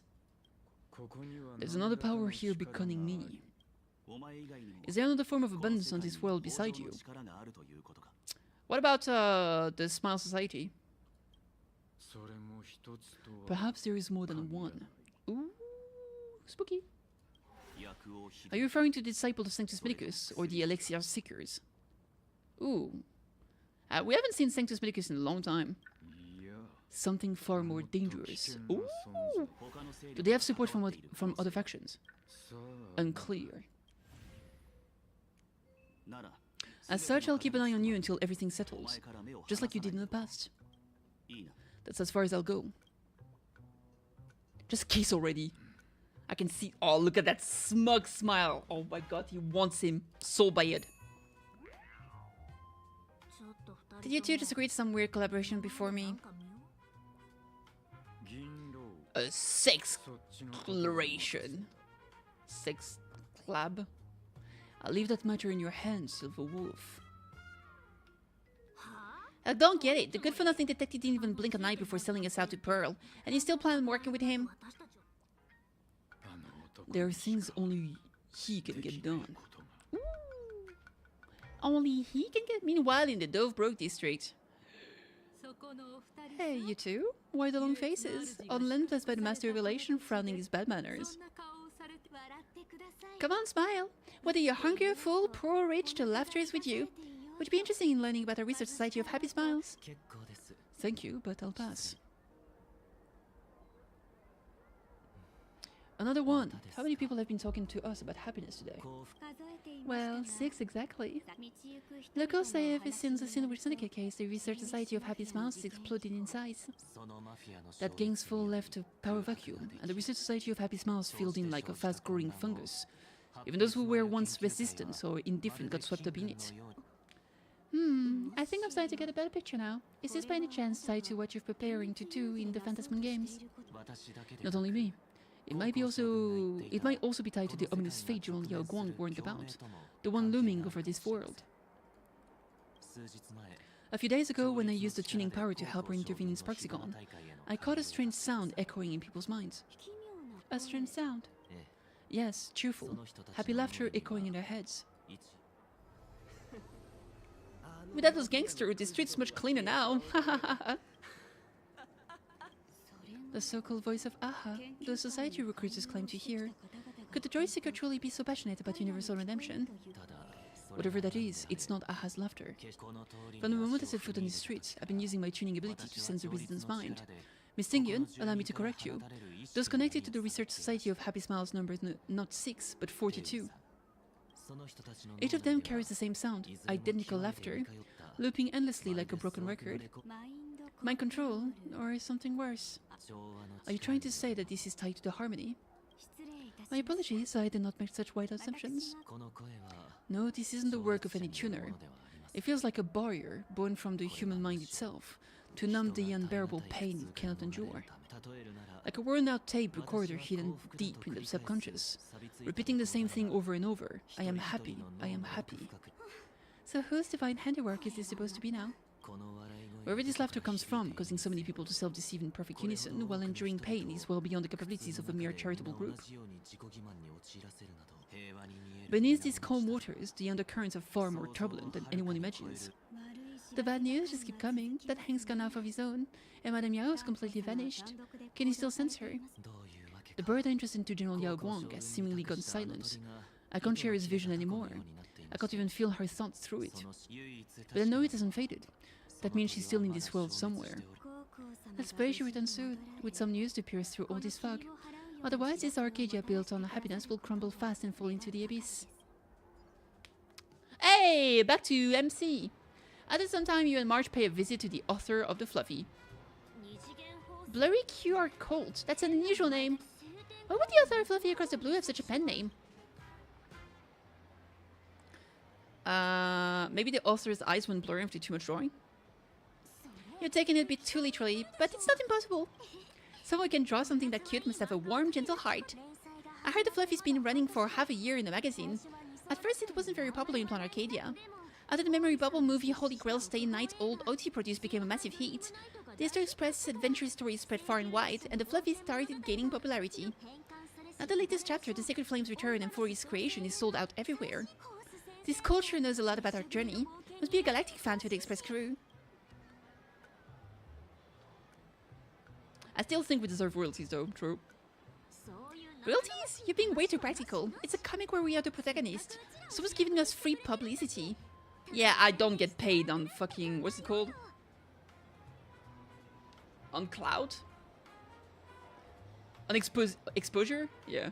Could you get them a little snack? No. According to the address the Prolix employee gave us, it looks like we've arrived at a familiar place.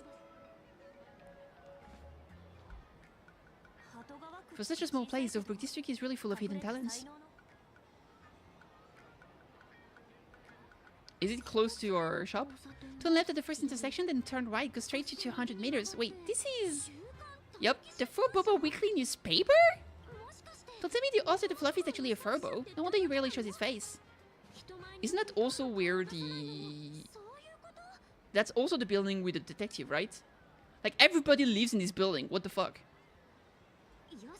Kitty, come on, let's go upstairs. Or was it somewhere? I think it was here. The Fluffy goes puff, puff, puff, Pompon's fur. Extra fluffy stuff. Nice. Alright, let's go up. Making my way, making my way, making my way, making my way. Hi!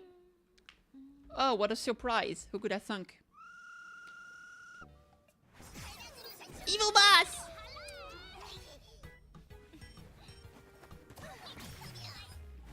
Damn. Mystics were made! Oh, nice landing. Pretty good.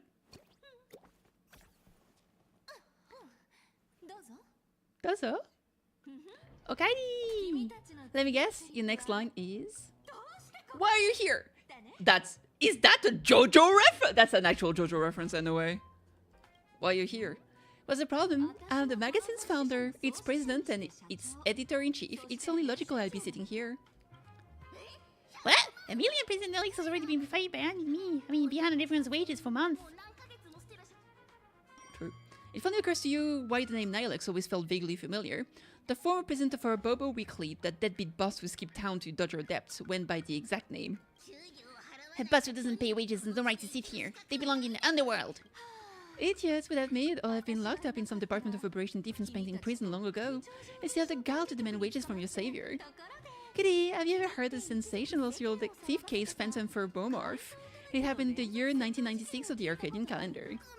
I'm sorry, I was wrong. I should have talked back. I'm sorry for being born a Furbo.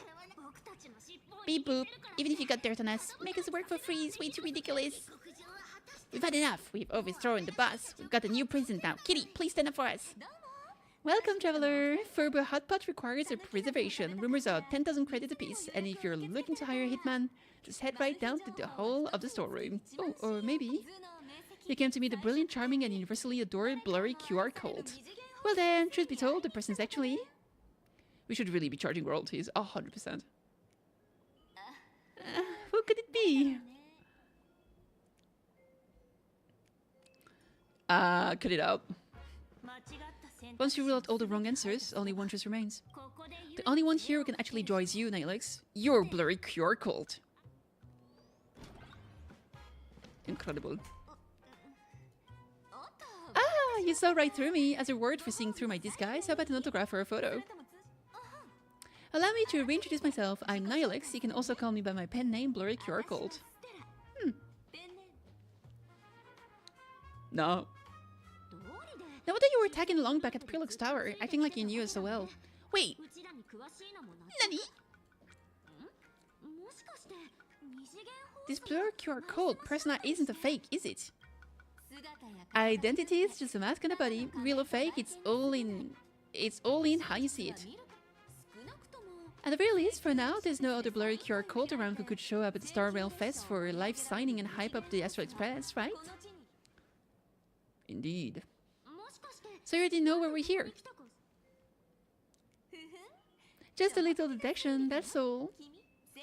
The news about Star Rail Fest is already everywhere online. Knowing how that perfectionist Madame Pearl operates, she's definitely pulling strings to make your collaboration a success.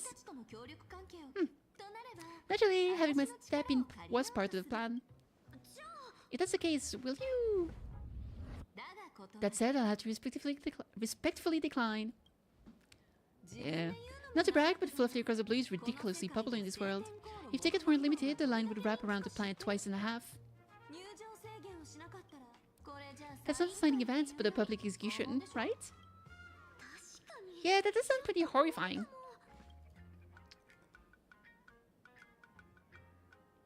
You've made quite a fortune off of our adventures, haven't you? So tell me, Miss Nihilux, do you really have the right to refuse us? You used the crew's likenesses and adventure experience without permission. Surely you owe us some form of compensation. Why are we talking about this all of a sudden? You owe us, bitch! Today, on behalf of the entire Astral Express crew, for your violation of our publicity rights, emotional damages and lost wages, I hereby demand... Dun, dun, dun! 1.6 billion credits! True. How did you work that out? Believe it or not, I don't have a single coin on me right now. How? That's impossible. Just your royalties alone should have made you rich. Due to unknown circumstances, my luck with money hasn't been great. I get what this is really about. You're not only after cash, are you? How did she lose her money?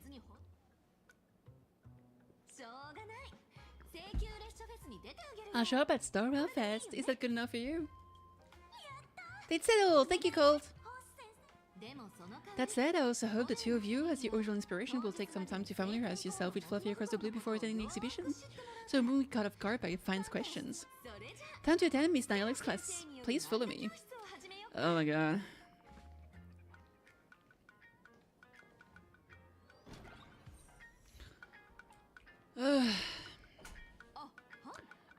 Go home.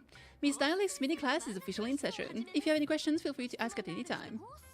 Miss Gold, why did you pick the Astral Express as a theme for your comic? Well, I'm all about realism, but sadly my previous work like Acheron's Godslay, Galaxy Rangers Saga, and dozens of others all got cancelled. If you hadn't beaten Iron Tomb and boosted its popularity, this one would have been cancelled too. Let's not ask that questions, alright? Sorry! Alright, pay attention. The cute little creature in the center of the image is Baseball Raccoon, the main character of Fluffy Across the Blue. Just recently, March Bunny and Woof Woof Dan found her in a trash can. At that moment, a terrifying monster is causing havoc on the space station. I tries to spit fire at Baseball Raccoon, but the flames don't burn through the trash can. Instead, it sets the trash on fire, and the stench knocks the monster out. Miss Gold, why is she the protagonist? Readers today value immersion. The character who has no memory of the past is, of course, the best choice. I don't know anything about my past either, so why didn't you pick me? Even though Kitty joined to express the latest, she's left behind so many stories across different worlds. There are even rumors in the Luffus prison about her beating up alien life forms. With Mature this crazy, not making it the main character, I might disagree, but Aha absolutely wouldn't. March, I'll give you the protagonist role for a day. Stick to being the Baseball Raccoon, okay? I don't need special treatment. March the Fluffy is just a comic. Outside of this, the author and the readers, every character in this world, aren't we all the protagonists of our own lives? That sounds so passionate, Miss Cold. I totally get it now. And so the unruly baseball raccoon, the quiet woof woof dad, and the lively March bunny form the trio everyone loves. Actually, I have a question too. Why are they all small animals? Ever since I got punched in the face by sales numbers, I've grasped a universal truth. In today's world, fluffy, cute animals are always a crowd pleaser. Seriously, even I feel like I can't compete with Pom-Pom's cuteness. Designing the adult version took some work. After defeating the monster, Baseball Raccoon accepted an invitation from the other fluffy animals and boarded the Fluffy. Here, the protagonist meets three big animals with distinct personalities. First, the adorable and universally loved conductor, Pom-Pom. Beside them is the elegant navigator, Miss Himekath. I know that's Himekath! Her original inspiration is Himeko. Ah, Kitty, please don't tell her. Awesome. And the big brown dog on the other side, see? His name will shock you. That's right, he's Mr. Yang!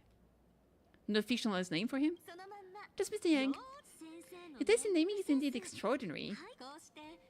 Anyway, the six fluffy little creatures boarded the Fluffy Express and set off on their journey. As for the plot, it's pretty much the same as what you've all experienced, just with a bit of artistic tweaking to suit Plon Arcade's audience. A bit? A tiny bit! In the comic world, which is even more cutthroat than the Phantasm games, if you don't cater to the reader's taste, it's nearly impossible to survive. Once upon a time, great comic artists had the luxury of 100 chapters to build things up. Now if you don't hook readers within 100 pages, you're done. Readers today are hard to please, and authors have to come up with even more shocking and sensational materials. Doesn't this remind you of the Phantasm games? Hi. Sate!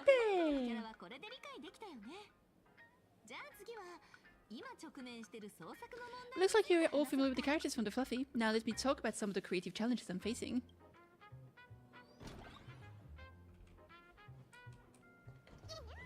Nanya? Oh! That's for me. Collect.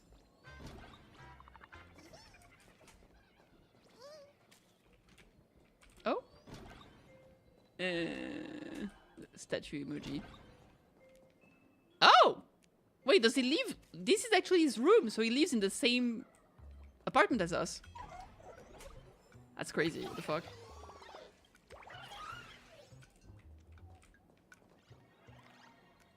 Yeah.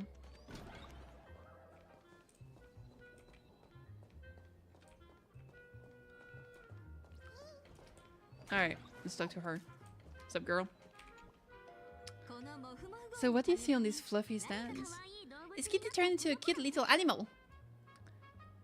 A furry version of me? A little raccoon? Yes, this is a character, and you're the inspiration behind her. But even for someone as interesting as you, there are many backstories that readers don't care about. Don't want to know, don't feel obliged to understand. A comic artist's job is to capture the most interesting part and present them to the reader. The cute and clever one is March Bunny, the unruly but reliable one is Babel Raccoon. That is what we call a concrete archetype paired with an abstract character. And the abstract side of a character will only be further simplified in the eyes of the reader. So, how do you think the reader across the universe view your nameless? Passerby? Heroes? Passerby? Don't underestimate your influence. Your hero deeds and accomplishment drew my attention, and your demeanor gave me inspiration for the character in the Fluffy. But while the hero identity boosts the character's popularity, it also becomes a limitation. That's why the little animals in the Fluffy have to defeat even more powerful villains and keep upping the ante to get more applaud from the audience. In turn, the reader's perception and expectation constrain the character's growth. If she acts out of line, the popularity will crash. If she can't come up with new ideas or grow stronger, the audience will soon lose interest in the comic. Unfortunately, the creation of Fluffy Across the Blue is now stuck at this very awkward bottleneck. Honestly, after drawing comic for so long, I've pretty much run out of ideas. Hundreds of Amber Arrows ago, people would laugh out loud just from seeing a cat do a backflip. Now, to get the same kind of enthusiastic reaction, you probably need to have the cat fight a Megatron in a one-on-one showdown in Parallax Tower. Although the Fluffy specials are selling like crazy, doing side stories without progressing the main plot isn't a long-term solution. Ever since all the gossip memory keepers I hired got wiped out in Amphorius, my source of intel's been drying up fast. Wait, so the memo keepers were the one giving our info? They all got killed by Evernite. RIP. But if someone from the Astro Express could quietly feed me a few juicy insider secrets from the Phantasm games, imagine the reader's reaction when the next chapter drops. Wow, does blurry QR code have a time machine or what? That totally saved the Fluffy's future sales. After all, my little Farber crew already forks for Kitty. Just had them slip me a copy of the Phantasm Game press release. Escorted by your exclusive adaptation rights.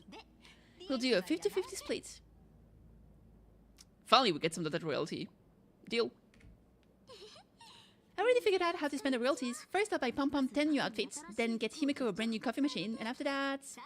Alright, since we got the profit split sorted, looks like my creative block won't last much longer. Just wait for my appearance at Starwell Fest. Starwell Fest, a grand event that gathers million vies and an inordinate amount of wish power. And under all that attention, the dark forces coveting the Master Revelation's blessing are bound to surface. Heroes of Devil dancing together in Planet Arcadia. Tell me, is there a better source of inspiration than that? My hero, don't let us down. I feel like the pacing of this one is a bit, like there's so much stuff happening. Like the whole mecha building and the whole like lore behind the comic, it's kind of whatever. A supplicant is the master of wish power, but wish power can also become the shackle that binds the supplicant, forcing them to fulfill its desires. Love and hatred are alike, dependence resemble fear. What commands wish power isn't only love, but also hatred.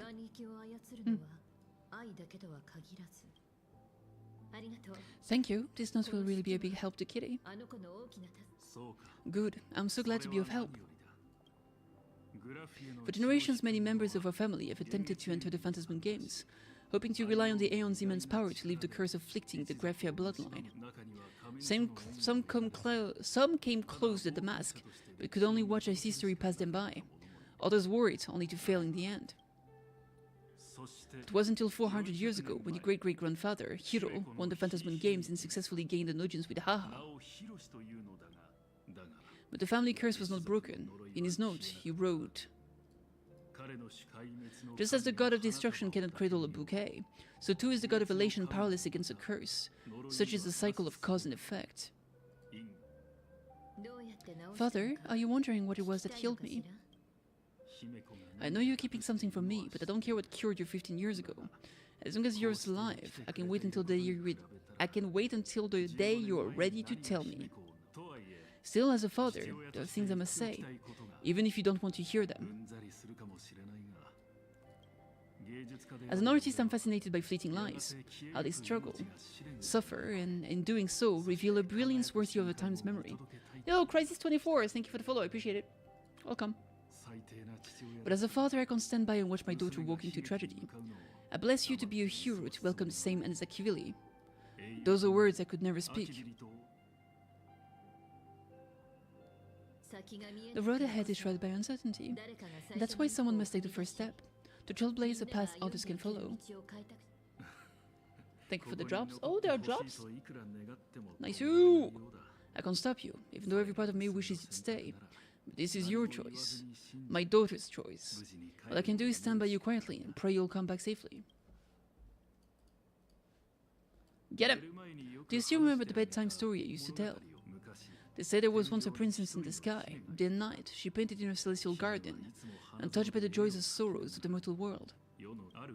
One night, a thunderous sound echoed from her painting. Curious, she stepped inside, through seas of flowers, across mountains, until she reached the world's edge. There stood an ancient tower, so tall it pierced the heavens, so vast it seemed to hold the universe itself. Climbing the endless staircase, the princess reached the summit, and from there she saw the world beyond her garden. In the distance she heard cries, the voices of people, burning in raging fire. From the Tower of Infinity descended the world painter. To walk the mortal realm, with a single stroke of her brush she brought forth 1,000 imaginae, turning the tide against destruction. To go where there are cries, to go where there are flames. That is the meaning of Murata.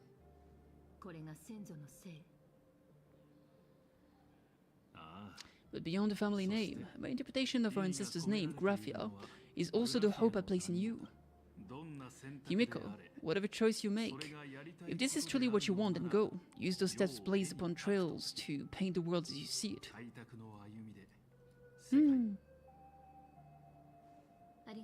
Thank you, Dad.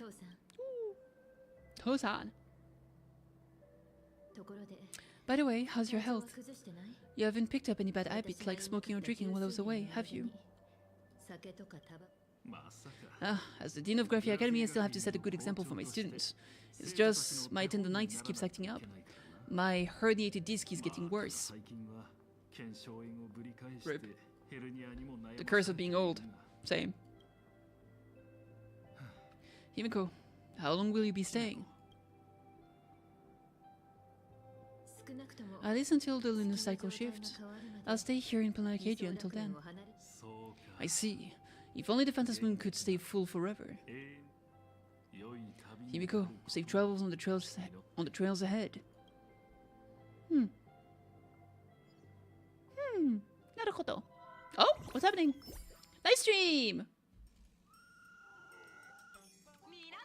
Hello everyone, welcome to Full Wish TV's special news segment, Arcadian Morning Report. I'm your host, Poofy. Hi everyone, I'm your host, Noe. The Star Rail Fest exhibition venue funded by Prolux Corp and constructed by Turbogen Heavy Industries has officially been completed. Thanks to modern imaginative technology, it took only a day for the Skyline's Lookout Cloud to take on a completely new look. Starting today, the Lookout Cloud line is officially opening up a store for the Star Rail Fest exhibition areas. The exhibition areas opening on day 1 include the Billabong area, Janjolufu area, and Pinakoni area, showcasing the legendary adventures of the Astral Express. The Amphoreus area, which is currently under construction, will open in due course. For this event, Prolux cordially invites several crew members of the Astral Express to visit and be interviewed, including Kitty, who recently joined the Phantasm Games as a supplicant. There's certainly something to look forward to. I heard Prolux has also invited Blur QR Cult, the author of Fluffy Across the Blue, for his signing session. It was the first time the author revealed their true face in public. An exhibition together with power. That's an interesting scheme. Leave it to Pearl to come up with such a bizarre idea. This arrangement works out well for both parties. I guess so. Pearl is also mobilizing Prolux resources to promote us. When I talk with Pearl, I share with her the idea of becoming a sail, advancing and retreating together. This collaboration could truly bring out the best of our respective strength. Sometimes I wonder if Jay's invited us here with the intention of giving our colleague a winning edge in the Phantasm Games. For Pearl, this Aeonic game is probably also a good opportunity to observe and study the way we operate.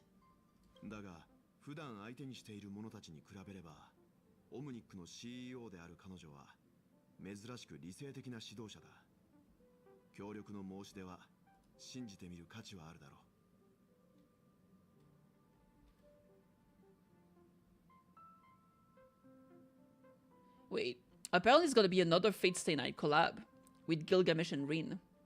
Really? That would be fucking insane.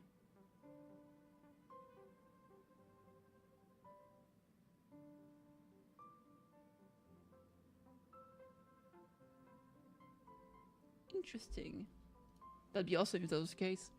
Though compared to our usual opponents, this intelligent executive is a surprisingly rational decision maker. Our proposal for cooperation seems more trustworthy than most. It's not rationality that concerns me, it's the irrational factors. You mean the new Herald of Death? Exactly. News of the Dovebrook bloodbath has already blown up online. The Department of Operation Defense tried to clamp down on the rumors, but plenty of people are still linking it to the Herald of Death from 15 years ago. With such a large crowd gathering there, the exhibition could very well become a target for the new Herald of Death. Pearl must have contingency plans for a situation like this, right? It could be the detective who passed by. Indeed. That old guy? No way! Whatever Pearl has planned, we must consider the possibility that the Herald of Death might attack the venue. We won't just be there to showcase the Astral Express to the people of this world. We'll also need to stay on a high alert for any suspicious activity. It's about time. We should get going. Just us? Aren't you coming with us, Mr. Yang? Someone's got to stay behind the Express to keep the conductor company and be ready for any emergencies that pop up. You guys have fun out there, but stay safe. Contact me right away if anything comes up. What about Dan Heng and Sunday? They are both out on a mission with General Yao Guang. Dan Heng is tracking Blade's whereabouts, while Sunday is working with Miss Ting Yun. Both of them are tied up. Looks like they won't be able to make it to the exhibition this time. Alright, let's get going then. Looks like the heavy burden of documenting our travel falls on yours truly once again. I'll make sure to snap tons of pics so I can tell you guys all about the exhibition when we get back. So real fast, here we come! Woohoo! Let's go, baby, let's go, whoop! Let's go, baby, let's go, whoop! Bulletworm Express! Passengers heading to Star Rail Fest, please prepare to board. If it isn't the heroes of the Astral Express! The trains have been placing bets on who'll get to escort the nameless to Star Rail Fest to an opening day. It's such a super duper Arcadian honor. You can't believe it? Turns out I'm the lucky one. I can already feel everyone's enthusiasm turning to waves of wish power along the way. No wonder everyone's running around with such high spirits. Let's go! Ding ding ding ding dong dong! The express is about to depart. Heroes, please stay seated and hold on tight. The special train is bound for the Star Rail Fest exhibition, but the laughter above may the smile of Planet Arcadia grace our faces. Lovely. Thank you for riding with us today. May the laughter watch over you, and please enjoy your journey. Heck yeah.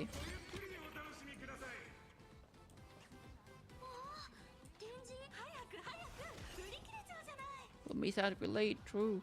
Baseball Raccoon is so adorable! Are those hired cosplay over there? Maybe.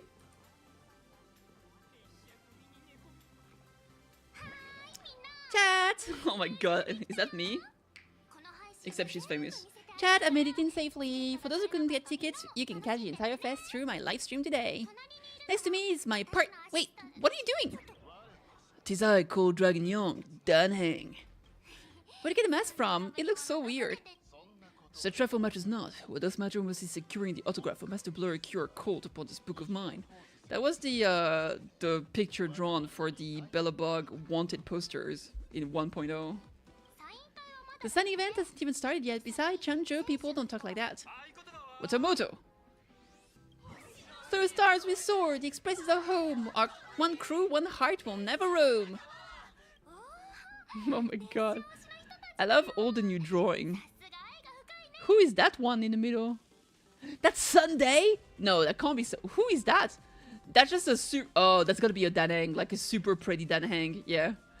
I love that we get the old Mark 7 wanted poster too, Cinema. Oh yeah, it is Danang. Astral Express, we love you! We love Kitty, Mark 7 and Danang! We love the conductor, Himiko and Welt. They forgot about Sunday.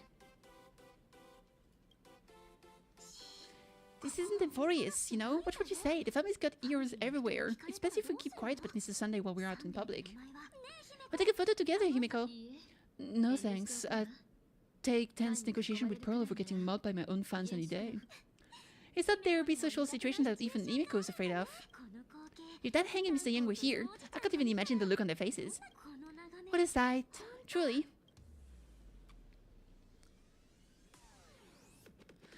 I wish we could share this all with our friends. I wish that Hank would want to experience this. So many fans out there, even more than the crowd that came to welcome us at the station when we landed. It's kind of going to my head. Hold on, that's no good. We need to be on high alert. Who knows if that supplicant is hiding in the crowd, plotting something against us and our fans. So I'm gonna brave the danger and check things out myself. You just want to go have fun, don't you?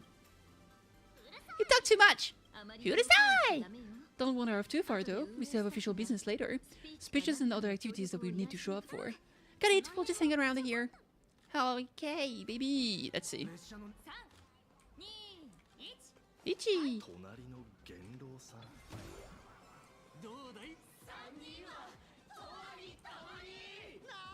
Wow! With that outfit you must be cosplaying as Smart Bunny, am I right? The accuracy is just insane! Yeah, just like the original. Since we're all fans here, skip the sales pitch. I gotta say this up front. The conductor is the cutest in the whole universe. I agree, the conductor is the cutest in the whole universe, but wait a minute, some of your stuff looks familiar to me. Shoba, you're definitely a hardcore fan. We collaborated closely with artists from different worlds along trailblazing expedition to create these products. I can pretty much guess who they are. I may not be that talented or have the artistic skill of a master, but I've written some articles and gained a bit of popularity in the fan community. So while I'm here at the booth, I thought I might as well do some self-promotion. Your gaze falls upon the table and in an instant, the shocking words sear themselves into your widening eyes. The Melancholy of March? A novel recounting the adventures of the pink-haired beauty March from a first-person POV.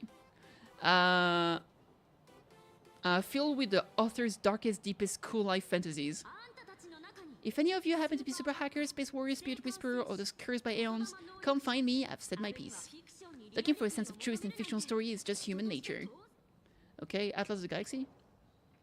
A fantasy novel edited from a classic genre script, it chronicles the epic saga of Robert II and the love and hatred shared among the 108 Intelligent heroes, ultimately leading to his downfall. Robert II was wise throughout the universe, profound in his insight, was bestowed the title Profound One by Nous. If it pleases you, my king, we shall storm the throne and snatch that bloody seat from Rupert first. Among the countless stars that whispered the secret chronicle of Rupert. Express 40,000. A war-themed novel recounting the story of Emperor Pom-Pom from the Nin's Trailblazer Empire, and, under their command, 20 adopted children of the Nameless, as they conquered the universe together.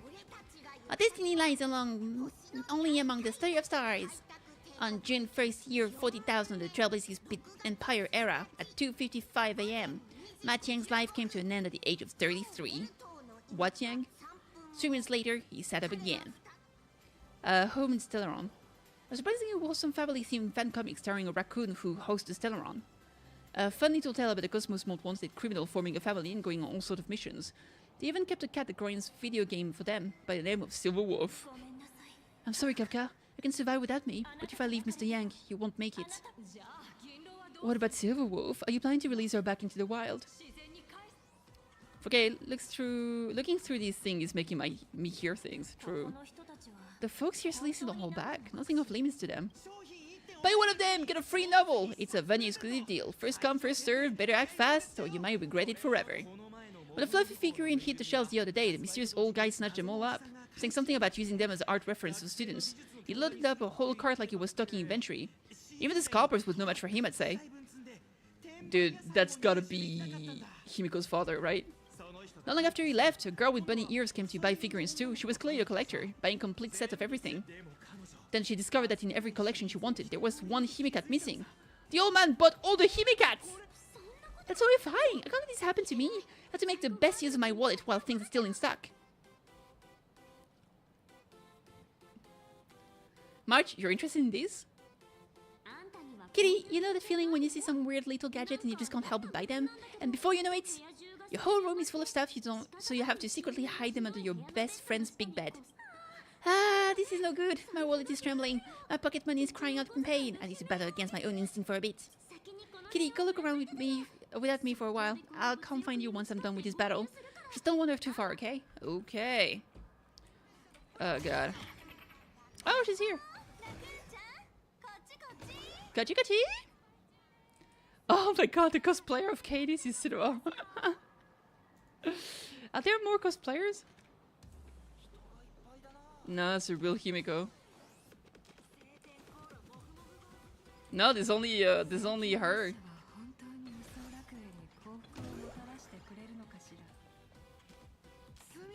Hi Kitty, sorry to bother you. You're with Full Wish TV. It's a lucky day running into you here. Do you have a moment?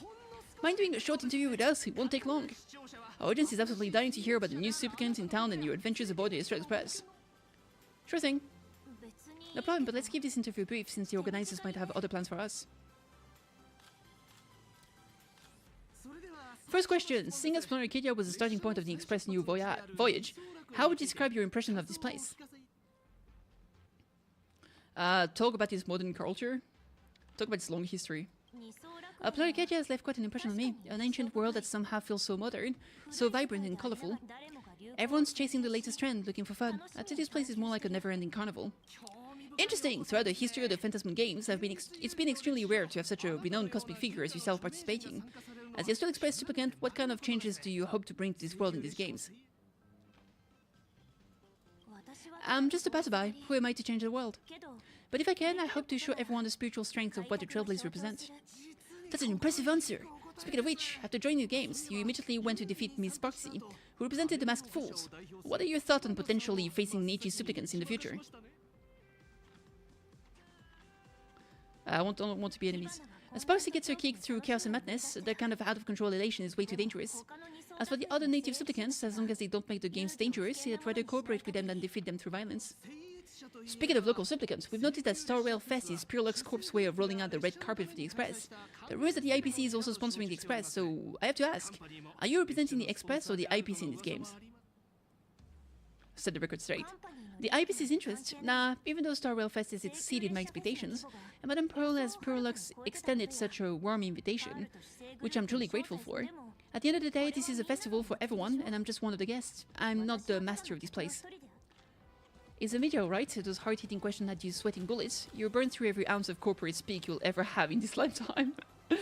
Every micro expression on your face is screaming, end this interview already. Thank you for your valuable time. We won't keep you from all your plans at the expedition any longer. Finally, we're saved. Let me grab this.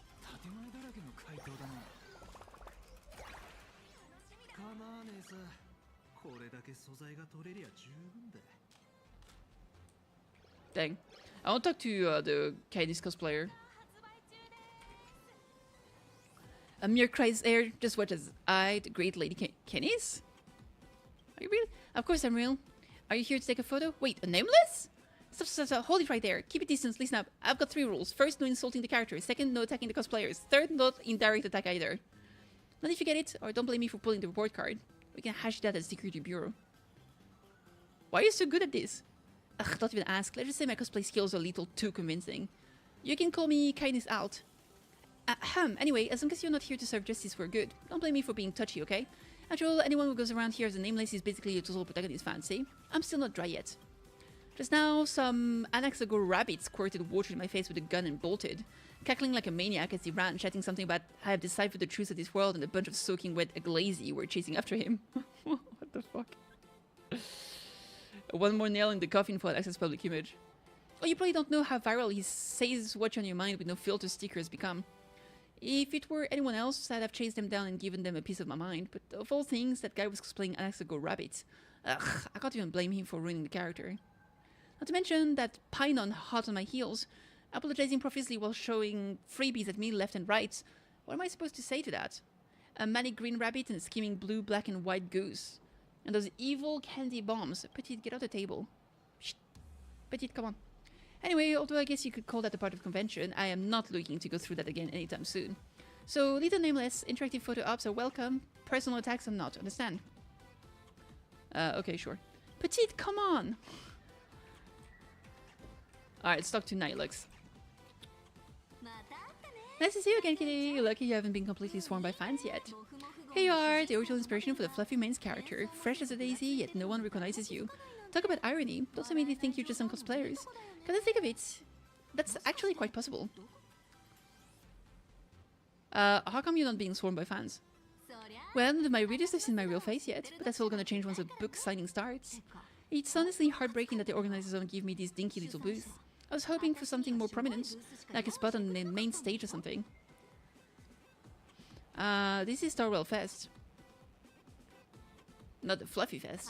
I know, hey, wanna have the number 00000000 collector's edition comic that blurry QR code signed today? Sure, mind telling me if it's free? Wow, since when did we get all polite?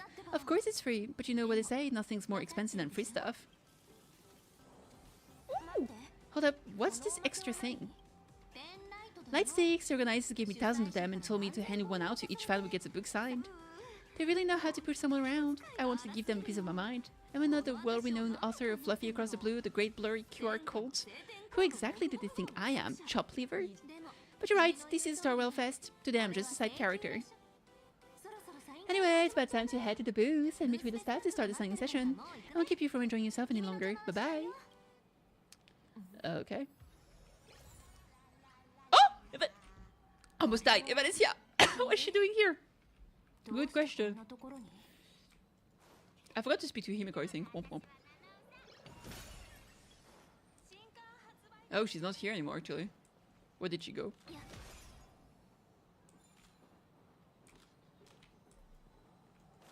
Alright.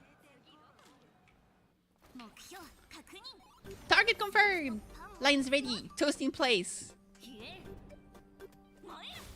Oh my god, what a...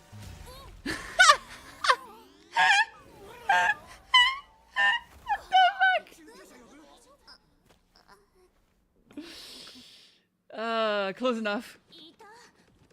So now, according to anime rule, I have to fall in love with her, right? I'm sorry, are you alright? What are you, a cannonball? Sorry, I had no idea I could pack such a punch when sprinting at full speed. Good thing I'm built tough. The way she fucking flew is crazy. I just wanted to recreate a classic teen rom-com moment, you know? Bumping into a schoolgirl running late with toast in her mouth. I'm really sorry. Why are you here? Why am I here? Probably because the plot demands it. That's got to be the lamest excuse I've ever heard. That trope is so outdated. How could such a classy trope fall out of the fashion so quickly? What's your real motive for getting close to me? I want to be pulled by you. Next patch. Hey, I helped you out during the Phantom Games, didn't I? Is it really fair to glare at me like I'm some kind of villain? It only hits you. This girl in front of you is the one who gave you the chance to turn the tables in your first battle of the supplicants. Whatever reason for approaching you, she clearly doesn't mean you any harm. Thanks for the mask. I watched your whole fight at Graffiti Academy. I'm more than happy to befriend those who are destined to be part of these games, as long as they can show me their wish. You're not here to take back the mask, are you? Of course not. That mask has already been imprinted with the shape of your soul. Even if I took it back, it won't be of any use to me. How are you able to draw the mask? An old friend of mine once taught me how to draw, and as it turns out, I'm a natural. If you call those bad doodles you made when drawing the mask talent, I always wondered if something I imaginated could actually fool the Phantasmoon eyes. So this temporary ticket I gave you shows great promise, proof that my artistic skill have leveled up. Speaking of which, shouldn't you show me some gratitude?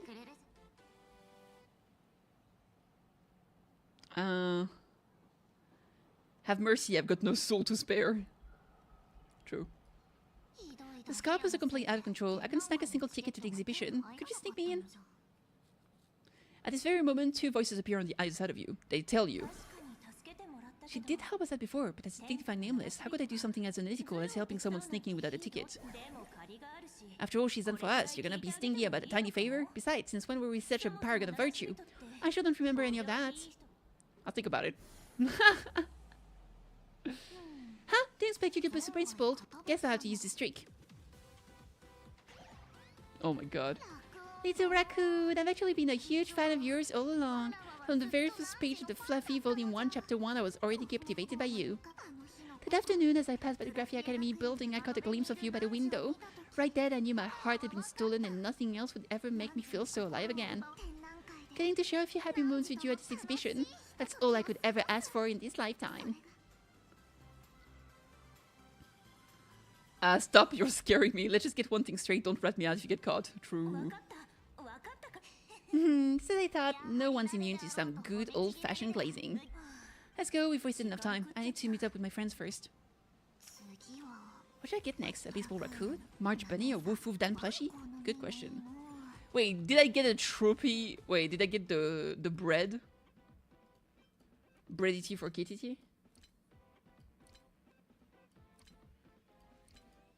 Is it like here?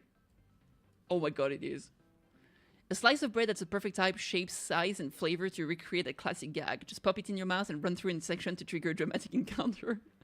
It's practically a law of the universe. So that's your excuse for running to me? I said I was sorry, okay? That is pretty great. An autograph from Blurry. Is Himiko... Where is Himiko?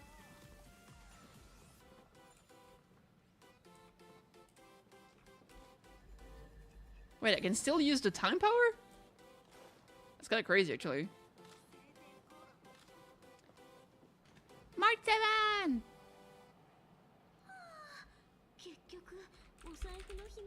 Kitty, I tried, but I still just couldn't keep my wallet shut. Wait, this guy behind you looks kind of familiar. Have we met somewhere before? That's a pretty lame pickup line. This is my pink-haired spirit sidekick. I feel like you're throwing shade at me. Anyway, I've definitely seen her. I think it was at Graffiti Academy. Whatever, it's not important. Wait a sec, isn't this March Bunny from the Fluffy? The attention to detail is insane. Especially those ears. I'm a fox! A fox! Let me introduce myself. I'm Evanesia, just a normal fan of the Fluffy. I am been inspiration for March Bunny. You're way prettier in person than in the news. March Bunny, I've actually been a huge fan of yours all along. From the very first page of Volume 1, Chapter 1, I was already captivated by you. Going to share a few happy moments with you at this exhibition. That's all I could ever ask for in this lifetime, but I can't get even single tickets. So I can only stand here gazing up at the world from afar. Are you recycling your lines? Poor thing. Don't you worry, I will definitely make your wish come true. March, she's making it all up! Don't let yourself be fooled by such a seasoned swindler. Such an adorable little fox girl could never have any bad intention. It's not like she's under the Fentilia, right? Besides, this place doesn't even have any Stellaron or Ambrosial Arbor. Don't worry, Nessia. Just leave it to me. Nessia. That's great! Thank you so much, Miss March. Bro. Ooh, text. Himiko just messaged me. It's about time to head in now. Finally! Let's go! I need my Himiko-see.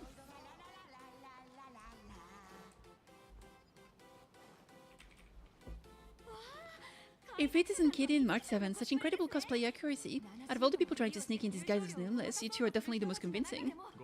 Have you considered the possibility that they might be the real deal? And how inappropriate it is to ask our distinguished guests for tickets? Hello there, we meet again. HQ arranged for me to wait here and welcome all of you. Miss Himiko has already entered the venue. Miss Kitty, Miss March 7, this is... she's... a new pet aboard the Express? That's rough.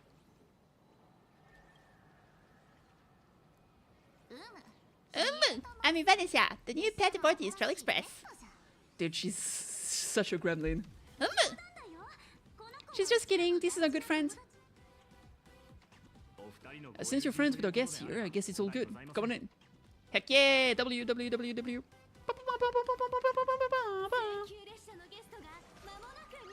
The guests from the Astral Express are about to make the entrance. Get ready to make some noise. Ow, ow. Yay! Alright. Hey, we made it. I love that there are Billabong cosplayers.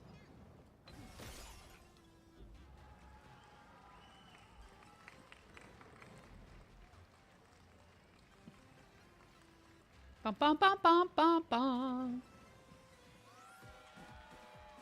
Oh, Sparksy!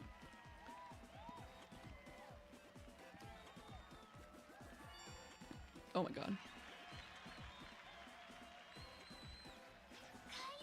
Hello, dear visitors and spectators. Before we officially kick off the Star Rail Fest exhibition, I'd like to thank our host, Purelex Entertainment, as well as extend our gratitude to Plu Industry, Turbogen Heavy Industries, and Full Wish TV for their collaborative support.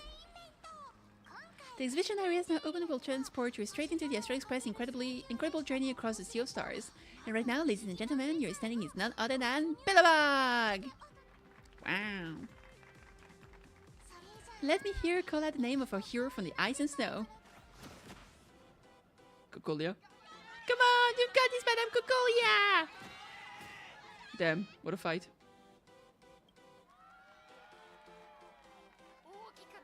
When I grow up, I want to be the Supreme Guardian and turn into the first giant to fight those rampaging super ancient weapons.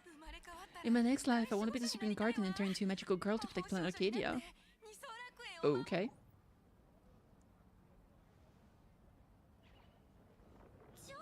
Wait, this isn't right? Why is someone supporting Cocolia?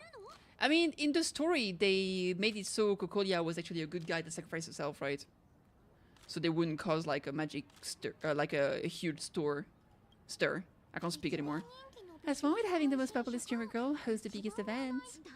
Wait, aren't you supposed to be on Department of Operation Defense Want at least? That's right, I have to go into hiding right after this job. Come to think of it, maybe I should lie low using my Sparkle identity.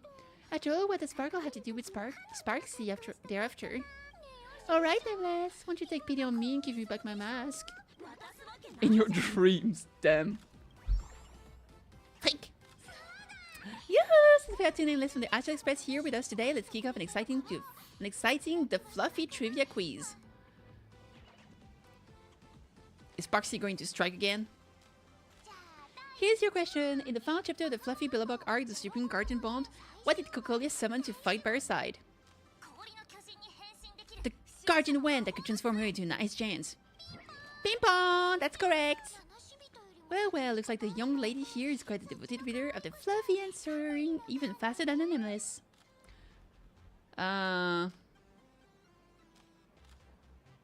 It's clearly the lens of the Eternal Freeze, pretty much.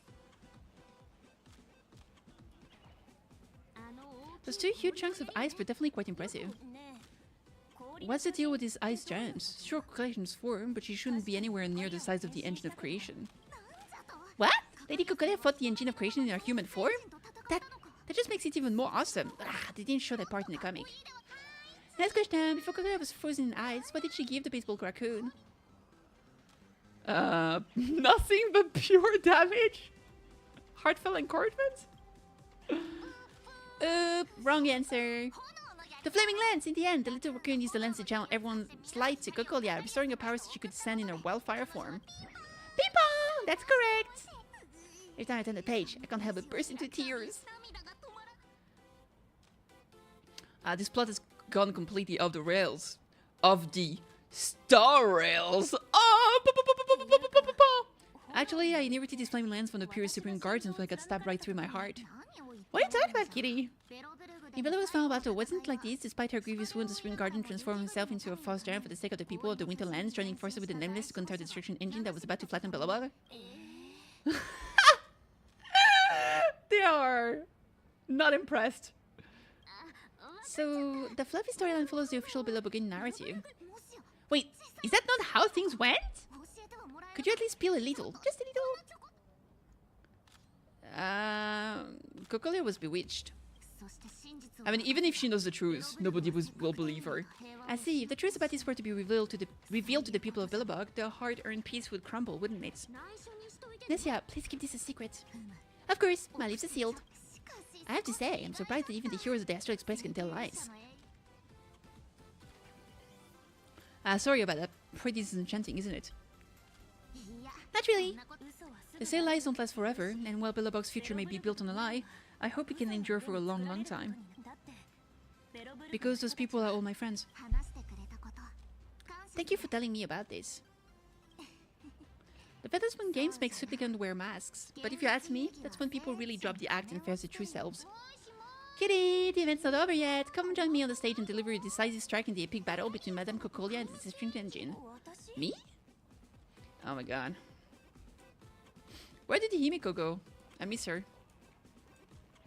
At least with her, the plot moves forward. Madame Cocolia is in a crisis. Hang in there, Madame Cocolia. Fear not, everyone. I can see our hero approaching. Today we are honored to welcome to Starwell Fest the hero of the Astral Express. One who survived the Battle of Billabog. Kitty! Let me hear say the name of the Wheel of Preservation successor. Come on, warrior from beyond the sky, show us the legendary scene again. Ignite your flaming lance, charge at Madame Cocolia with your power, and let her hear our calls. The host is calling for you. Time to take the stage, great hero. Okay. Let's do this. Sure. Reenacting the legend scene right here. Good thing I'm not the one up there, Kitty. You're gonna shout the line when you ignite it, right? Which one? It's flaming lance, forward! You gotta shout it really loud. Let's do it. Press it. Flaming lance, forward! Damn. Get him, Cocolia! The spirit tip has been ignited. Kids and grown-ups alike, raise your glow sticks high and let's show our support for Cocolia, shall we? You got this, Madame Cocolia! Seeing everyone so fired up makes me want to join in on the cheering too. You got this, Madame Cocolia!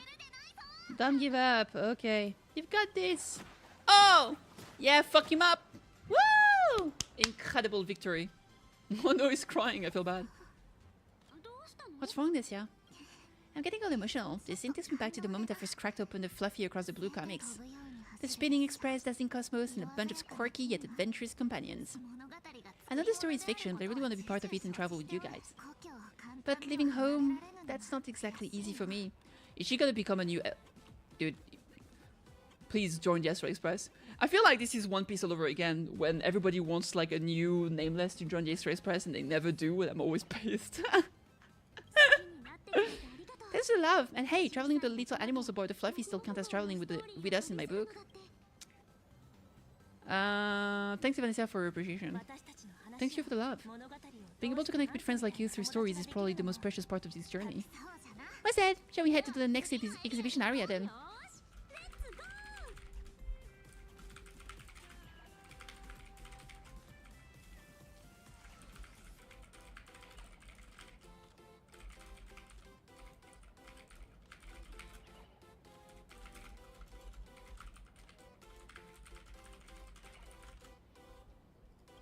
Let's go! Alright. Himiko-chan! Himiko-chan! I guess next is gonna be the Shanchulufu. Welcome aboard the Fluffy Space Pass. Together we'll trailblaze into the future. Okay. Alright, it's Shanchulufu time. I have to say, Prolix really put care into organizing this exhibition. I wonder what attraction awaits us in the Shanchulufu exhibition area. Let's go! Yagasa!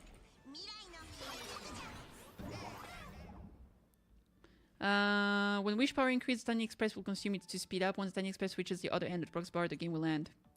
Okay.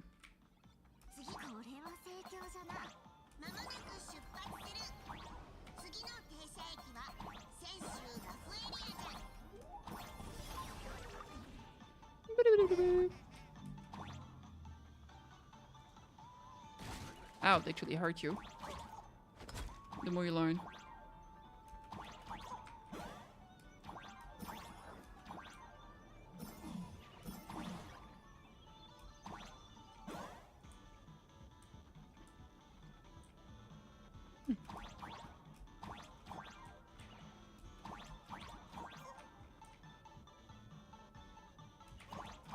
Tenton?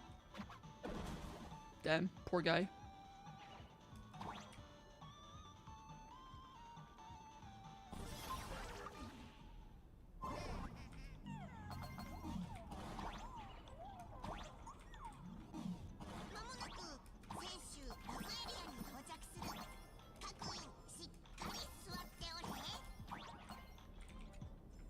There's still more to do.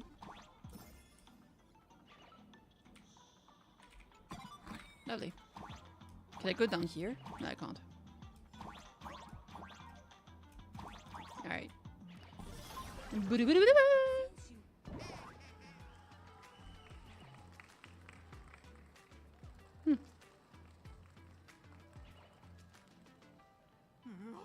The frigid water skill coach water escape chilling me to the bone.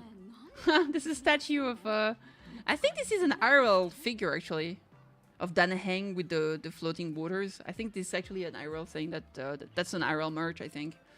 Why is there so much water in the exhibition area? Did the pipe burst or something? I bet this is some cutting edge immersion theater performance. I gotta say, these tickets are totally worth every penny.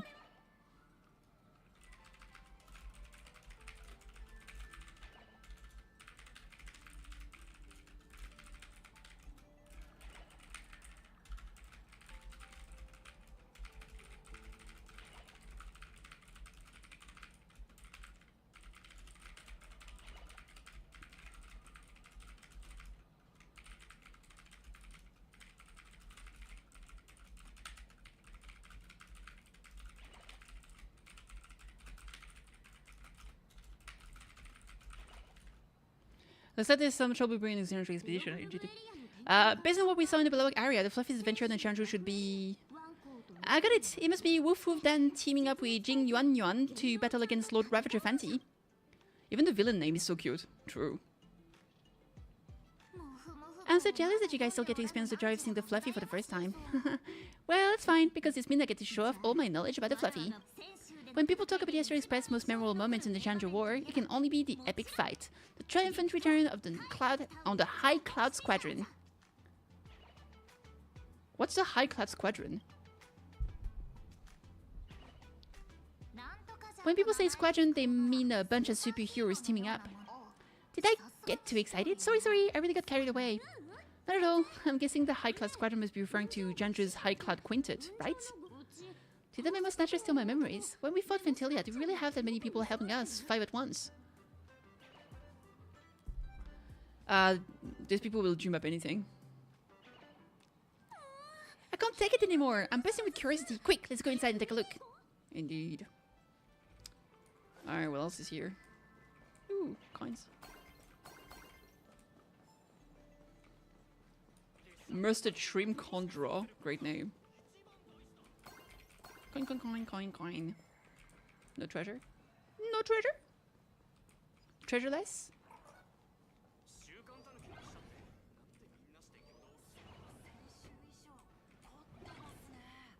Oh my god. Ha! That's Fantilia just spinning around. Holy moly! They nailed the skill gorge would escape. The whole exhibition area is completely submerged. Little raccoon! I want to see that thing. Rending my form.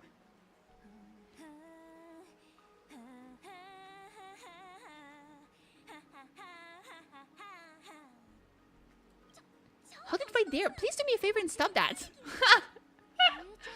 Celestia means that thing. With a flick of the hand, the ancient sea splits apart. I can't do Cloud Eam. That was all Danahang's doing. Woof woof, Dan. I've actually been a huge fan of yours all along. From the very first page of Volume 1, Chapter 1, I was already captivated by you. That flattery will get you nowhere. Danahang didn't even show up today. True. Who on earth did the kid learn to ask favors like that from? From March Penny in the comic, if you must know. What? This is absolutely the biggest personal attack on me ever.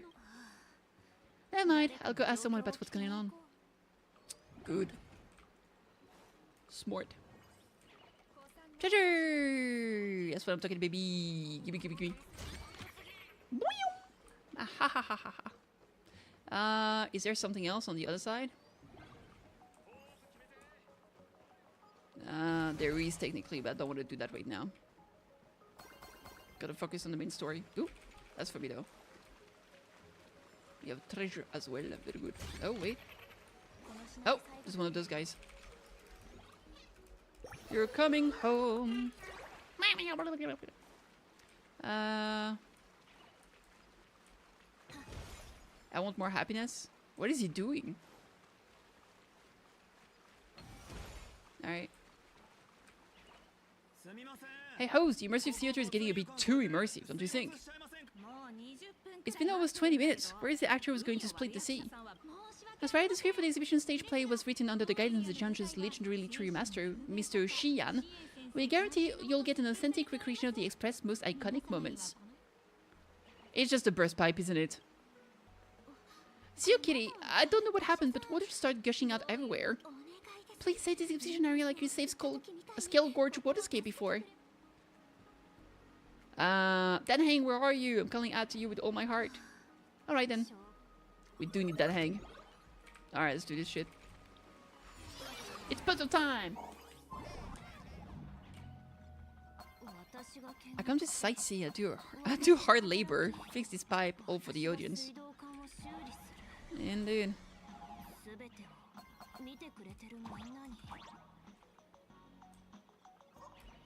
Kokoro!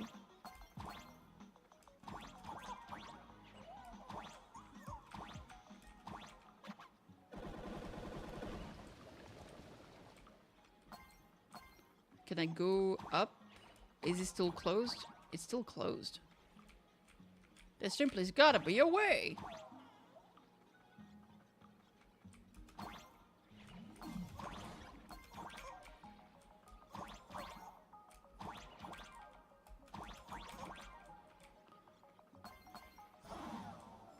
Wait, what? Oh, there's still water there.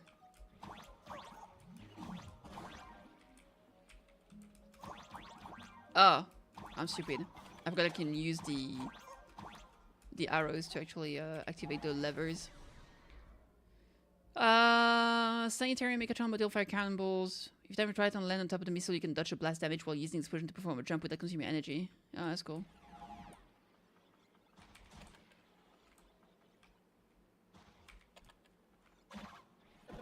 Alright, great.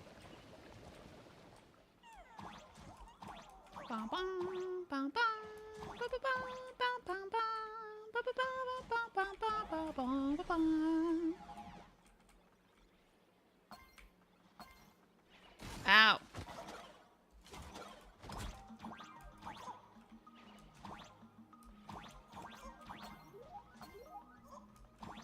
There we go.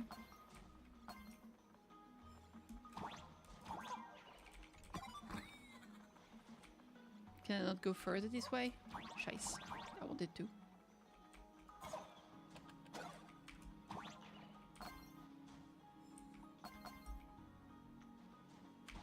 No, I missed the coins. There's truly no god. There we go, prime fixed. Aha!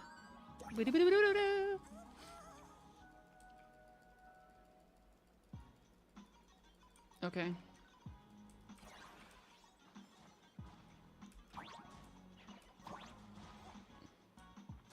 How do I go back to the beginning where I can, like, jump somewhere? Let me see. Is there something here I missed?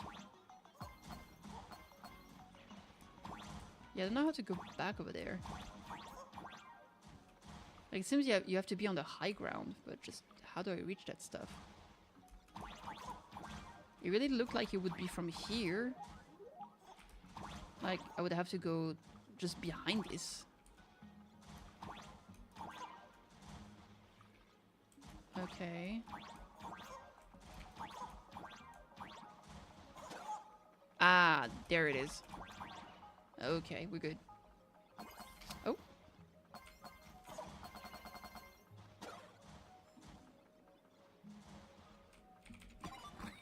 But I can't go further, so I don't know how to go over there.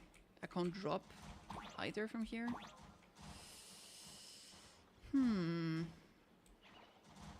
That's tough. I am not seeing the way. Ouch.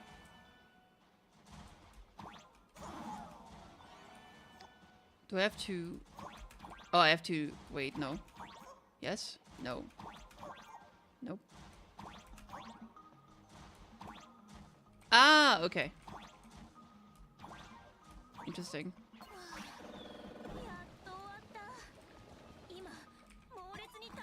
Yeah, I missed there was a thing at the beginning. I just didn't see how to get there. Maybe it was the last lever I had to activate. I want to go back to see if I can open it somehow. Oh?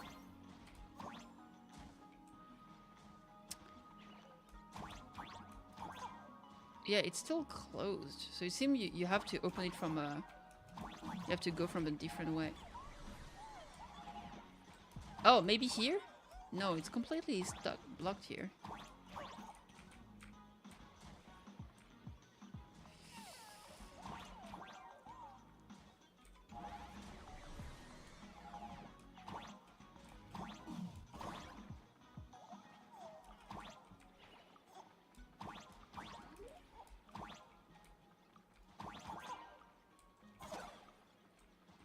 It looks like it opens from the other side. It's like you get around and then you can open the door to leave. But how do I get how do I get there? That's a big question. Maybe from here. Alright, let's keep going.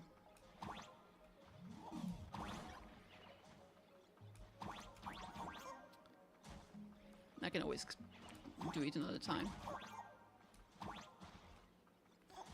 Anyway.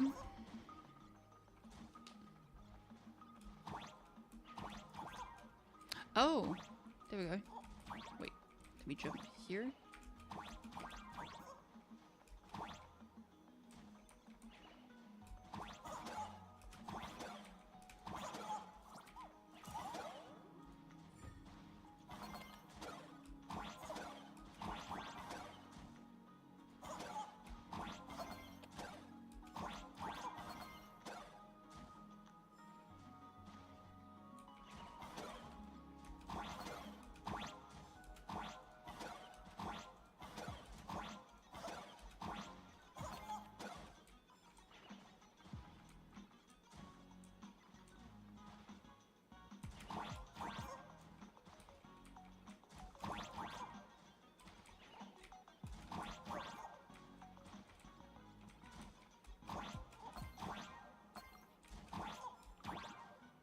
There we go.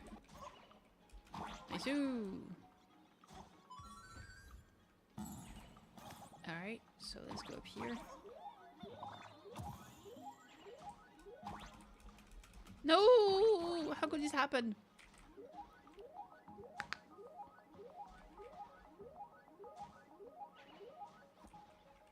Alright. Yeah, that was it. Set him up.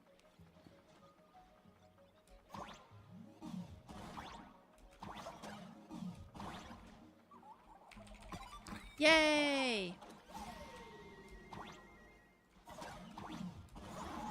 Ah, come on.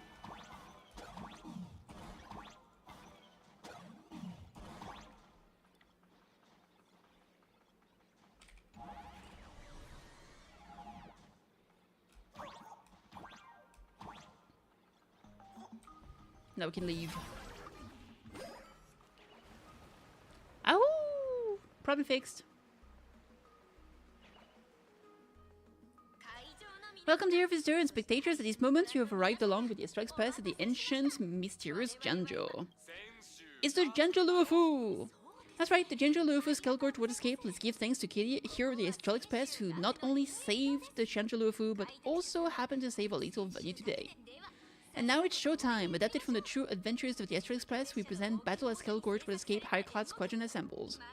Thanks to the support of Willfish TV, we invited the 4 main stars of the action hero series Daybreak Squadron to perform in the show. And now Kitty, please come up on stage and reenact the heart-stopping battle where you drove away the Lord Ravager. Wait a sec, there's only 4 of them. We meet again, Kitty! Why are you still dressed like that? I don't think that's necessary. Are we supposed to be the heroes of the Janjo? Why do the Janjo heroes need to rely on others to save their land? Same as us. Shouldn't the hero of this world be able to protect our own people? But we'll be the ones to bring happy smiles to their faces. What nonsense are you all babbling about? Is any of this actually in script? If you're planning to challenge me, I'm afraid now is not a good time. Indeed. No, quite the opposite. Star Rail Fest is the perfect opportunity. As supplicants stepping into the Phantasm Games, the Daybreak Squadron challenges you. You wouldn't back down now, would you, supplicant of the Astral Express? What? This is so unexpected! These tickets were totally worth it! To think that Daybreak Squadron were supplicants too? They aren't. What? This is way too sudden! These people, something's not right about them.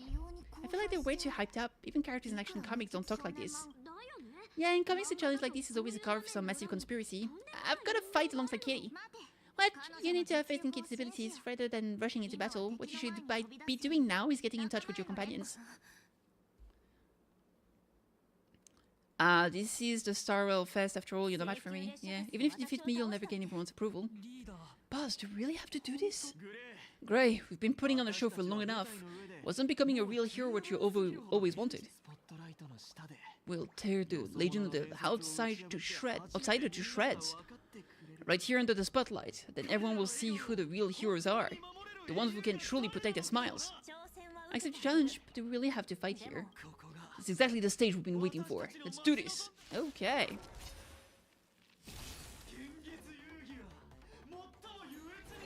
Well, be that way. Show everyone the histories of the Daybreak Warriors. Sure you will. Sure you will.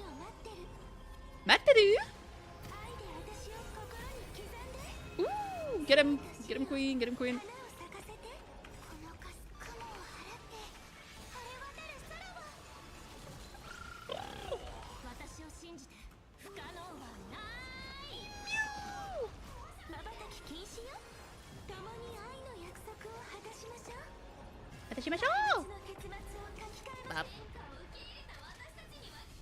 But his transformers will be just fine. Yeah, sure.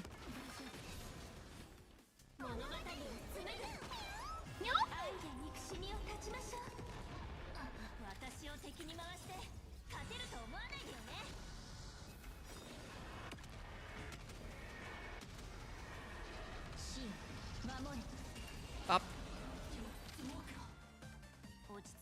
Have you come down now? Can we talk? Once the supplicant challenges begin, it won't stop until one side falls.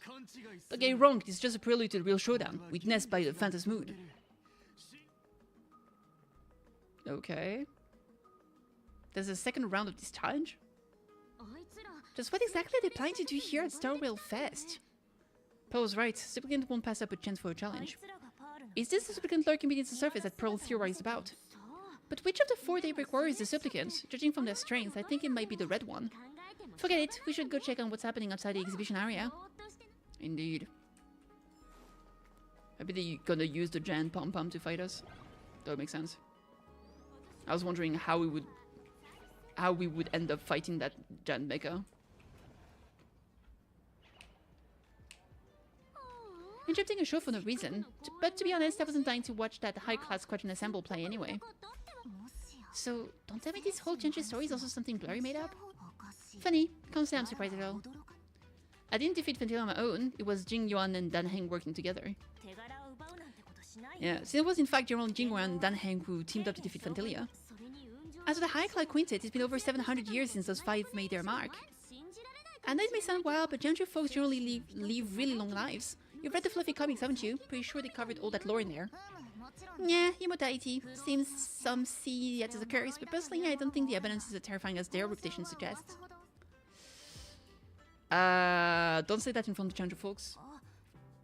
I almost forgot we're not in the Challenger anymore. Should be fine to talk openly about the evidence now, I guess. Yeah, it's not an issue, but the Challenger's attitude toward the evidence isn't totally baseless. You've clashed with the boy scene, fought against the Mara struck. Just imagine if we hadn't won that battle against Ventilia back then. The universe would have ended up with an immortal, indestructible Lord Ravager. Actually, I think the balance and elation make quite a good match. After all, only with infinite life can one pursue infinite joy. In my opinion, those who are alive have the right to choose death, but they also have the right to choose to live on. After all, there's always something out there that makes tomorrow worth waking up to. Wow, getting all philosophical on me now. When this kid gets serious like that, I swear you can practically see the wrinkles forming. Since we're talking about waking up, should we head over to Pinakane's exhibition area now? Yeah, let's go. You want to keep exploring? Let's be a bit more careful now, don't you think? I mean, the Daybreak Squadron already came gunning for us. Who knows if there are other supplicants lurking around, just waiting to make their move. Come on, March, don't be such a worrywart. Did that little raccoon take out this guy in no time at all? Yeah, they can't be supplicants because I think all the masks are accounted for, and once someone has used the mask, they can't be, like, taken and used by someone else. Rest assured, I've got your back. They're probably working for someone with the mask. I assume the people behind the Smile Society. Alright, don't push it. Here we come, Pinakane! Exhibition area. Let's go! Where is it? This way? Great. No! This place is pretty big. Dang.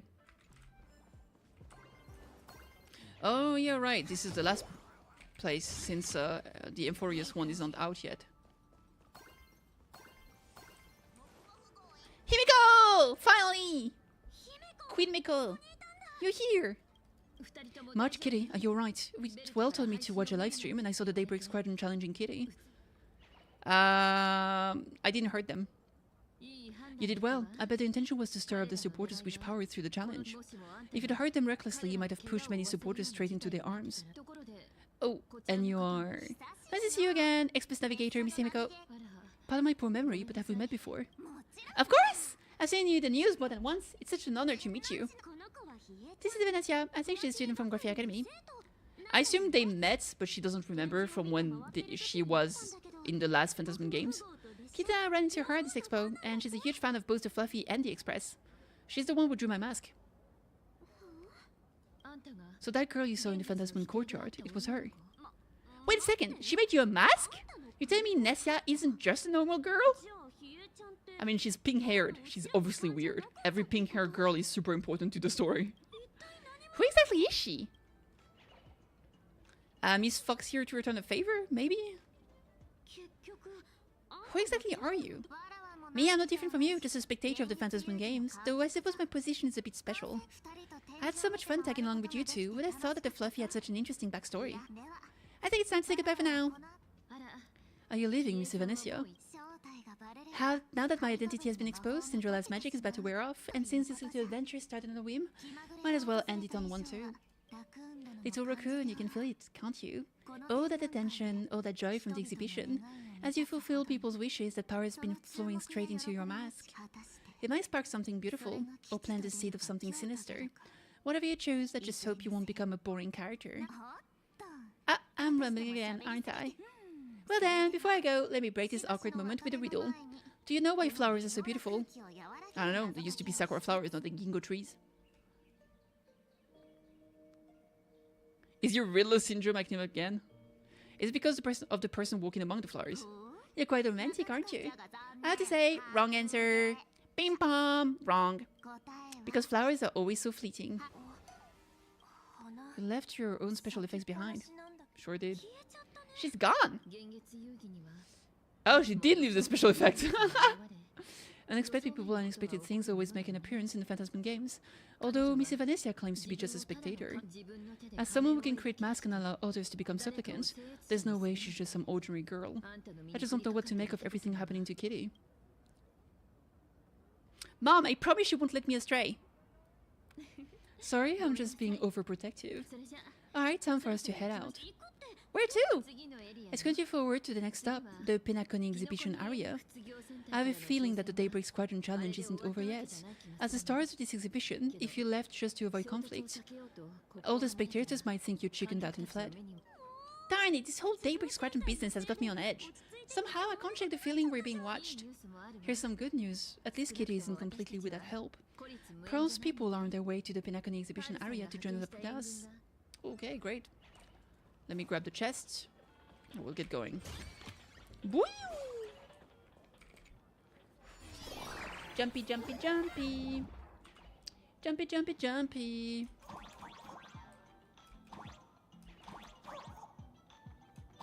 I assume the flaming thing is bad news. Ah, come on.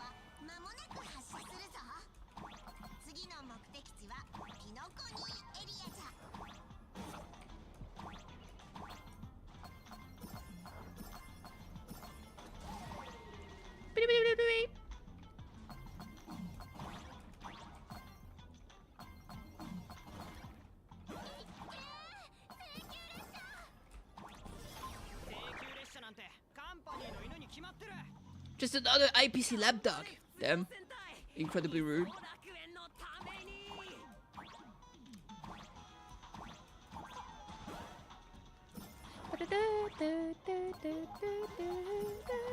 Oh my god.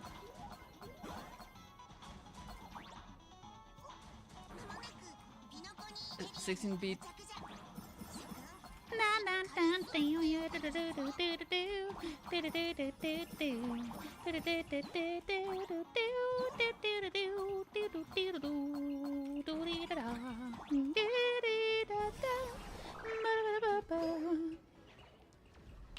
Oh!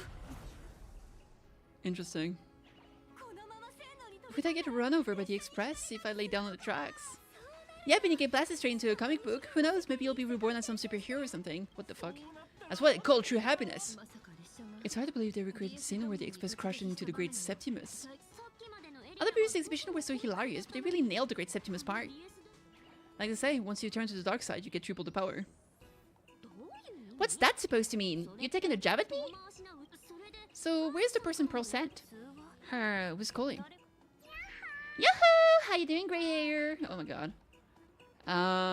Not giving back the mask. I'm not giving the mask back to you. Get over it. I heard about your big fight with the superheroes, and since I actually respect you as a rival, I thought I'd give you a heads up. You might think you scored a massive win in the Fantasman game, but most people probably don't see it that way. Anyway, the news is on right now. Why don't you go check it out? Oh god. This shit again.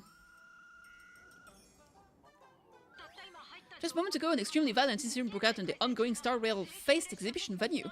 The Australian Express Super Kitty brazenly launched a brutal attack on the beloved local heroes, the Daybreak Squadron. The scene descended into total chaos. Oh my, this is terrifying. Didn't the Nameless just defeat Sparksy and save Graphia Academy? Was that victory still not enough? Could she, like the defeated Sparksy, now be a threat to everyone's safety? How chilling! In the video footage from the scene, Kitty claimed her act was to demonstrate the so-called trailblazing spirits of the Astral Express to this world. You don't stand a chance against me. Is this what she calls a trailblaze, using brute force and violence to strike down the guardians of this Arcadia and trample over our own heroes? Was it a sudden violent outburst, or was this the moment a true heartless nature finally came to light? For which TV will continue to follow these shocking incidents. Stay tuned and don't go away. It's all over the internet now. Some say you're a violent maniac, others think you're behind the bloodbath in Dovebrook, that you're the second herald of death. Oopsie, how are you feeling right about now, huh? Someone's definitely pulling the strings behind my back. Indeed. Of course, someone's definitely pulling strings behind the scene and stirring up drama. As a top streamer in this field, Sparksicle can spot those tricks from a mile away. Oh, right, didn't you also do a TV news interview? I didn't say anything in particular, did I? It's not about what you said, it's that you said it. Let me see your interview video. I won't go any further, but since you managed to defeat Miss Sparkle, no, I mean Miss Sparksy, I don't want to see you embarrassed for yourself in front of those clowns. Good luck, see you around. Sorry to bother you, we're with Full Wish TV. It's a lucky day running into you here. Do you have a moment? Keep it brief. I've got plans later. Seeing as Planet Kitty was the starting point of the Express, New Voyage, how would you describe your impression of this place? To Arcadia, everyone chasing the latest trend, looking for fun. Interesting! Throughout the history of the Phantasm game, it's been extremely rare to have such a renowned cosmic figure as yourself participating. We saw that earlier. Show everyone the strength of the Trailblaze to change this world. Impressive answer. Okay. The alternative supplicants, way too dangerous. I'd rather defeat them through violence. Oh my god, the way they edited it is so fucking scummy. At the end of the day, this is a festival for the IPC's interest. Madame Pearl and Perlux extended such a warm invitation. I'm not one of the guests, I'm the master of this place. Wait, what? This is totally malicious edit to frame Kitty. How shameless. They sure know how to twist other people's words, indeed. Over the 15 years, the nature of competition in the Phantasm games have evolved. The Daybreak Squadron taunts were just smokes and mirrors. The real game is being played in the shadows, where our opponents have mastered the art of weaponizing public opinion.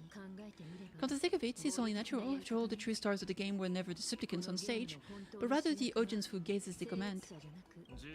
Indeed, the audience all fired up waiting to see you work magic, Kitty. But you know what? I bet what they really want to see deep down is the Daybreak Squadron taking the Astral Express down a peg or two.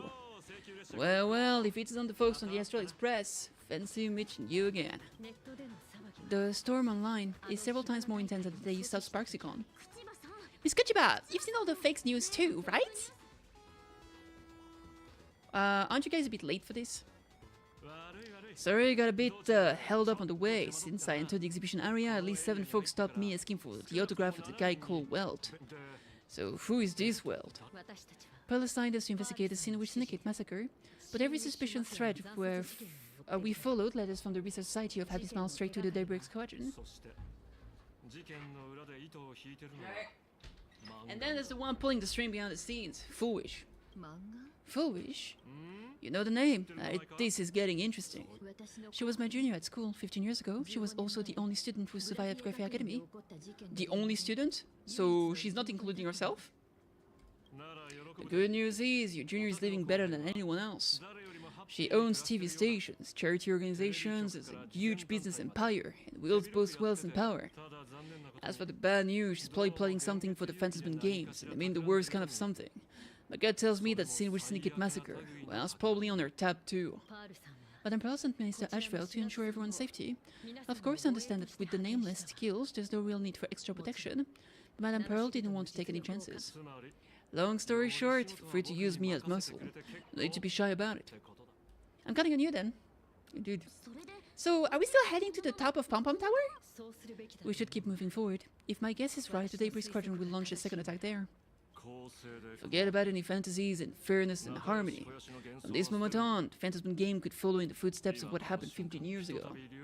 Once this battle turns bloody, fear will seep through the screen and become some supplicant's wish power.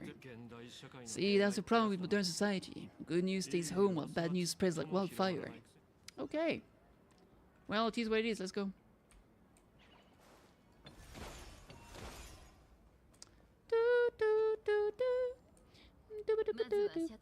To move forward, we'll need to fuel up the Shuttle Express first. Okay. Wait, Dahlia? I just realized that's gotta be not the real one, surely.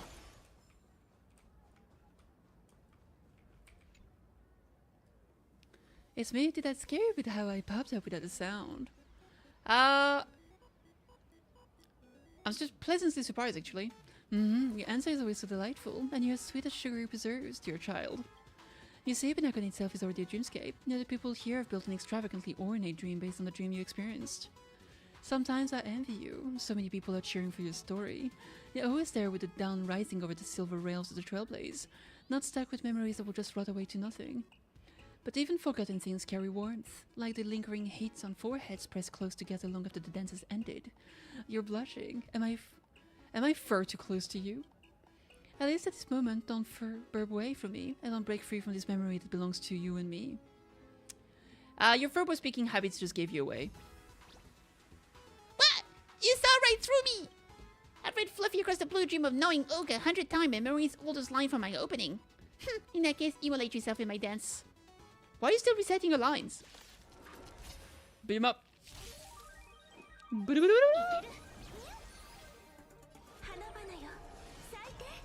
Oh wait, pom-pom enemies. Oh yeah, the little robots. That's cool.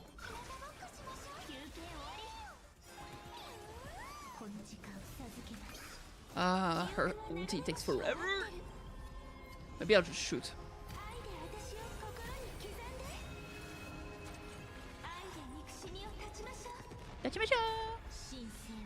Dragon time. There we go. Alright, good shit.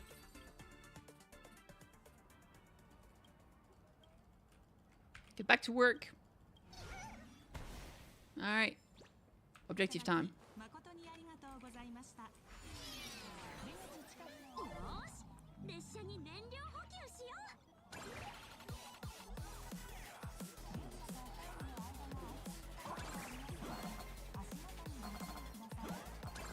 What is that music?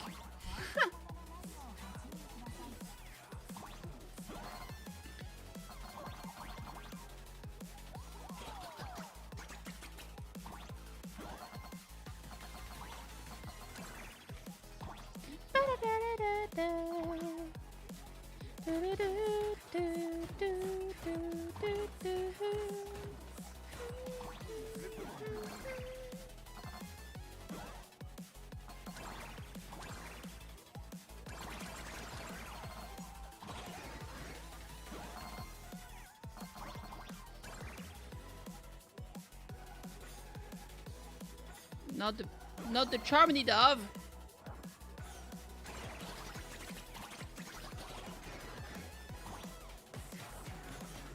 Now I want to kill this one too. Come on. There we go.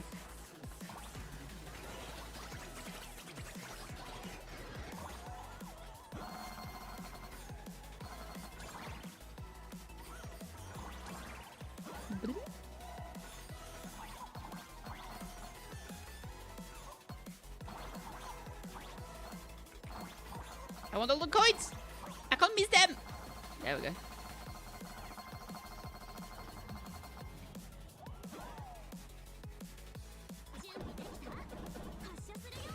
Alright, good shit. Ooh, cinematic. Choo choo, motherfucker!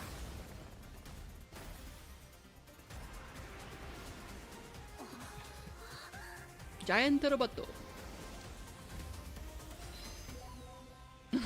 Nice.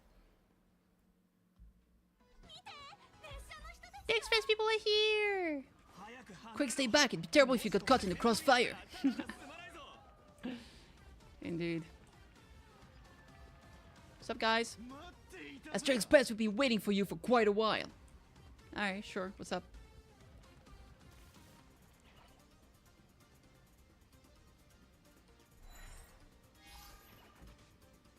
Super Sentai! The Astro Express, as I thought you weren't going to show up. Oh, you brought help? It's an old friend. Been a while, old man. You know them? People who have lived in Dovebrook share a special connection. Since you're treating me as an old friend, I don't want to act like some high and mighty adult telling you what you should and shouldn't do. I'll only tell you this, what you're doing right now has already crossed a dangerous line. Whatever orders Foolish gave you, there's still time to turn back if you stop now. Yeah, tell him, King! Tell him, King! Wilhelm, Tanya, Lucius. And you, Magnus, after my heartfelt warning, do you still insist on taking Foolish side? They were my partners! Listen up, old man. Supplicant challenges during the Phantasm Games have no restrictions. That means you have no right to stop us. Like the Hold of Death. We're not the Hold of Death. We're definitely not here for bloodshed this time. This time? We will prove to the people that we are true heroes who can protect their happiness. The Astro Express, the visitors from beyond the sky, claim to save Cosmos from a Lord Ravager. But who knows what the truth really is? The so-called saving the Cosmos might just be another scheme of the IPC, just like us back then, putting on a show on TV despite trying to confront the kids in front of the screen. Okay. Projecting much? Tell those children, tell my past self that when the Herald of Death comes, there will be heroes who put themselves between here everyone else and the threats. Captain, But where were the nameless of the Astral Expressmen when children needed protection 15 years ago? Oh, sure, because we can just teleport everywhere in the cosmos to save everyone. Lame. Great, don't be fooled by these flashy cosmic heroes. The Astral Express doesn't care about our happiness at all. They come and go like old tourists. No, they're even more heartless than tourists because they're here to trample on the elation ceremony and steal the Archage and people's attention. Wasn't his fucking story supposed to make him only happy? They replace the fantasies of heroes with their own image, or to satisfy the vanity called the trailblazing spirit. Tell me, Kitty, have you ever even for a moment felt what it's like to tremble on blood-soaked ground at dusk?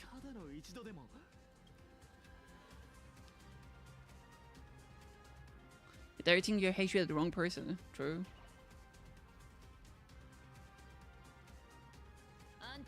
It's not the Astral Express you hate, you're just hating yourself. The powerless child who couldn't protect everyone, but I want to tell you, being powerless was never your fault. Alright. Queen Miko for the win! The Astral Express is the GOAT! The Astral Express is #1 in the universe! Quit yapping, tear him to shreds, beat him up to a pulp, I want a bloodbath. Fucked up. Daybreak Squadron! Beat these alien punks to the ground! Jesus Christ. Shut up, all of you, shut up! As a kid, it wasn't my fault I was powerless. But we, the orphans of the Bloodstained Games, won't remain that way forever. Okay, sure. What do I care? We've undergone the happiness surgery transformation. We've overcome our weak former selves and become Daybreak Warriors. You've gotten stronger. Yeah, I can see that you're super happy right now. Strange, even though suffering was erased, why was I so scared just now? And why were there tears? Brother, that's only because this pain has been here all along. It's time to overcome it. It's time to use the power of happiness to defeat it once and for all. Okay. Well said. Then let's finish what needs to be done. Let's reclaim from these outsiders the image of heroes that the people of Autopia hold dear. What about you, Magnus? Sorry, Mr. Ashvale, but the hero never betrays his companions. Well, your companions don't look very heroic right now, so I feel like they betrayed you. We are the Daybreak Squadron, 4 warriors at one heart, united to protect the world. I won't let down my companion of those who believe in this. Alright, sure. Oh my god, I am so not into this. We're the true heroes! Look at the statue of the conductor. It's just an empty shell. Even Pyrlock's corp, with countless resources at its disposal, can't breathe life into it. But we can. Let me prove it to you. Okay. Don't touch the conductor's statue! That's my pom-pom! Stop there! Don't let them drag the Astral Express name through the mud. Hi. I shall provide the wish power to awaken it! Wow! I shall become its skeleton and allow it to stand. I shall turn into the fuel that drives it forward. Oh my god. I shall become the core that makes the engine sing the song of eternal joy. Beautiful. Absolutely beautiful. Oh shit, look at them.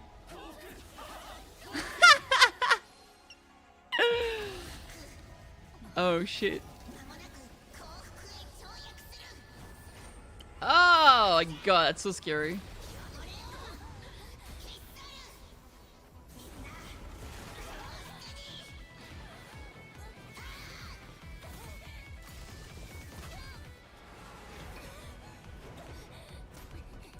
Ooh, very nice.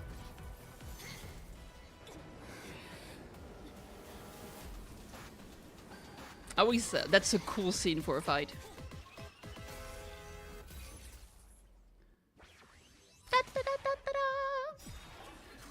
Clean up the trash and everyone will be happy.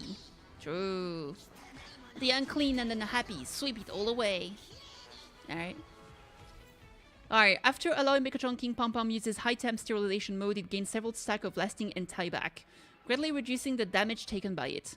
Gain a certain amount of punchline as the ally alloy Pommy to gain an extra turn and enhance basic attack. The enhanced basic attack can remove 1 stack of lasting and tieback. Basically, you need punchline for this fight. When all lasting and tieback effects are removed from the alloy Megatron King Pom Pom, it takes nasty damage. Alright.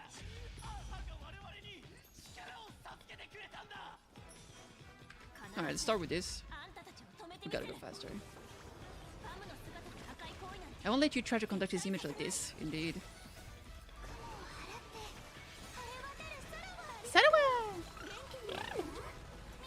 Me, me, me? Mew!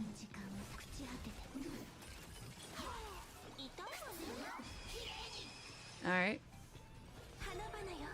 It's ulti time! Nya-nya.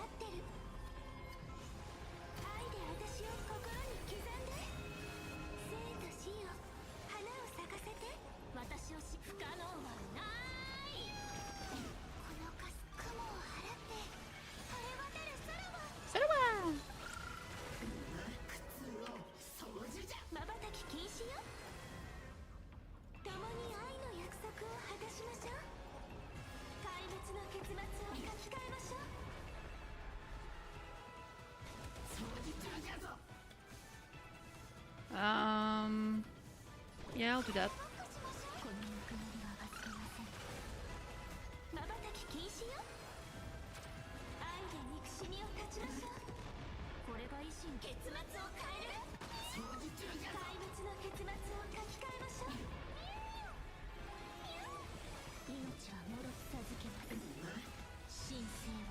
Big dragon time!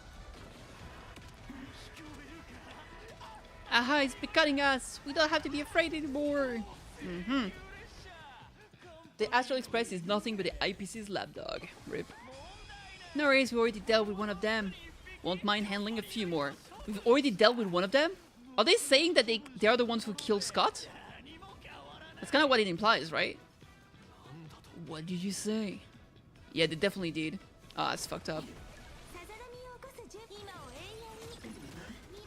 Well, at least that's confirmed.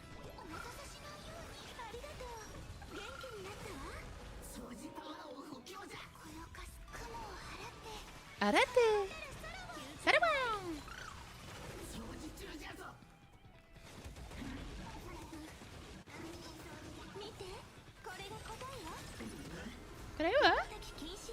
Alright. Pew pew! Boom, baby.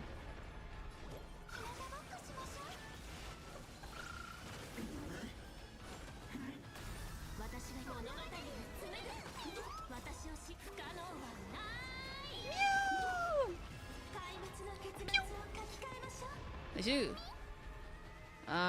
Whatever. Alright, you're going down, baby, you're going down.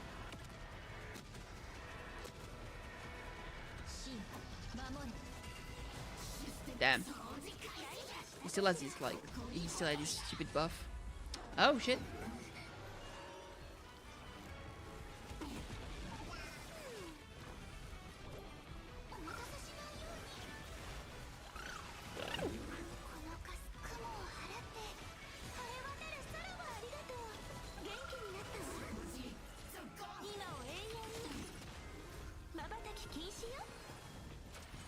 Are we inside a bridge?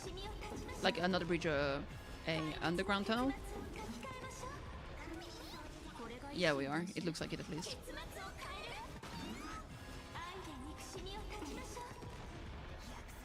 We promise to protect the Arcadia. Feels pain so much. Eliminate pain, everyone. Smile. No! No smiley face for you. Oh, shit! Oh, damn.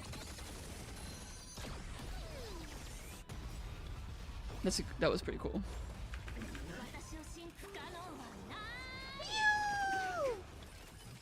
Maybe I should have waited for my ultimate. I kind of wasted an advance forward. My bad. That's okay. Oh, you're going down. You're going down. Surely that did the trick this time. Reboot selfie there must bring happiness. Uh-oh. Cinematic? Hell yeah.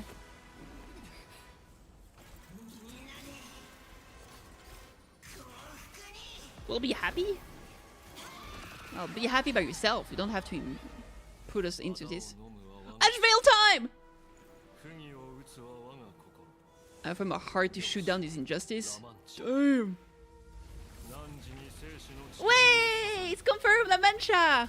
Lead Hunter Lamentia. It's fucking cinema.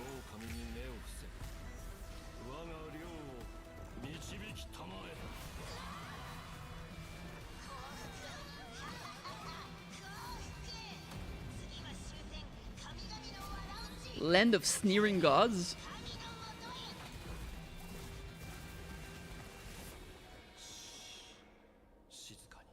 Jeez.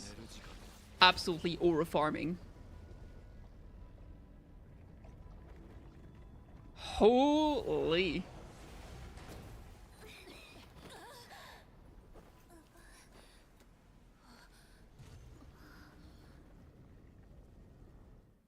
Is he an eliminator? Because that's some crazy power.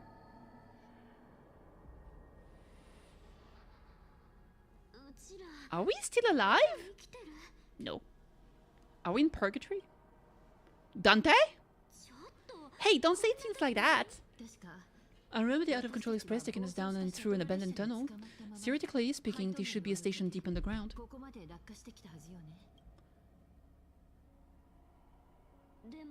But what's with all these ruined buildings and the weird space in the distance? Is it really an underground station? A place that big exists beneath planet Arcadia? Perhaps we're no longer in reality. We may have landed somewhere within the world in canvas for unknown reasons. Then can we still make it back? We need to find everyone and get out of here as soon as possible. Where's Mr. Ashvale and the others?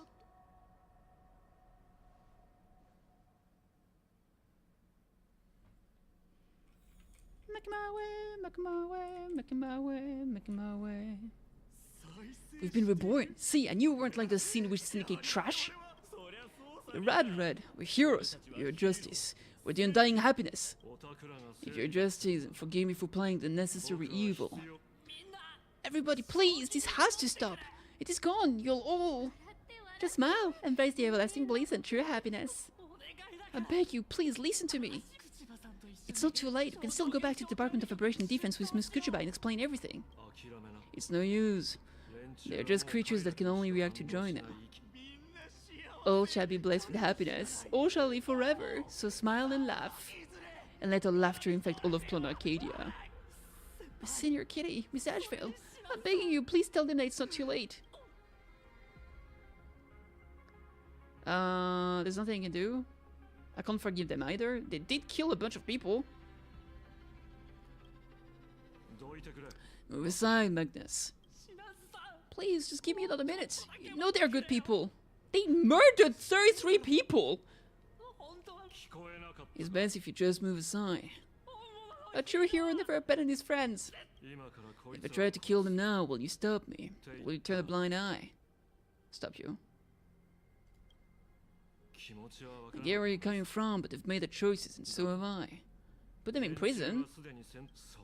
After all, are they really better off like this? I mean, they said that the operation was something put in their eyeballs. It's probably possible to take it out, right? It's not like they removed a part of their brain. It's like an implant of sorts. A tribute of life unto death, and a debt paid in blood.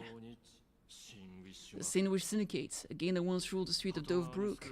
The spark massive turf war that left many with grievous injuries. And racked up charges for robbery, extortion, and a whole laundry list of other crimes. Poor Wave and Costide, they were far from saints. And the good deeds they did in a lifetime were just like a few pretty soap bubbles floating out from a stagnant pool of filth. That's why we brought them down. They and this whole world have now become happier. Yes, they may have a sin to atone for. But that doesn't justify you murdering them as if they were just toys. Thank you for your hate. I am the Blaze Weaver Warrior, Captain of the Daybreak Squadron. May I, hey, where are you going? Play? We're not playing, and we're just laughing along happily. Mr. Detective, do you know about the Galaxy Rangers? I heard they are a group of righteous heroes roaming the universe. In that sense, are we the city's rangers? Mr. Ashville, could you do us a favor? Oh shit. Wait, is he also gonna kill the grey one? I mean, oh, did he participate with the others? I assumed it was only the 3 colored one, not the grey guy. Oh. Yeah, he did leave the grey guy. Okay. This familiar scent. I see. Oh wait, did he do that? Or did they disappear? What have you done? Remember what happened today, Magnus. You may seek revenge any time. won't stop you. The shadow withdrew beneath Ashvel's feet like a receding tide, leaving Cinnaborn standing alone in the wake of the darkness. As the gloom dispersed, it utterly subsumed his three companions, along with the shadow that tethered them to it, vanishing them without a trace. Oh, so he did do that. Okay. For a second there, I was wondering if he, like, had escaped. And so concludes the new Herald of Death case. Without evidence of testimony, how am I going to write his closing statement for this report? So, did the Daybreak Squadron really do it? No one but Ashvel will ever know. But I choose to believe him. His shadow only bears its fang at those strange unseen. I don't know how he came upon such power. It did help the Department of Operation Defense crack several hard cases.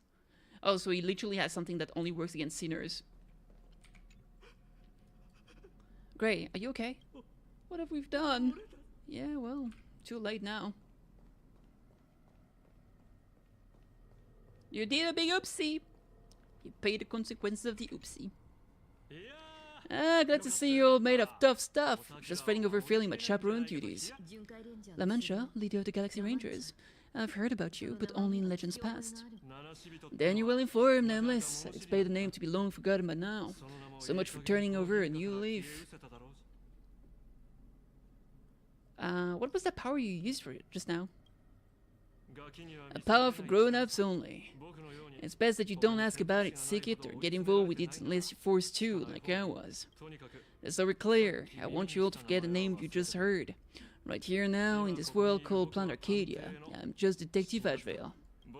Instead of obsessing over my identity and pitying the three dead criminals, I advise you to work on the way out of the place first. I've long heard rumors about unsavory thing hidden deep beneath the Arcadia. It's strange how the people here can sleep so soundly. The train book has called this place the Land of Sneering Gods. I don't think I've ever seen this station on the map. Are we going to be trapped here forever? Miss Ashvale, despite being at such a bizarre location, you've been oddly confident and unconcerned over your safety since the very beginning. Do you truly know nothing of this place? I'm afraid it's classified information. Besides, I'm simply doing what any professional private investigator would do. Trust my employer. It's time to show us the trinket Pearl gave you, Kitty. You mean that thing? Come on, didn't Pearl give you a chip? We're in good hands as long as you can track the location with that thing. A tracking device, again. Akivili? Oh! Interesting that they're calling us Akivili, but the text says Kitty. Sup? Come this way. Come slowly. At the end of this path, come. I beckon you. There's someone calling me from some space. Return to her, him, her, and him. Let's see what happens. It's optional, so I'm gonna have to do both anyway. Well, I'm gonna have to do the other one anyway. Can I talk to them? They're frozen in place. Did you hear that? Yep. Come to me. Okay, I'm coming.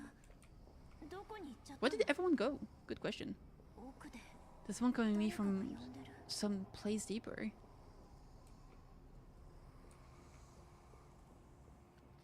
Is it Aha? Or is it another Aeon? Since they're calling us Kivili, surely it would be an Aeon. Okay, hi. Maybe it's the voice of Ouroboros, that would be crazy. Over here, keep going for. I mean, we just. Yeah, I think it's someone pretending to be Aha. Gojilio? I like her voice though. Come, embrace this wondrous world. Come to my side. Ooh, it's us! It's our eagle! It's Shadow Kitty! You want to go further deeper, become one with me, to enjoy the positive feedback. Sweet synaptic flickers on your cortex, gentle, wonderful. Ooh, lewd? What was that? Oh, that's fucked up. Thank God I forgot my cat cake on the head. Listen, it's breathing, slumbering, whimpering and grinning. Oh no. Why is Planet Arcadia so scary? Nice smile. That's a beaut. Warm, gentle. Warm, gentle, warm, and gentle. Both of them? At once? Hot?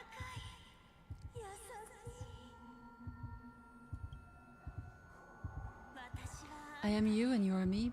I am thou and Dora I. Persona! Embrace this primordial joy. Just with eyes, she's evil. Life in exchange for a boarding pass on the express toward the end. Become one with me. Become a part of me. Become mine. Oh, no, no, no, no, no, no, no. Don't do it. Let's go deeper. I want to go over there. Ooh. Ooh. That laugh was super deep. Step forward. Making my way. Making my way. Making my way. Making my way. Down, down, down, down, down, down. Ooh, I think the third step forward looks better. Nope. That's fair enough, Kitty. The golden principle while working on cases is world is to keep my curiosity in check and not get involved with matters beyond the case itself. A special thing that already look considerably dangerous. However, the thing that slumbers in deep here does look awfully familiar.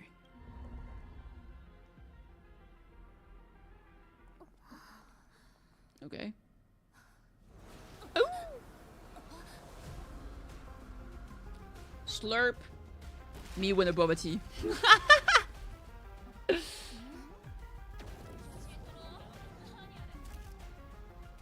Surely that's gotta be Asad Pramad, right?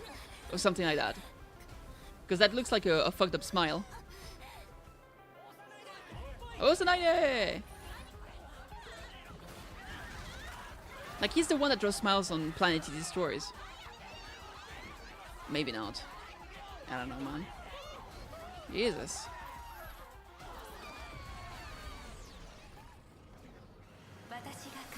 Ooh! Cinema!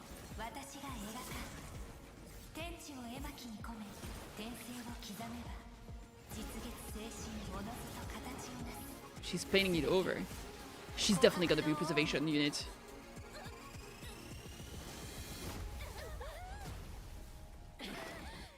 Heck yeah. Oh! The grey guy came with us anyway. Nice. Did she seal that place into the painting or something? We meet again, everyone. Fortunately, Kitty's lucky chip helped me locate you. Please accept my sincerest apologies for not intervening in time and putting all of you in danger. Thanks, but please don't give me any more tracking devices. Actually, she put one in my pocket too, but I auctioned it online as a souvenir. Thank goodness you kept yours, the rest we've done for. Madame Pearl, where exactly were you just now? The place where you fell is called the Torn Scroll. It is a space that peeled from the scroll painting. Dream Planet cages return to reality. These splintered spaces continuously rip up both reality and the world in canvas.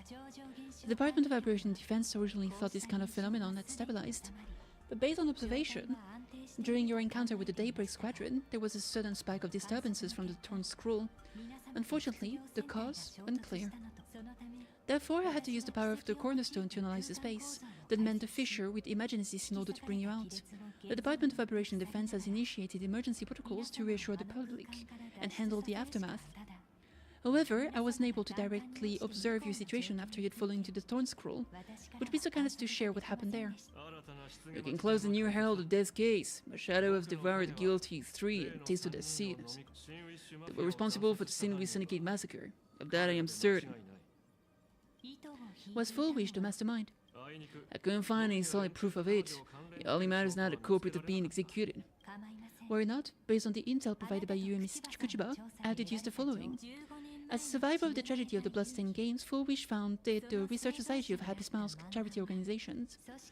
The organization has since been providing an unapproved medical treatment named Happiness Surgery to its members, which neutralizes their psychological capacity to feel pain.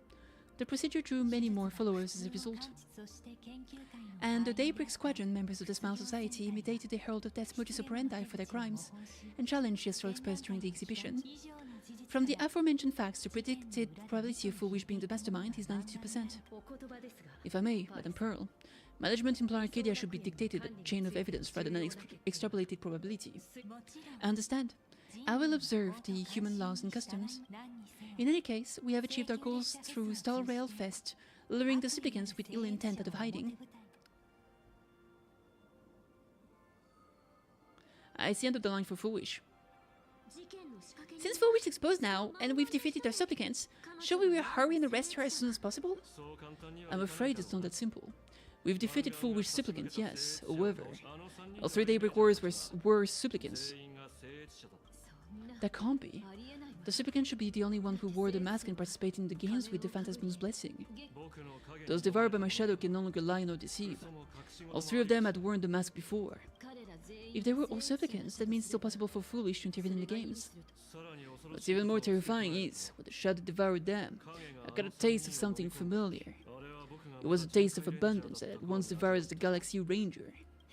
What? They were transformed by the abundance?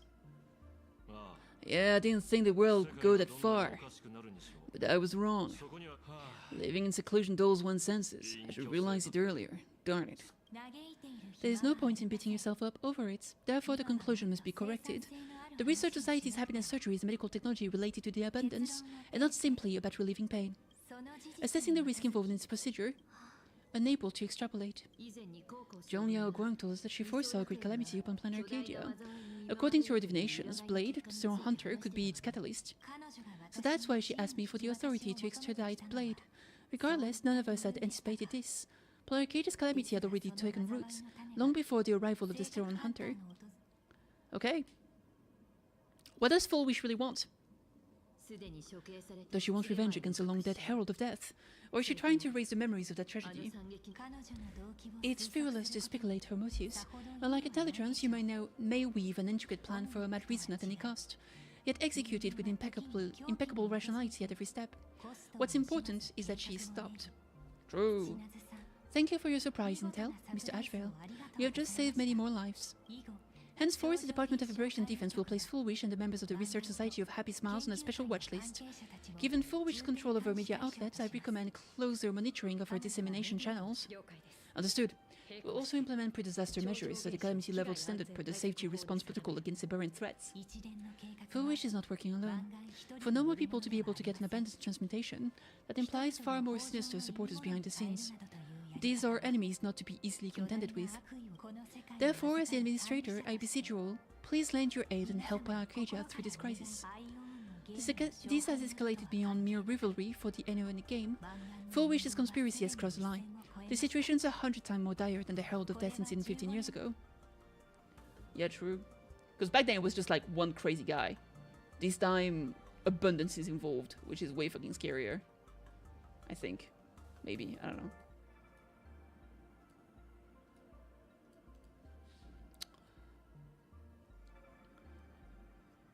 I've got score to settle with her. True. I would allow something like that to happen. Please, Madame Pearl, this is my homeworld, and I won't allow the tragedy to repeat itself. Besides, there may be an even greater conspiracy behind all this. As a nameless, it is my duty to see it through to the end. Indeed, there are all scars and fresh wounds to settle. For the way she toys with life and the taste of the flesh, Foolish must be held accountable once and for all. You have my eternal gratitude. I won't forget this bond from our shared trials. Not then. I shall prepare an action plan as well as share relevant information with General Yao Guang. The seed of abundance planted by Foolish must be uprooted and eradicated as soon as possible. Alright! Let's do!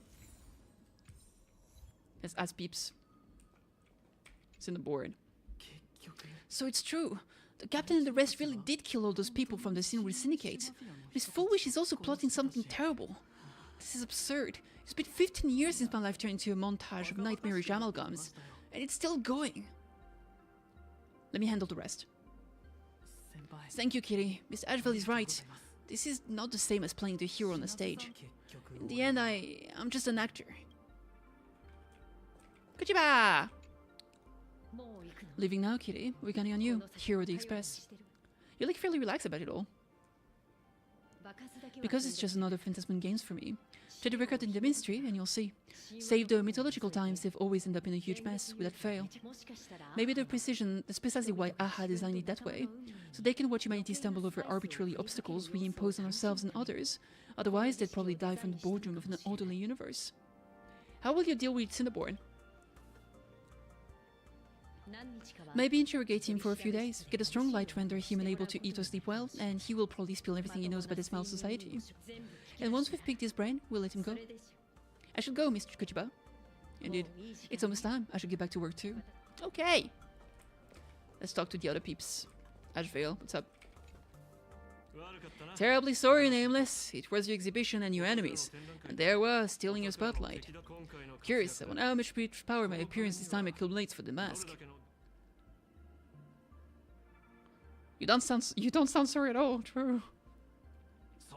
Don't be like that. You can tell that I'm Welt. We already look similar enough. Who knows? Really? You think so? Maybe that would direct some wish power toward your account instead. Have you had to link with Chanjo before? We fought side by side in the past, and I know a few faces, but as I say, the honeymoon phase never lasts. I heard some of theirs were still looking for me before I went to my last cry of sleep. I'm counting on you to keep this a secret. Why are you going incognito? La Mancha. La Mancha land? Don Quixote? Very! Some people want the head on my shoulders, while others want the shadow in my arm. I'm old, and I just want some peace and quiet. That's all there is to it.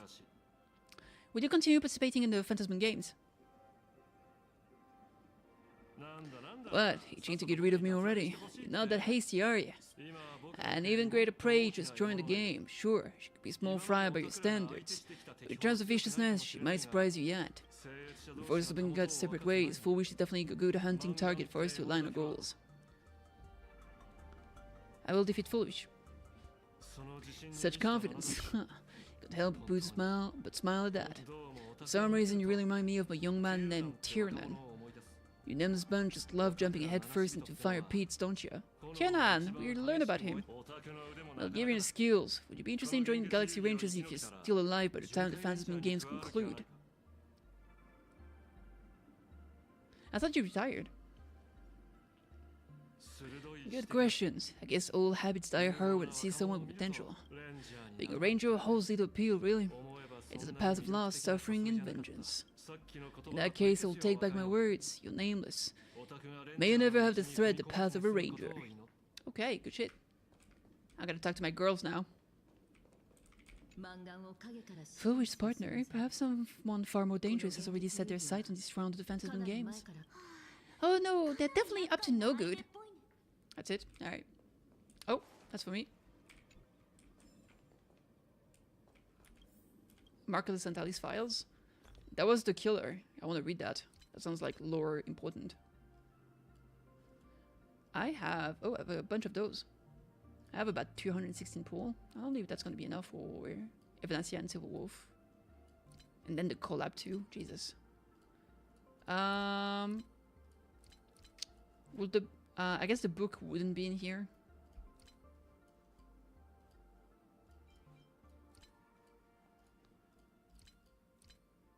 But I couldn't open it either. That's annoying. I guess it would be in the bookshelf.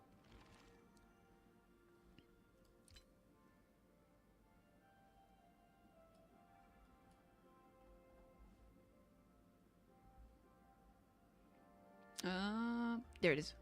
An IPC file, okay. A male, homeland, question mark, primate, hominidae, homo, subspecies. School of Evolutionary Perfection. On the evening of July 22nd, Arcadian calendar, 1984, an unidentified creature appeared near Graphia Academy, entered the premises and killed 22 students, then proceeded to Dovebrook District, killing 124 citizens along the way. That resulted in a catastrophic incident with deaths, injured, and missing. The unidentified creature, dubbed the Herald of Death by the public, was confirmed to be Marcus Antali, a scholar from the Intelligentsia Guild. Interrogation record. Bartwell, Intelligentsia Guild researcher, former colleague of Marcus Antali, transferred to the Astral Ecology School after the School of Evolutionary Perfection was shut down due to a lack of funding. Testified that Marcus refused the transfer recommendation after receiving funding from an unknown source, continuing to advance the research project. Blank cellular composite constructing technology, which had already reached the final stage of clinical trial. For which, Graphia Academy survivor, witness of the incident, recounted the Herald of Death modus operandi under psychological intervention from the Department of Operation Defense, confirming its blank, fibrous structure and corolla-like appendages, which aligns closely with the account from eyewitnesses on the streets of Dovebrook District. Corolla? What's corolla?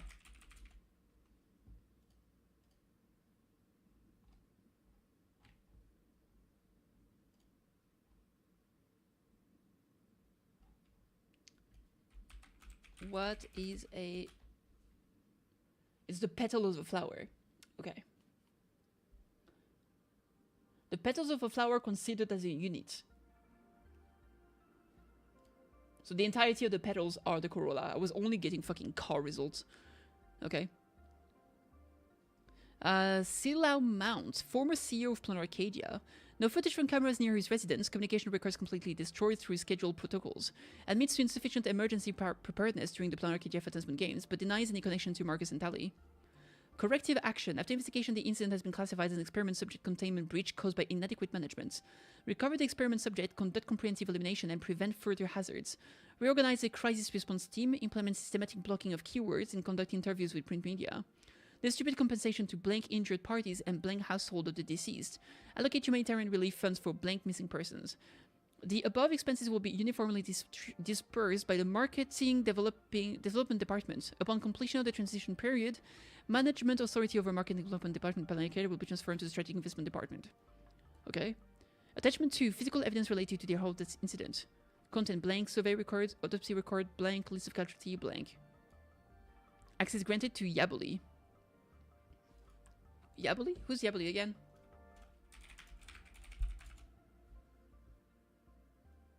The head of the technology department. Okay. Interesting. Anyway, talk to Pearl. I'm exhausted.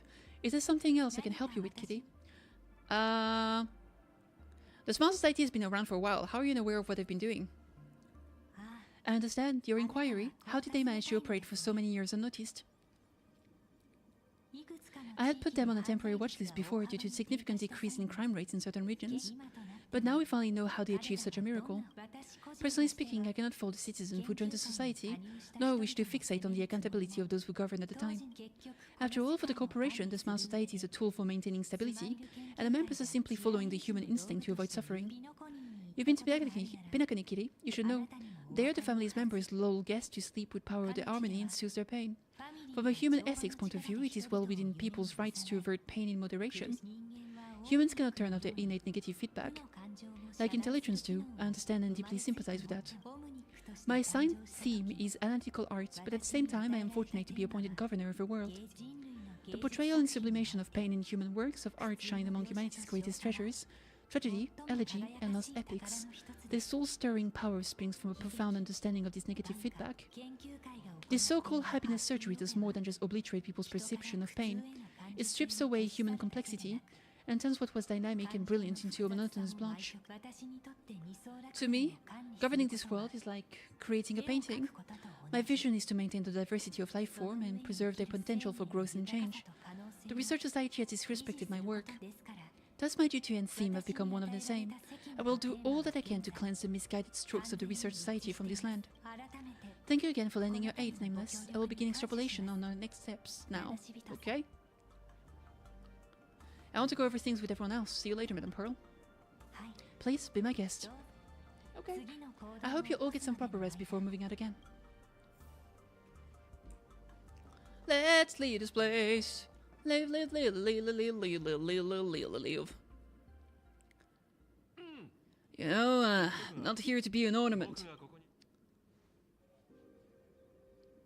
Assessment, you have something to ask me, Mr. Ashvale.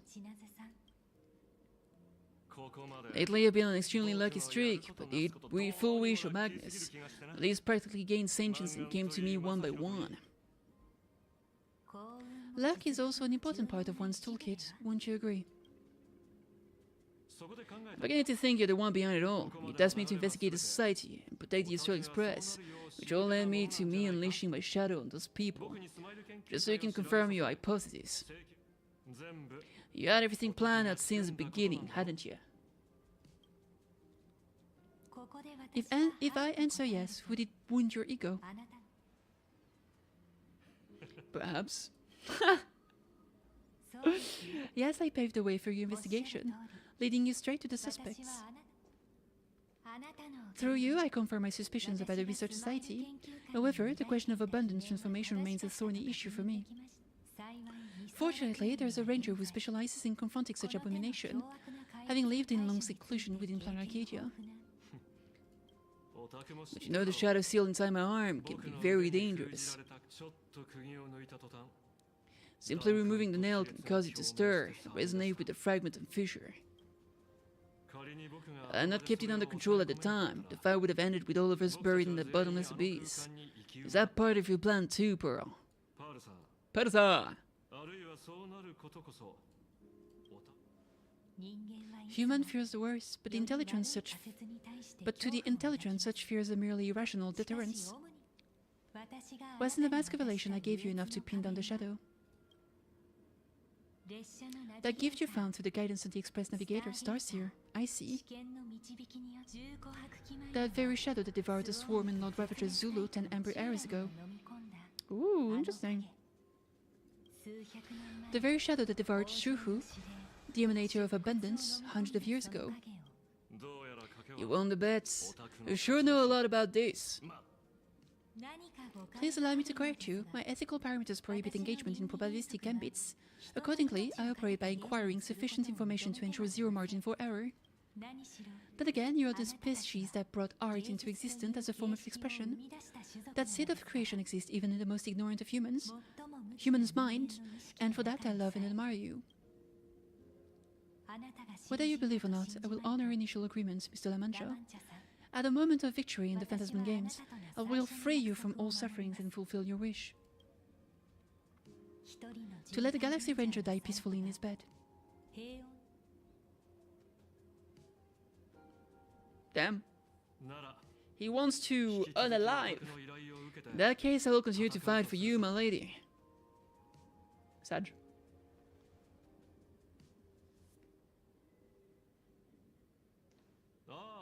Oh, right.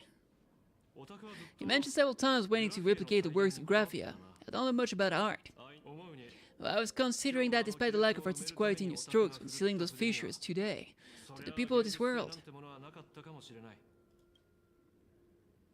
Your creation is just as important as the works of Graphia. Not a single innocent soul was lost on this day because of your protection.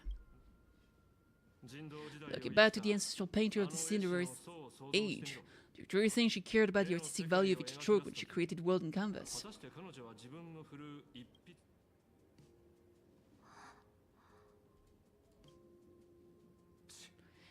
What do I know? It was a just crude observation from an amateur. So pay them no mind. I'll be on my way. Damn, tell him. Tell her.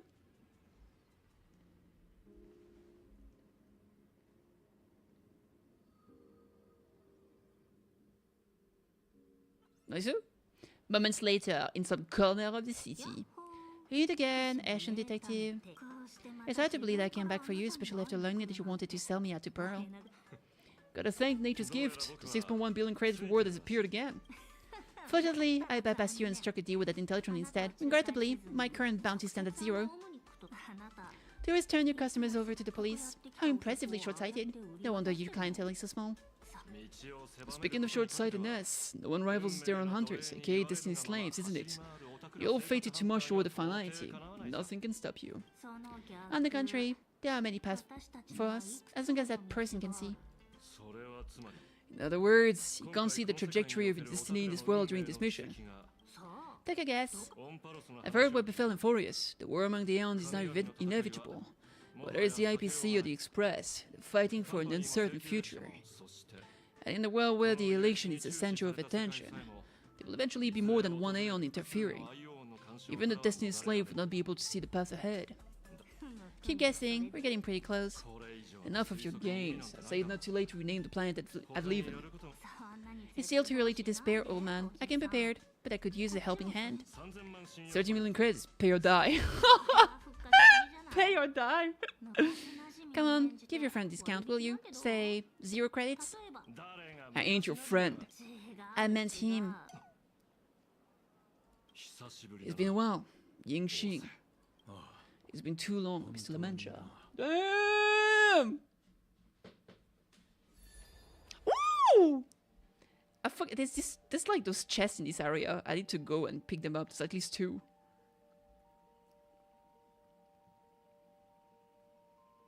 What a beautiful sakura tree. I knew it. There must be an explanation for the unusual fate of this world. Though I lost sight of the sparrow, I discovered a mysterious tree. I finally found the heart of the advertisement games, thanks to this little bird. Mr. Sunday, do you sense me? There's no reaction from the bird. What's wrong with it? Hello, is anyone there? Can I get somebody here?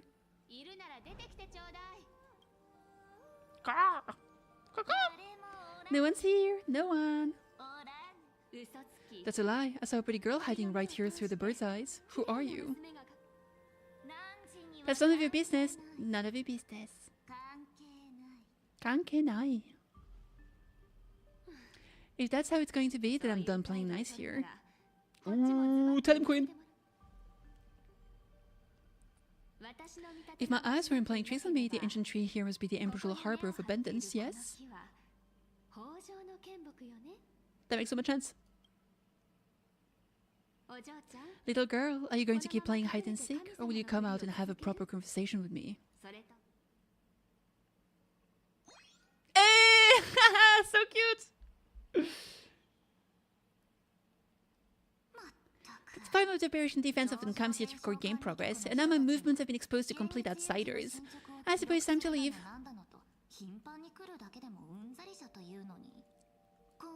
She's big sad. Big sad.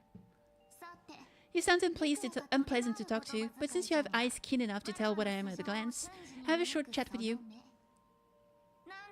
I will answer 3 questions, so ask away. Once you have your answers, I'm going to show you the door.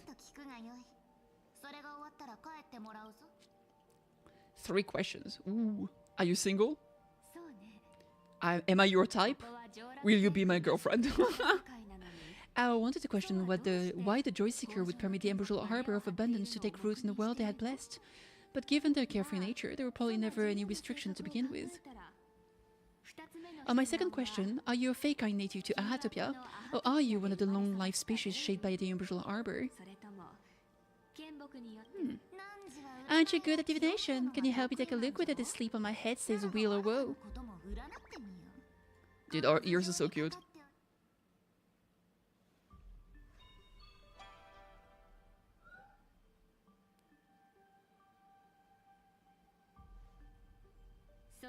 There's nothing on your head except your ears.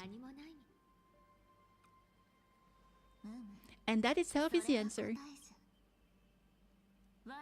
I am the arbitrator who determines the outcome of the Phantasm Games. I am the raging waves of joy and the living pulse of this world. Diviner of the Shanjo, the will and woe you behold are but a single petal fallen from my hand. It blooms with the morning and withers with the evening, reducing to dust in a fleeting moment. My true form is the Panarch Elwood, the embodiment of instant and eternity. So is she like an avatar? Is she the avatar of the Emperor's Harbor? She is the tree? The tree is her? Interesting. It took you quite some time to come up with those words, huh? The one who created me did say most people wouldn't believe me. Turned out they were right.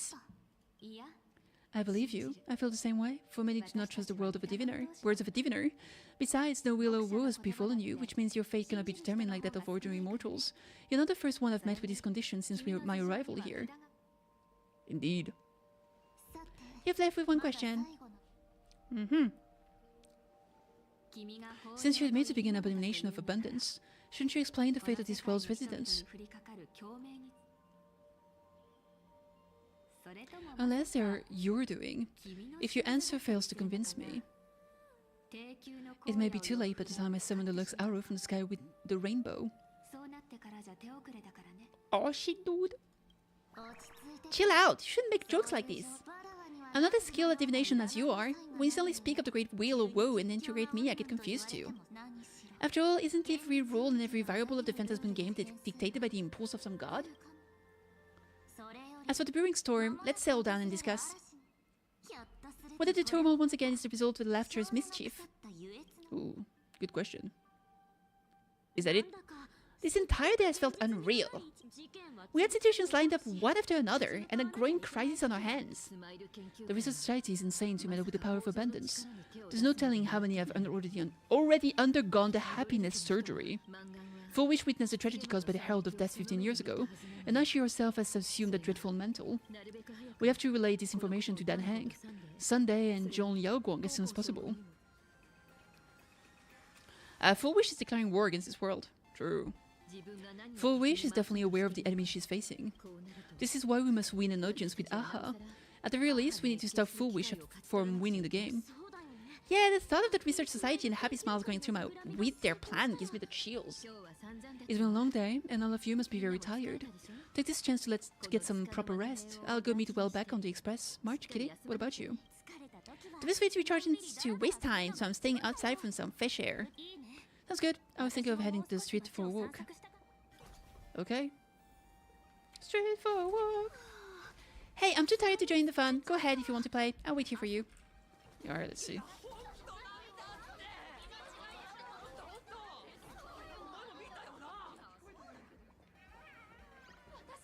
I wasn't kidding, the moon was laughing. I'm just here to join the fun. I bet you misheard it. All the smarties and dummies, children and adults, fools and entertained. Can you all hear me? Wait, is the Phantom Moon actually speaking?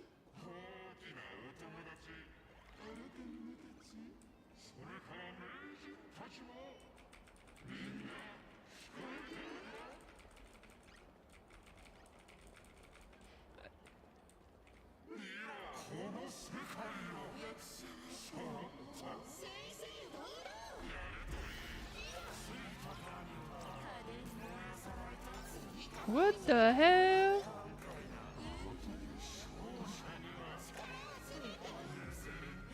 The winner will receive all of my... for more than a minute. Oh, the winner is gonna actually become Aeon forever. I feel like it's gonna be a lie. I feel like that's a fake AHA. I think it's a Sat Pramad. Greetings! The Daybreak Squadron vs Astral Express battle has concluded. Department of Operation Defense will now release the current wish power rankings of the 8 masked supplicants to all Phantasm Games participants. Note information on the call supplicants and their corresponding masks. Okay. 5th is Proxy. 4th is Daybreak Squadron. 3rd is Pearl, yet to be called. Okay, call, yet to be called. Note, after this Proxy incident, Proxy mask was temporarily taken away. Okay. Ooh, what's my rank? I'm getting nervous. Supplicant, blah, blah, blah, ranking, blah, blah. Oh, shit. Oh, Silver Wolf! Warning, after further review, you have been found ineligible for the Phantasm Games. Your raccoon mask has been banned. Banned to be lifted in 2099. Damn. Customer service now. I need to appeal. We're not sorry to inform you that our customer service isn't available right now. Please hold. Just kidding. Were you startled? A fair warning, things are about to get dicey. Because Stone Hunter Silver Wolf, she will soon join Phantasm Games. Oh really? She's only joining now. Is it a bit late? Don't let me tell me my late start prank you. Silver Wolf? Hello? Okay. Second is Ashvale, cold. First is Kitty, yatta! That wraps up the latest wish power ranking for Phantasm Games Mass Supplicant. More ranking information coming up in the next update. Great. The real holy laughter. Dang. That's it. Stay tuned. Alright. Ashvale can join the Express now. Lovely. Furbobo! Alright, I'll deal with this later. Alright. Overall, I feel like there was a lot of fluff that wasn't like... that was a bit slow-paced. I feel like the most important, like, interesting part was really the end. Like, the last boss and the story that came afterward. There's still some good things before. Like, kind of building up the Smile Society. And some of that. But I thought that, like, some parts were super long. When you, like, you hang out forever with fucking Nihilux. Like in the, Perlux. Like you had to walk around for a billion hours, then you met, like, the Power Rangers. And then there was another moment like that, kind of with Evanesia, that was also pretty long during the exhibition. I feel like those didn't need to be this long. It really padded time. And it was, like... I mean, apart from, like, people being mega fans of the Astral Express, that didn't really give us any information. I feel like the important info was too sparse compared to, like, just the walking around and seeing people talk about the Easter Express like story, which I don't know, man. I thought it was a bit too long, but overall still enjoyable. Very excited for the future. The end thing there with the Aeon saying about how you'll replace Aha forever is very interesting. I'm curious as to how this is all gonna end essentially. So yeah. Anyway, that was good shit. I'm gonna call it here because I'm fucking tired. I need to eat, I need to rest, all that good. Tomorrow, I will probably do a short stream. I want to try Mugenics since I've never played that game and I got it today. So I might do a small Mugenics stream. And yeah, that way it's just a last small stream before the weekend. And then I'll come back on Sunday night, I think. So yeah, thank you so much for joining me today, guys. Take care of yourselves and I'll be going... Oh, I should probably rate someone. Let's see.